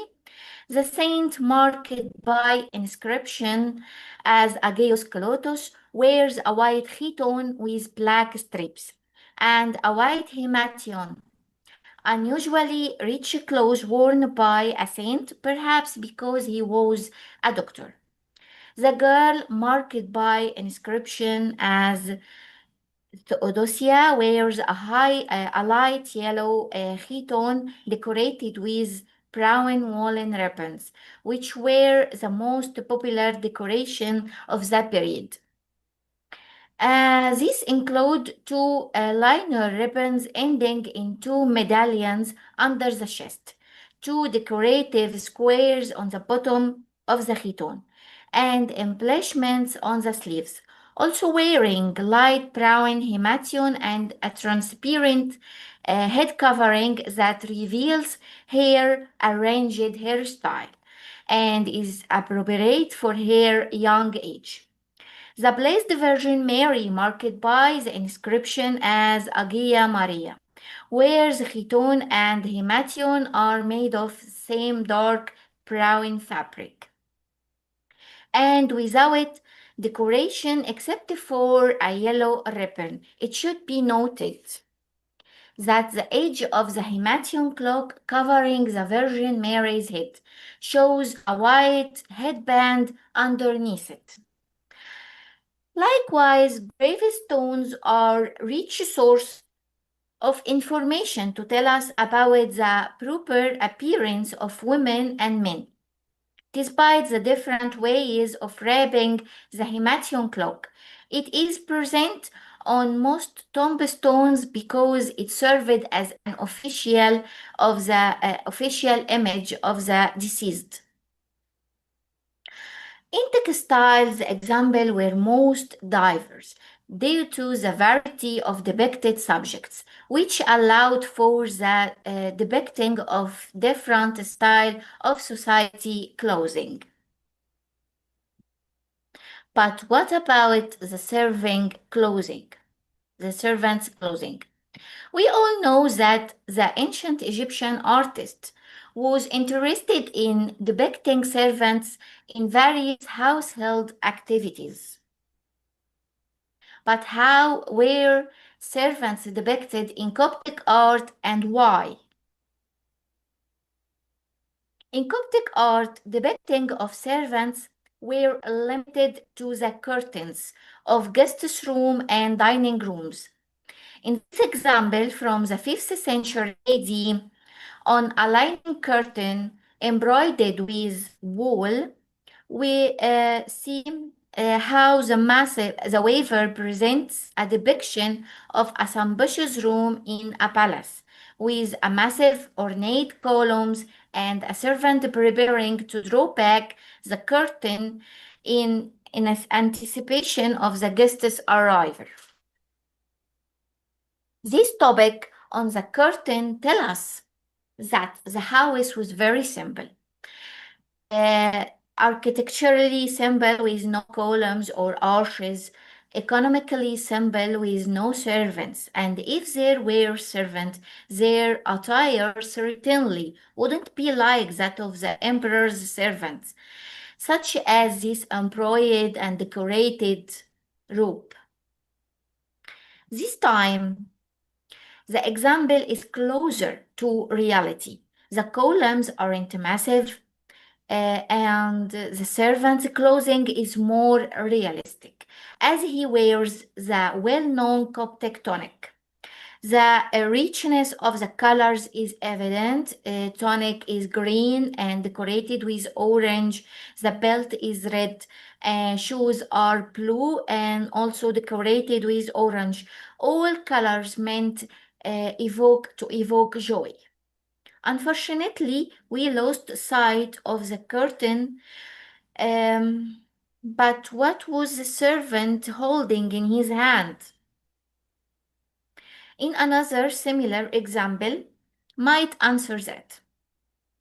As usual, between the two columns, this time supporting a gable, stands a waiting servant.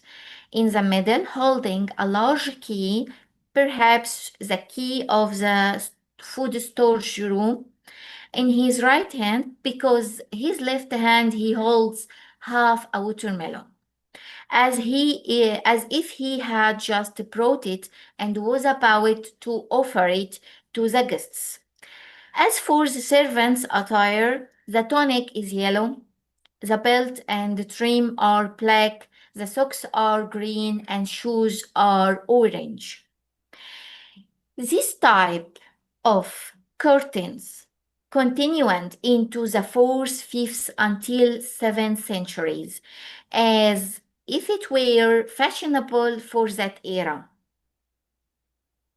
It was noting here that this trend depicting the waiting servant also existed in Greece, but just in style of fresco, only wall painting.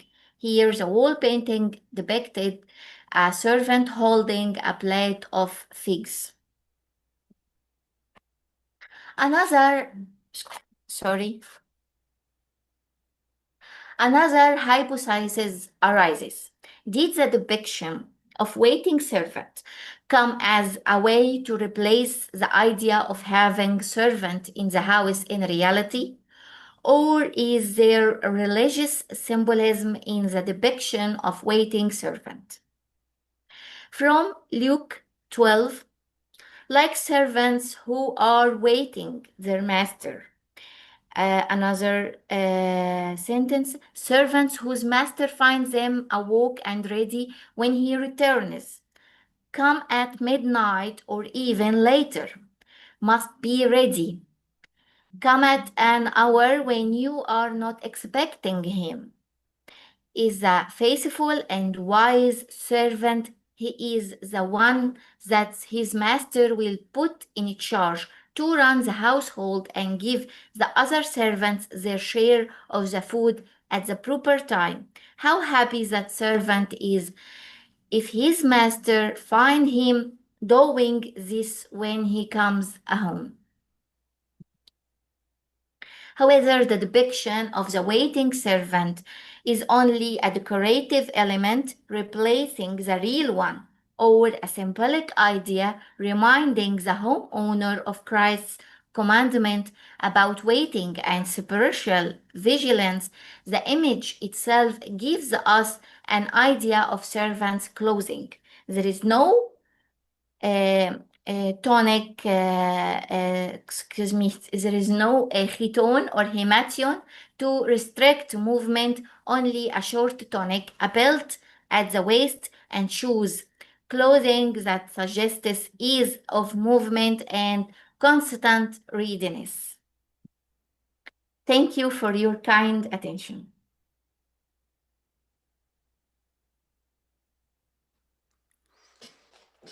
Okay.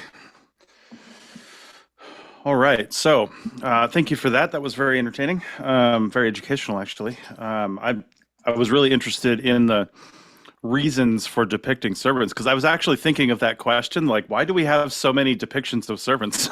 And then you went and gave somewhat of an answer for it. So, but do we think those depictions, I mean, if they were saying, hey, if I have a picture of a servant in my house, but I can't actually afford one, maybe this is somewhat of a status. How much do we trust how those servants were depicted? You know what I mean? Like, it could have been very stylized up, I guess, from what normal servants are. I don't know. Is there any thoughts on that? I am with the opinion of symbolic idea. Just, Coptic art depends on a symbol more than how to act the reality. He preferred to depict the symbol. So I am with the opinion of it's just only a symbolism idea. Okay. And we had another question from the chat as well, referring really just in general to some of the dyes that were used for some of these. Do you have any idea on what kind of dyes were used, where they may have sourced these? Because the colors were so vibrant on some of the depictions that you had in there. So do you have any information on that? We actually find the tonic a lot of colorful. It's already best colorful, a very colorful tonics. It's we found it especially in Upper Egypt. So it's already existed to be green with orange, white with black, brown with yellow. So it's already exists. Yes. Okay. Awesome. All right. Well, thank you for that. We appreciate it. And again, thank you very much. You can end your presentation. It looks like you've ended your presentation. That's good. All right. Thank you. Appreciate it. We're going to bring on our next speaker a little bit early. And let me get myself prepared here.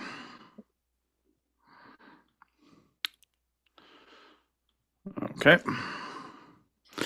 So this next one is from Lucas Tamargo, and it's called Dressing the Tyrant, the Semiotics of Emperor Gaius Caligula's Attire. This should be interesting. All right, so Lucas Tamargo is a pre-doctoral researcher in ancient world studies at the Universidad Autónoma de Madrid and a graduate of the inter-university master's degree in history and science of antiquity.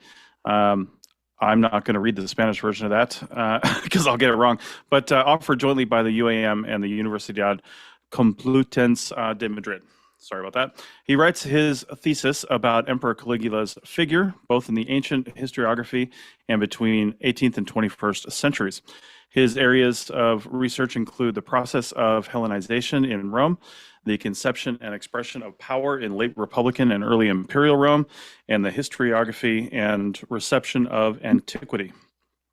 And while I'm getting sorted here, and we're bringing Lucas up, I will remind you, if you want to join in the social hour, go to Save Ancient Studies website and RSVP for that, because you do need a special Zoom link for that. So just going to keep reminding people of that as we're nearing the end of our presentations. We've got a few more to go.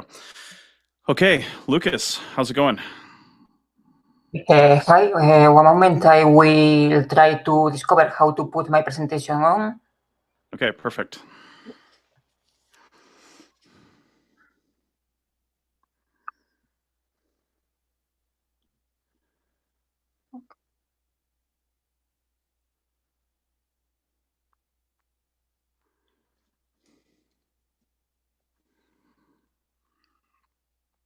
Okay, here it is. Do you see it Looks well good. correctly? Yep, I see it. There it is. Okay, perfect. So I start. Sorry, because I will read the presentation from a script. English is not my native tongue, and I prefer to read to make it clearly. So, good morning, everyone, and thank you for the introduction. Over the next 15 minutes, I would like to show how the ancient literary tradition uses Caligula's clothing as a deliberate rhetorical device, a coded language through which the sources construct and reinforce his image as a tyrant. Let me begin with a brief introduction to my subject. Gaius, whom we know by his nickname Caligula, reigned as emperor from March of the year 37 to January of the year 41 of our era. Our knowledge of his reign depends above all on four authors: Suetonius, Cassius Dio, Philo of Alexandria, and Flavius Josephus, with more incidental contributions from Seneca, Tacitus, and Pliny. Caligula is generally regarded as the first of the so-called Mad Caesars. His authoritarian style of rule broke with the consensus established under Augustus, and this, I would argue, goes a long way towards explaining both the hostility of our sources and his premature death. Indeed, he was the first emperor to be assassinated, and given that Rome had only 3 emperors by that point, this fact alone tells us a great deal about the fragility of the new imperial system. To analyze the passages devoted to Gaius' clothing, I have found it essential to draw on the work of two sociologists, George Simmel and Thortis Veblen. From Simmel's Philosophy of Fashion, published in 1905, I take the idea that fashion performs two functions simultaneously: cohesion and differentiation. It unites a given social circle while distinguishing it from others. Within this framework, foreign products acquire particular prestige, since their unfamiliar origin provides both inaccessibility and a self-identity marker for the elite that consumes them. From Veblen's theory of the leisure class, published in 1899, I take the notion that certain garments symbolize the leisure class precisely because they are impractical for manual labor.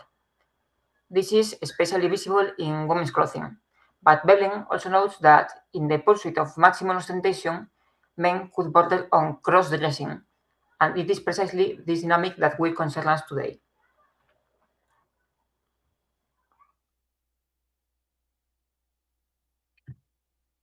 Our richest depiction comes from Suetonius, who offers what amounts to an inventory of the emperor's wardrobe. Allow me to read the passage in full, since it is the cornerstone of my entire analysis. In his clothing, his shoes, and the rest of his attire, he did not follow the usage of his country and his fellow citizens, not always even that of his sex, or in fact that of an ordinary mortal. He often appeared in public in embroidered cloaks covered with precious stones, with a long-sleeved tunic and bracelets, sometimes in silk, and in a woman's robe, now in slippers or buskins, again in boots, such as the emperor's bodyguard wear, and at times in the low shoes which are used by females. But oftentimes he exhibited himself with a golden beard, holding in his hand a thunderbolt, a trident, or a caduceus, emblems of the gods, and even in the garb of Venus. He frequently wore the dress of a triumphing general, even before his campaign, and sometimes the breastplate of Alexander the Great, which he had taken from his sarcophagus. As you can see, in a single passage, Suetonius manages to weave together 4 distinct accusations: cross-dressing, effeminacy, ostentation, and what I will call divine cosplay, impersonating the gods themselves. Every garment named here will reappear in more detail over the course of this talk. Cassius Dio corroborates this image, focusing above all on the motive of cross-dressing. Indeed, to match the change of name, he would assume all the rest of the attributes that belonged to the various gods, so that he might seem really to resemble them. Now, he would be seen as a woman holding a wine bowl and tilsus, and again he would appear as a man equipped with a club and lion skin, like Hercules, or perhaps a helmet and shield. He would be seen at one time with a smooth chin and later with a full beard. Sometimes he wielded a trident, and again he brandished a thunderbolt, Poseidon or Zeus. Now he would impersonate a maiden equipped for hunting or for war, and a little later would play the married woman.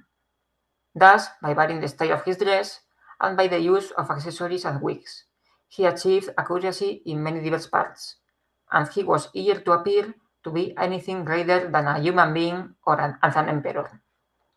Notice how Dio closes the passage. Caligula, he says, wishes to appear anything but a human being and an emperor.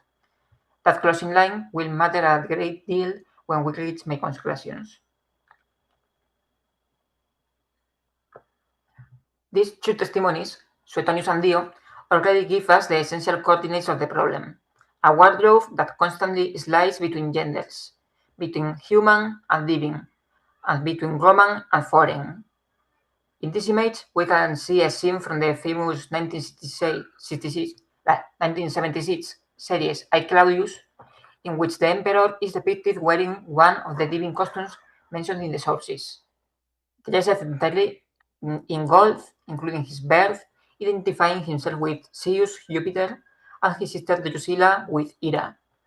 In addition to illustrating the descriptions found in the sources, this image helps us highlighting how these depictions were received in the collective imagination. Flavius Josephus, and as we will see shortly, Seneca as well, insist on these same shares of cross-dressing, and they do so with a very particular rhetorical purpose: to underline the irony of an emperor who mocked the effeminacy of Cassius Carea, the very officer who would later assassinate him. Now, although he had sometimes put on women's clothes and had been wrapped in some embroidered garments belonging to them, and done a great many other things, in order to make the company mistake him for a woman, yet did he, by way of reproach, object the like womanish behavior to Carea. The accusation, in other words, rebounds on its author. Caligula condemns in Carea precisely the trait for which he himself was most notorious.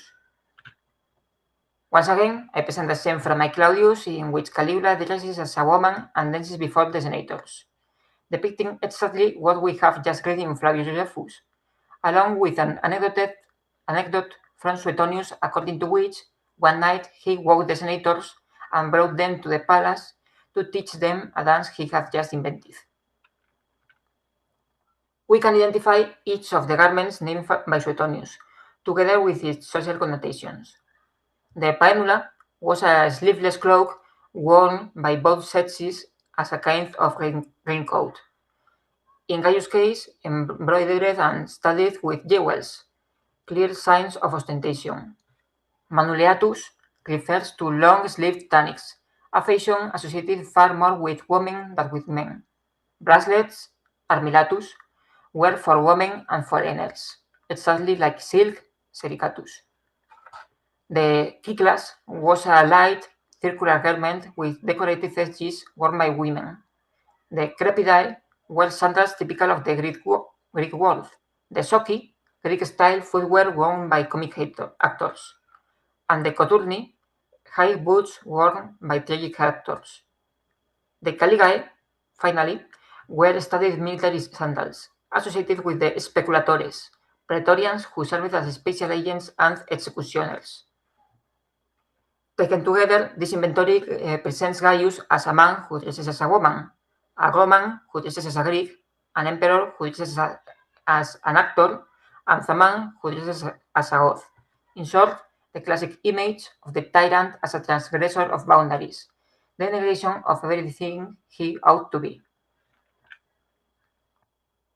This same logic extends to what we might call barbaric dress. Foreign garments allow the sources to portray the tyrant as an outsider, not simply to Roman custom, but to civilization itself. The long sleeve, the silk, the jewels, even the Hellenistic and Oriental references we will discuss shortly, all serve to consistent narrative purpose, to place Gaius outside the boundaries of what a legitimate Roman princeps should be, and to align him instead with the stereotype of the Eastern despot. Let us look more closely at what is perhaps the least obvious of these effeminate markers for a modern reader, the long sleeve. Our best explanation comes from Aulus Gellius, writing in the Attic Nights during the reign of Marcus Aurelius.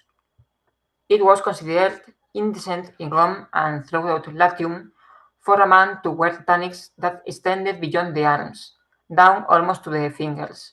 Our people called these tunics chiroditae, long-sleeved, and considered that such garments were proper only for women. Publius Africanus reproached Publius Sulpicius Gallus, an effeminate man, for wearing tunics that completely covered his hands. In Scipio's own words, will anyone doubt that he who, as a young boy, dressed in a long-sleeved tunic, reclines at banquets beside his lover, that he does what sodomites do? Applying Veblen's theory to the Roman case is, I think, particularly illuminating here. Roman men originally favored short sleeves precisely because long sleeves are impractical for manual labor. This mattered enormously in a culture that tied virtue directly to virility, and that places great value of labor, cultivation, and combat, even among the elite. A garment that hindered the use of one's hands was not merely uncomfortable, it was a visible symbol of distance from the Roman civic ideal. It was through Greek and Eastern influence that the long sleeve slowly entered Rome, and since the passive partner in an homosexual relationship, the kinaeus, was defined by adopting traits of the opposite gender, it is natural that the long sleeve came to be associated with that figure as well.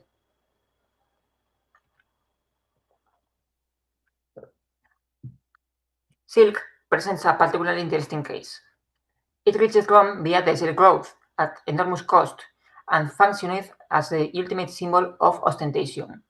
Because of its transparency, it was considered indecent, typically worn by women, and criticized even when women wore it. Seneca the Elder puts it bluntly, I see there raiments of silk, if that can be called raiment, which provides no covering for the body, nor even the one's modesty, whereby no woman can honestly swear that he is not naked. This semi-transparency turned silk into a marker not only of effeminacy but of indecency, so much so that the Senate banned its use by men in the year 16 under Tiberius. Yet, from Gaius' own perspective, wearing silk was coherent with his representational program. Its high cost displayed economic power, and its Eastern origin matched the Hellenistic style of the rest of his wardrobe. Here, then, we are dealing less with cross-dressing than with the expression of power through dress, for Winsimmel, with effeminacy emerging for Wimeblen as a side effect of maximal ostentation. The triumphal garb takes us into a different register altogether, not effeminacy, but the usurpation of an honor reserved to very specific, exceptional occasions. On Caesar, Cassius Dio says, first, then, they vowed that he should always ride, even in the city itself, wearing the triumphal dress, and should sit in his chair of state everywhere except at the games. The same for Augustus. This is precisely the honor that has been granted to Julius Caesar. For Gaius to wear the triumphal dress on a daily basis, and even before any actual military campaign, was to appropriate an exceptional distinction and turn it into an ordinary habit. Another instance of that same logic of transgression we have been tracing throughout this talk. Finally, I would like to close this survey of specific garments with what is, in my view, the most complex case, the breastplate of Alexander the Great, which Gaius reportedly removed from Alexander's own sarcophagus in Alexandria. Says Suetonius, sometimes the breastplate of Alexander the Great, which he had taken from his sarcophagus. Cassius Dio adds further detail, describing the occasion of the famous bridge of boats between Baiae and Puteoli that Gaius made construct. When all was ready, he put on the breastplate of Alexander, or so he claimed, and over it a purple silk chlamys adorned with much gold and many precious stones from India. Moreover, he girt on a sword, took a shield, and donned a garland of oak leaves. This episode brings together everything we have discussed: Oriental luxury in the silk and the Indian gemstones, Hellenistic emulation in the breastplate itself, and monarchic pretension in the deliberate imitatio Alexandri. Whether an emulation of Alexander is read as praise or as condemnation depends, in Roman tradition, on whether the emperor compared to him is judged as good or as a bad scholar. Since our sources have already decided that Gaius belonged to the second category, his admiration for Alexander becomes, in their hands, proof of megalomania rather than of virtue. Let me now draw these threads together. Across all of the passages we have examined, the ancient sources use clothing as a coherent and deliberate strategy to portray Gaius as a tyrant, built around 5 recurring traits. First, effeminate traits and cross-dressing. Second, barbaric garments, which construct the tyrant as an outsider to the Roman community and, by extension, to civilization itself. Third, ostentation, expressed through jewelry and flashy clothing. Fourth, the inappropriate use of military attire, whether the triumphal regalia of Alexander's breastplate. And fifth, megalomania, expressed through what I have called living cosplay. What I hope to have shown in that is that these are not isolated anecdotes, but a single, coherent semiotic system. Clothing in this test is never merely descriptive, it is argumentative. Each garment functions as a coded sign, and reading that code lets us reconstruct the mechanisms through which Roman authors build the literary image of the tyrant. Thank you very much for your attention. I would be delighted to take any questions. Okay, thank you very much. Yes, we do have a few questions. First off, that whole him wearing Alexander the Great's breastplate, I had no idea about that. That's interesting. Is that just one example you put in here, or were there other examples where he took things from past people's graves, for lack of a better way to say that, and wore them? Yeah, indeed, if you have saw Caligula's 1979 film by Tinto Brass, there is a scene where he wears the breastplate.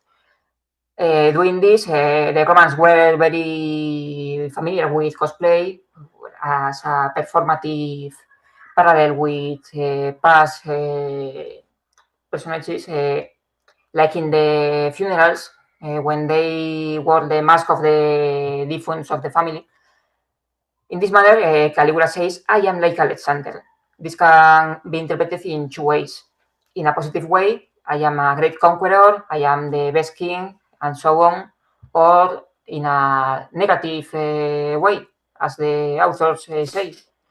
Alexander the Tyrant, Alexander the Greek, not the Roman, an orientalized one that aimed to an absolute power. So the Romans had two Alexanders, and the representation with the breastplate has two translations. Okay, interesting. All right. Another question from the chat.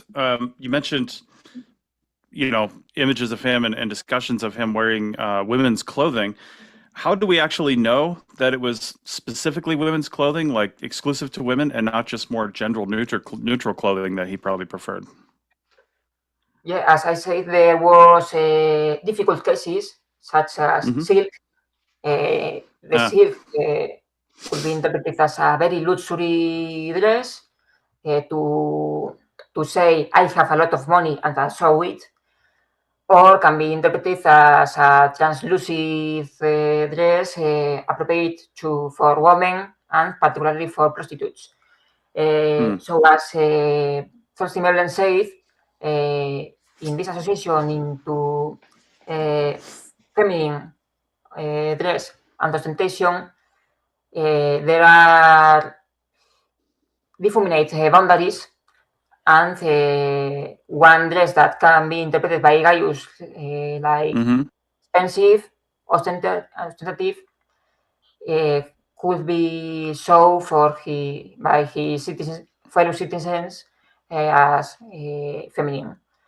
The objective cases are the dresses of gods.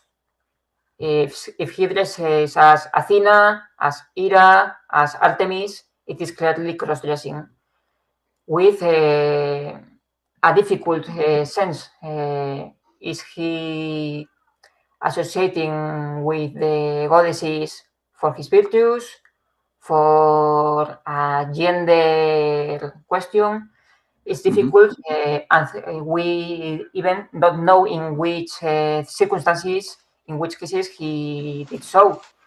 In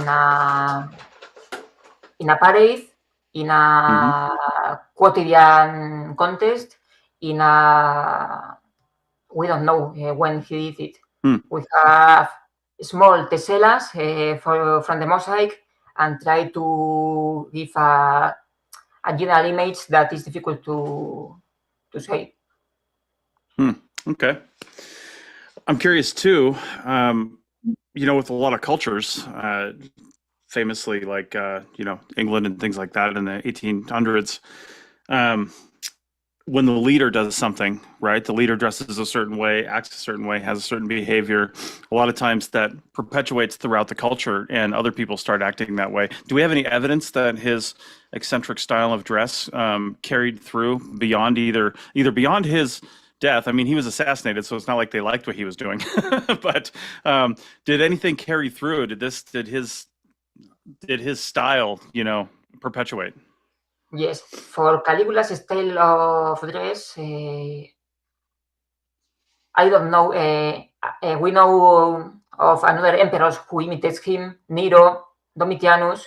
They have a similar dress, but the common people or the senators is more difficult to say.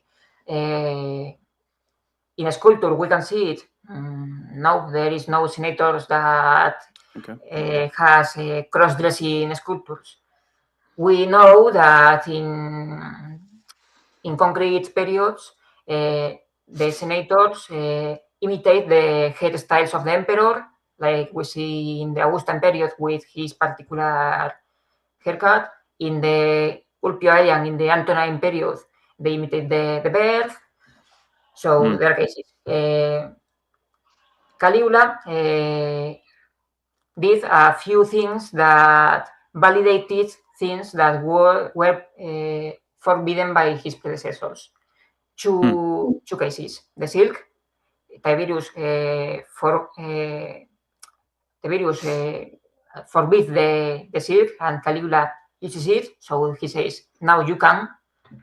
And with the memory of Mark Antony, because Augustus banned the celebration of Actium Victory, the celebration of Antony figure, and Caligula celebrated his birth and the victory.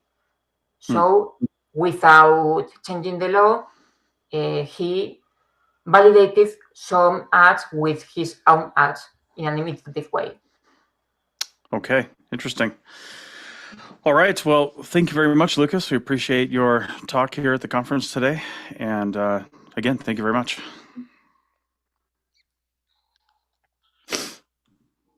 All right.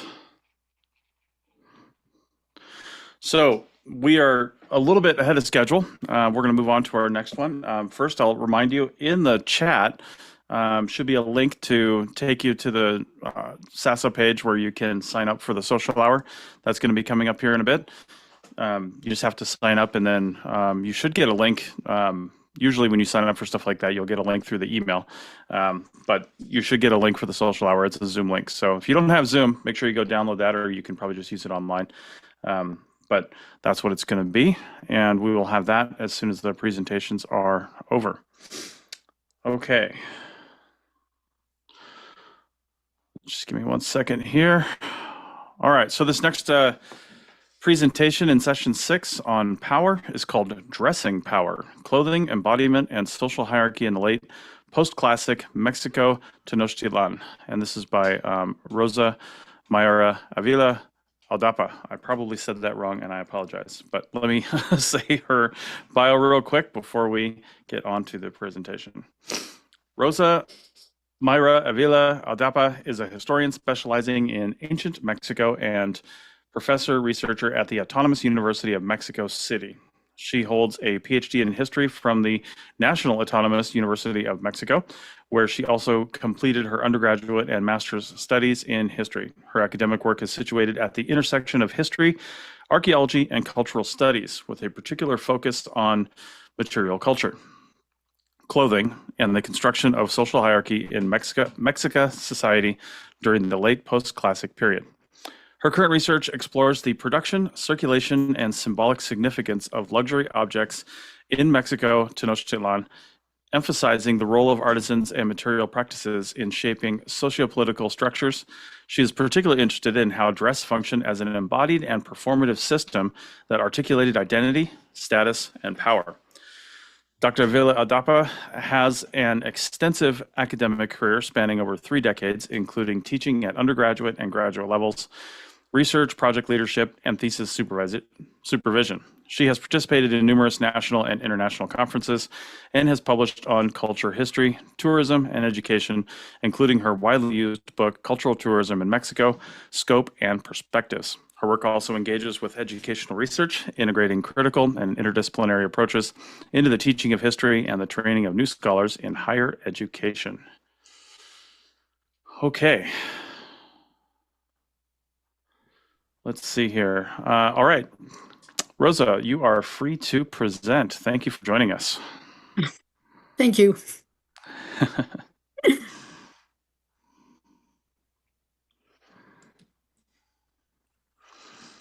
I'll just stay on to make sure we get that presentation going. Okay. I'm going to share. Okay. All right. Okay, thank you very much. I would like to thank the organizing committee of the Safe Ancient Studies Alliance for the invitation to participate in this international gathering dedicated to the study of fashion in antiquity. It's a true honor to share with you a research of the history of fashion in the Mexico Tenochtitlan city during the last post-classic period. I'm going to present in Spanish because my English is quite poor, as you have been able to hear. Thanks. Bien, mi ponencia lleva por título Vestir el poder, indumentaria y jerarquía social en México Tenochtitlan.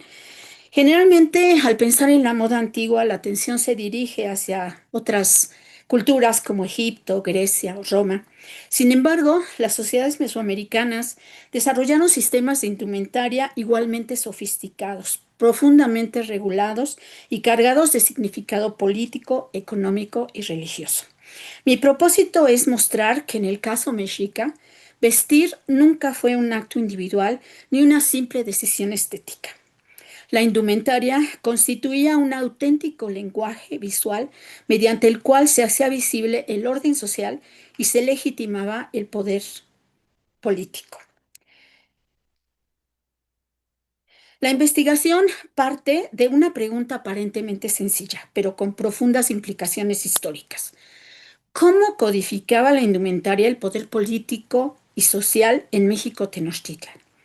Mucho tiempo, la historiografía abordó la indumentaria prehispánica como un tema secundario, casi siempre limitado a describir prendas o identificar elementos decorativos en los códices. Sin embargo, hoy existen nuevas perspectivas. En lugar de preguntarnos únicamente qué vestían los mexicas, debemos preguntarnos qué hacía socialmente esta vestimenta. En otras palabras, cómo contribuía la ropa a construir el orden político. Considero que la indumentaria funcionaba como un auténtico código de poder. Cada material, cada color, cada tipo de fibra, cada adorno y cada diseño comunicaban información específica acerca del rango, el linaje, la función política, el mérito militar o la condición religiosa de quien lo portaba. El cuerpo vestido se convertía así en un documento público. La sociedad podía leer ese cuerpo del mismo modo en que nosotros leemos hoy una insignia militar o una toga judicial. Como puede observarse en esta infografía, el tlatoani, los nobles, los guerreros, los sacerdotes y la gente del pueblo común aparecen claramente vestidos con materiales diversos, accesorios y diseños específicos. La jerarquía no necesitaba explicarse, era visible. Esta imagen representa uno de los momentos más significativos para comprender la dimensión política del vestido, la entronización del tlatoani. En este caso, pues de Moctezuma Xocoyotzin como un ejemplo. La ceremonia de investidura no consistía únicamente en nombrar un nuevo gobernante. Era, sobre todo, un proceso mediante el cual el cuerpo del soberano era transformado visualmente en un cuerpo sagrado. Cada uno de los elementos que observamos posee un significado específico. El penacho de plumas, que vinculaba al tlatoani con el poder divino y con el poder ritual, el pectoral que significaba riqueza, pero también la conexión con diferentes ámbitos rituales. El tilmatli o la manta era probablemente uno de los marcadores más visibles del poder político. Incluso las sandalias tenían un profundo significado social. Diversas fuentes nos indican que solamente determinados personajes podían utilizarlas dentro de la ciudad y dentro del palacio del tlatoani.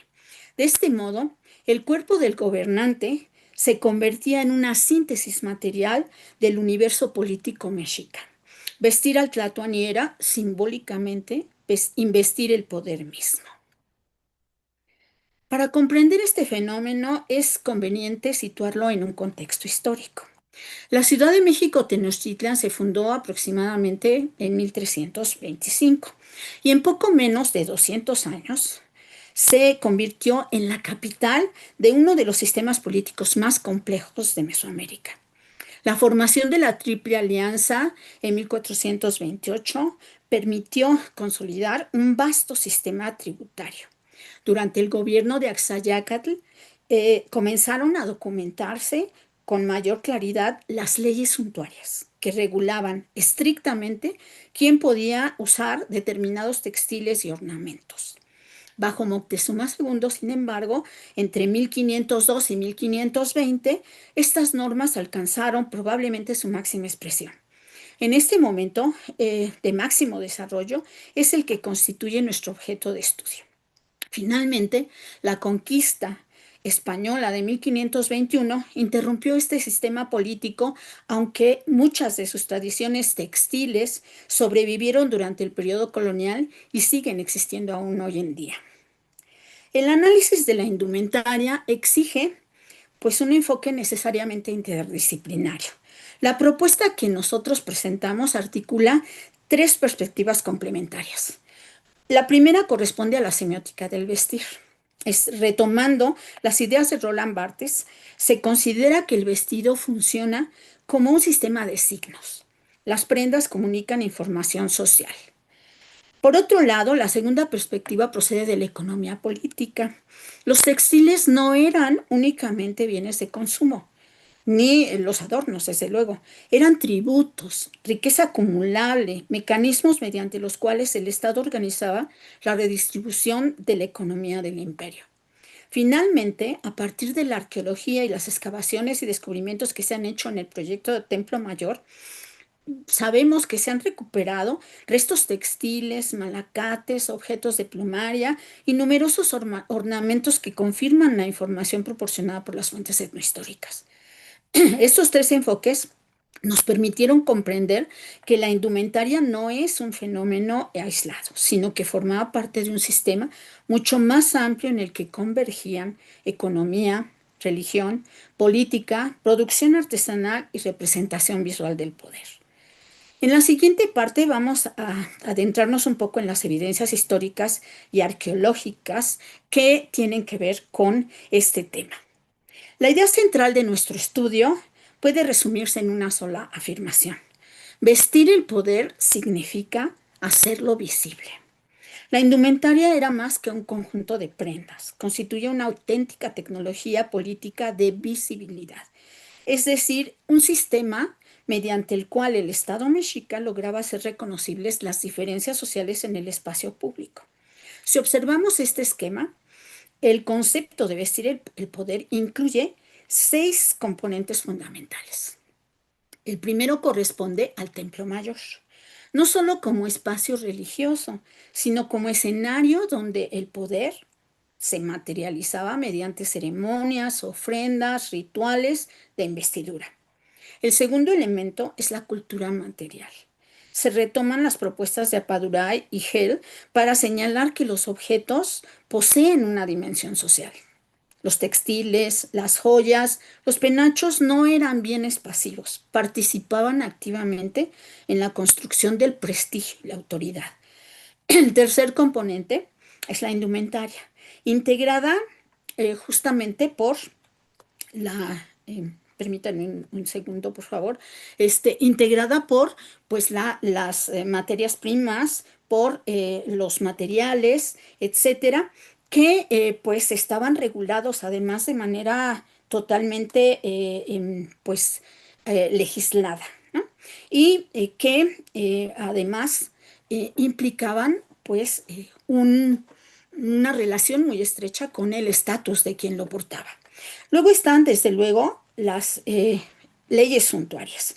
Existen dentro de los diferentes, de las diferentes fuentes mucha información con respecto a leyes estrictas que indicaban pues cómo se debía vestir y quién podía utilizar o no utilizar las prendas y cierto tipo de no solamente algunos elementos, algunas materias primas, sino sobre todo los diseños que eran pues exclusivos. Por otro lado, tenemos pues los artesanos especializados. Sin ellos no hubiera sido posible el tener toda esta producción y ellos garantizaban que el prestigio permaneciera asociado exclusivamente a ciertos grupos. Otro elemento importante pues es el de las fuentes pictográficas, en donde pues destaca el Códice Mendoza, sobre todo para este tema particular, porque constituye una fuente visual para reconstruir el sistema de representación. Todos estos componentes convergen en una misma función: comunicar estatus, legitimar el poder y reproducir el orden político. En esta investigación se ha trabajado con 2 grandes tipos de fuentes. La primera corresponde a las fuentes pictográficas, particularmente el Códice Mendoza, como les he mencionado, elaborado, es cierto, pocas décadas después de la conquista, pero que se basa en información proporcionada por la matrícula de tributos que es de origen indígena. Este códice es un extraordinario registro de la organización política, del sistema tributario y especialmente de la diversidad de prendas utilizadas por los distintos grupos sociales. La segunda fuente proviene de la arqueología. Los hallazgos del proyecto del Templo Mayor han permitido recuperar e identificar restos de textiles, fibras de algodón, plumería, malacates, agujas de hueso y numerosos objetos asociados a la producción y el uso de la indumentaria. La importancia de combinar ambas evidencias pues está en que los códices muestran no solo cómo se representaban las prendas, sino que la arqueología muestra que esos objetos realmente existieron y formaban parte de la vida cotidiana y ceremonial. En otras palabras, la cultura material confirma la información proporcionada por las fuentes visuales. Por otro lado, podemos ver aquí una lámina, parte de una de las láminas del Códice Mendoza, en donde aparecen representados varios guerreros y lejos de tratarse de simples variantes decorativas, cada diseño identificaba una posición específica de los guerreros que podían ir desde la más simple hasta la llamada de los Cuaupipiltin, que implicaban los guerreros de mayor importancia y que habían capturado varios cautivos para justamente para el sacrificio. Y en la siguiente, en la otra imagen, lo que vemos es una representación del Códice Florentino que también presenta pues a estos guerreros nada más que durante el combate. Ambos documentos pues nos ayudan a comprender que la indumentaria y nos muestran que la indumentaria funcionaba como un sistema gráfico de clasificación social. Los códices constituyen testimonios valiosos para comprender la relación entre la vestimenta y el poder político. Sin embargo, esta información visual se ve además complementada por las descripciones que aparecen en otro tipo de fuentes escritas como las obras de Durán o de Sahagún. Ahora bien, la sociedad mexica organizaba el acceso a la indumentaria mediante una estricta jerarquía. Aquí el tlatoani se encontraba pues en la parte superior. Él era pues la máxima autoridad política, económica, social, religiosa y era el único personaje autorizado a portar ciertas insignias que eran exclusivas del poder, como mosaicos de plumas o adornos de turquesa. Después estaban los pipiltin o la nobleza, que podían vestir algodón fino, joyas y ornamentos, aunque siempre dentro de límites claramente establecidos. Finalmente estaban los masehualtin, que utilizaban prendas mucho más sencillas, generalmente confeccionadas con fibras de maguey o algodón, de menor calidad cuando éste estaba disponible. Esta regulación no respondía únicamente a criterios económicos. Su propósito era impedir que los símbolos de poder circularan libremente. De esta manera, la vestimenta contribuía a preservar la estabilidad del sistema político, haciendo visibles las diferencias sociales en todo momento. Una prenda que puede sintetizar el significado político de la indumentaria mexica es el tilmate o la manta, que era mucho más que eso, porque funcionaba como un marcador visual de prestigio y de poder.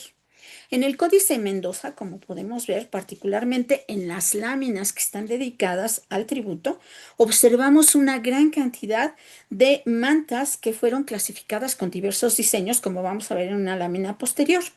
Cada patrón geométrico indicaba una combinación específica de rango, mérito militar, etc. Entonces, estas mantas formaban parte de esa tributación que sostenía la economía del imperio. Por otro lado, la plumería constituye otra de las manifestaciones más refinadas del arte mesoamericano. Los amanteca, artesanos especializados en el trabajo de las plumas, desarrollaron técnicas sumamente complejas en el trabajo de las plumas, desarrollaron, por ejemplo, conocimientos textiles, iconográficos y rituales. Usaban plumas de quetzal, de cotinga, de guacamaya, que provenían de regiones muy lejanas y que requerían complejas redes comerciales y tributarias para llegar a Tenochtitlan. El célebre penacho de Moctezuma, que está atribuido a él, constituye quizá el ejemplo más conocido, aunque las excavaciones del Templo Mayor han recuperado numerosas ofrendas con restos de aves tropicales y elementos de plumería. Las plumas, pues eran no solo un adorno, sino eran una forma de riqueza portátil, un símbolo de prestigio, una expresión tangible de la capacidad del Estado para controlar recursos procedentes de amplios territorios mesoamericanos. Hasta ahora hemos analizado la dimensión simbólica de la indumentaria. Sin embargo, para comprender de manera más plena su importancia, debemos comprender cómo se sostenía económicamente.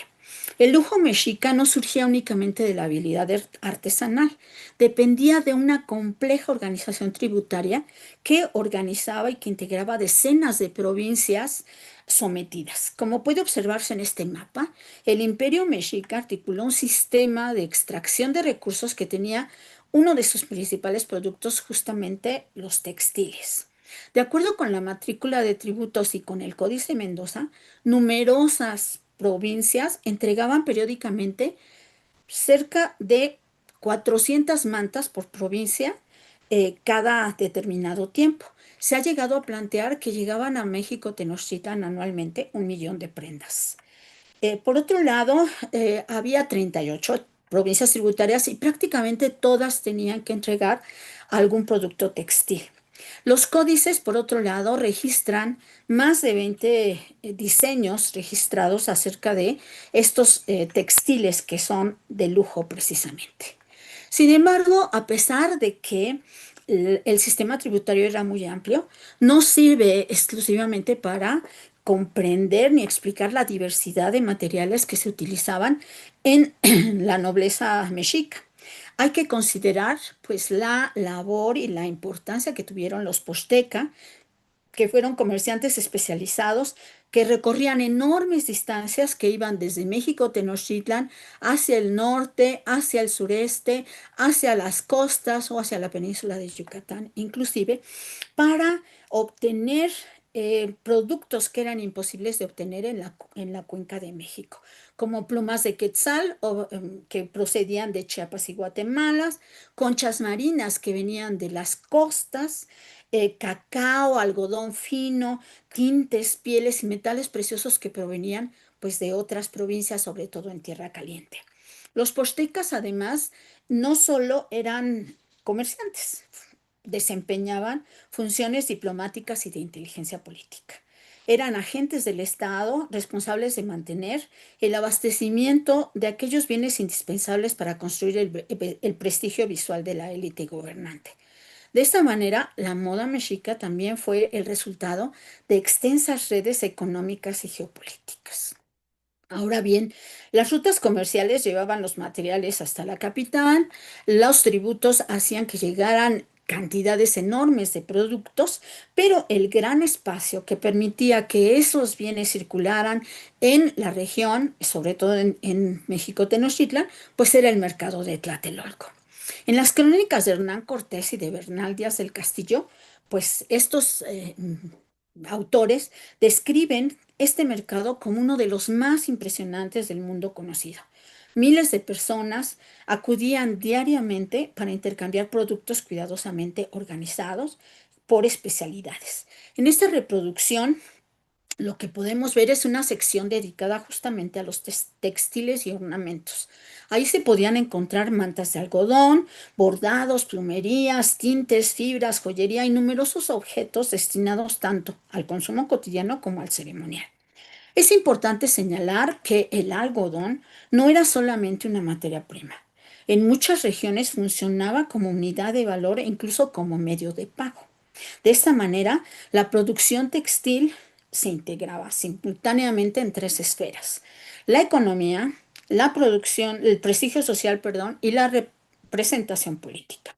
Los textiles circulaban como mercancías, pero también como símbolos del poder estatal. Las mantas, conocidas como quashli y también las tilmatli, que portaba el emperador, constituían uno de los bienes de mayor importancia económica dentro del imperio. Diversos estudios han mostrado que se podían utilizar como tributo, como salario, como medio de intercambio e incluso como reserva de riqueza. En consecuencia, controlar la producción y circulación del algodón significaba controlar una parte esencial de la economía imperial. El algodón representaba simultáneamente riqueza material y prestigio político. Quien dominaba los textiles dominaba también una parte significativa del poder económico del Estado mexica. Ahora bien, detrás de cada textil, de cada tilma, de cada huipil, de cada bordado, de cada insignia, existían personas concretas que producían estos objetos. En el caso del tejido, estas personas fueron principalmente mujeres. Desde edades muy tempranas, las niñas aprendían a hilar y tejer. Las fuentes etnohistóricas nos muestran que esta enseñanza formaba parte de su formación y tejer no era únicamente aprender un oficio, era participar activamente en el sostenimiento del orden social, político y económico. Cada hilo contribuía literalmente a vestir el poder. Las mujeres producían buena parte de los textiles que después circulaban mediante el tributo, el comercio o las ceremonias palaciegas. La producción textil constituye uno de los espacios donde las mujeres participaron de manera decisiva en la economía política de México Tenochtitlan. Sin su trabajo cotidiano, el lenguaje visual del poder probablemente no hubiera existido. Finalmente, antes de pasar a las conclusiones generales, quisiera detenerme brevemente en las herramientas de producción. Con frecuencia imaginamos el tejido prehispánico como una actividad artesanal sencilla. Sin embargo, la evidencia arqueológica muestra un elevado grado de especialización técnica. Malacates de distinto tamaño, usos, agujas de hueso, telares de cintura y diversos instrumentos permitían elaborar textiles que estaban destinados a diferentes consumidores, desde la población común hasta la nobleza y el propio tlatoani. La tecnología textil fue, por lo tanto, una tecnología política. No solamente permitía fabricar ropa, hacía posible la producción material de la jerarquía social. Cada herramienta representaba un eslabón dentro de una extensa cadena que comenzaba con la obtención de fibras y concluía con la construcción visual del poder sobre el cuerpo de quienes gobernaban. Finalmente, quiero comentar que hasta el momento pues hemos visto lo que las fuentes documentales describen. Sin embargo, las excavaciones del proyecto del Templo Mayor han transformado profundamente nuestro conocimiento sobre la cultura material mexica. Se han encontrado numerosas ofrendas en donde destacan restos de textiles que se han conservado pues casi milagrosamente. Fragmentos de algodón, malacates, agujas, figurillas vestidas y diversos objetos relacionados con la producción y el uso ceremonial de la indumentaria. Es particularmente relevante la ofrenda 102, descubierta durante las excavaciones en el recinto sagrado. En ella se localizaron diversos textiles de algodón que se han conservado, asociados a un conjunto de unos 150 objetos depositados entre los años 1512 y 1519, que fue la última etapa de la ampliación del Templo Mayor. Este hallazgo muestra que los textiles no eran simples bienes de uso cotidiano, sino que formaban parte del ritual del Estado mexica. Cuando analizamos conjuntamente el tributo, las rutas comerciales, la producción artesanal y los mercados, comprendemos que la articulación de los textiles era en realidad la circulación del prestigio.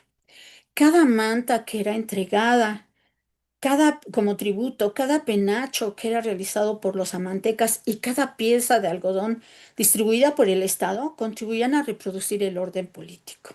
Los textiles conectaban territorios distantes, movilizaban enormes cantidades de trabajo especializado y permitían que la autoridad de Tlatoani se materializaba sobre los cuerpos de quienes integraban la élite. Por ello, creo que es necesario entender el comercio textil no únicamente como un fenómeno económico, sino como una estrategia de construcción del poder imperial. Permítanme ahora presentar pues algunas conclusiones. La primera es que la indumentaria mexica debe entenderse como un sistema semiótico de poder. Las prendas no solamente cubrían el cuerpo, sino que pues ayudaban a comunicar información política, económica, religiosa. La segunda conclusión señala que las leyes suntuarias desempeñaron un papel fundamental en la reproducción del orden social. Al restringir el acceso a determinados materiales como el algodón fino, las plumas de quetzal, la turquesa o ciertos diseños textiles, el Estado garantizaba que el prestigio permaneciera asociado exclusivamente a quienes ocupaban sus posiciones privilegiadas. La tercera conclusión sería que la producción textil involucró una compleja red de actores, mujeres tejedoras, amantecas, comerciantes posteca, provincias tributarias y funcionarios encargados de la redistribución de los bienes. Todos ellos participaron en la construcción material del poder imperial. Finalmente, propongo comprender la indumentaria como una tecnología política de la visibilidad. Un cuerpo vestido hacía inmediatamente reconocible la posición social de cada individuo. En consecuencia, el vestido no reflejaba la jerarquía, la producía, la legitimaba y contribuía a reproducirla cotidianamente.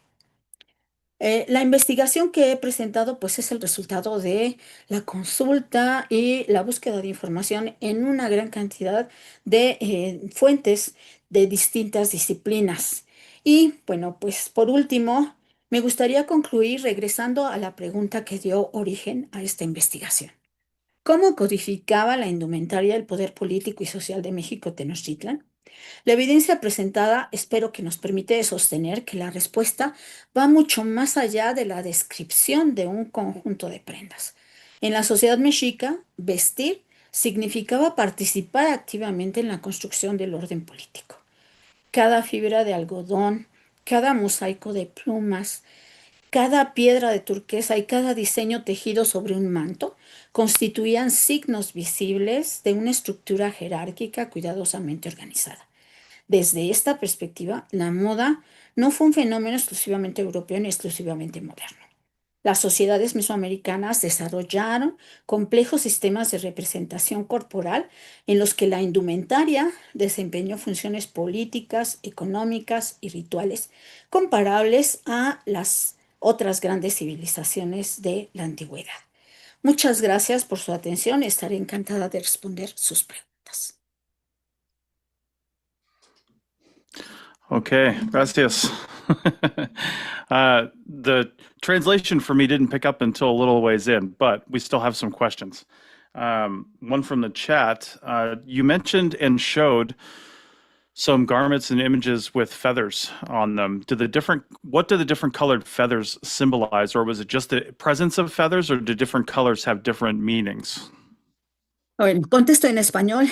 Las plumas, las más importantes o las que tenían mayor valor, pues eran las de las tres aves que mencioné, quetzales, cotingas y cotorras o loros. De estas, probablemente la que tenía mayor valor eran las de quetzal y por supuesto el color azul era pues el más importante, porque el color azul se relacionaba con muchos elementos, con el agua, con el cielo y con otros elementos que tienen que ver con pues la cosmología y la cosmogonía mesoamericanas. Okay, excellent. Additionally, well, first off, I thought it was fascinating that traders could be used as intelligence people and for political reasons too. It seems so natural for people who travel so far and wide to be gatherers of intelligence and representatives of the government, although I don't think I've ever thought of that with other cultures before. That's pretty fascinating. Is that unique to Tenochtitlan and that part of central Mexico, or was that a widely used practice?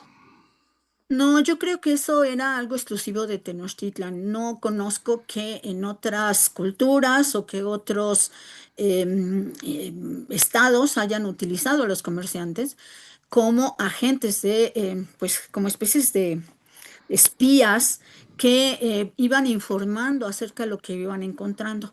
Los comerciantes pues eran muy especializados en muchas cosas, no solo en las transacciones comerciales. Por ejemplo, sabían hablar diversos idiomas, los idiomas de todas las poblaciones por donde iban pasando, justamente para que no fueran descubiertos de que eran de origen mexica.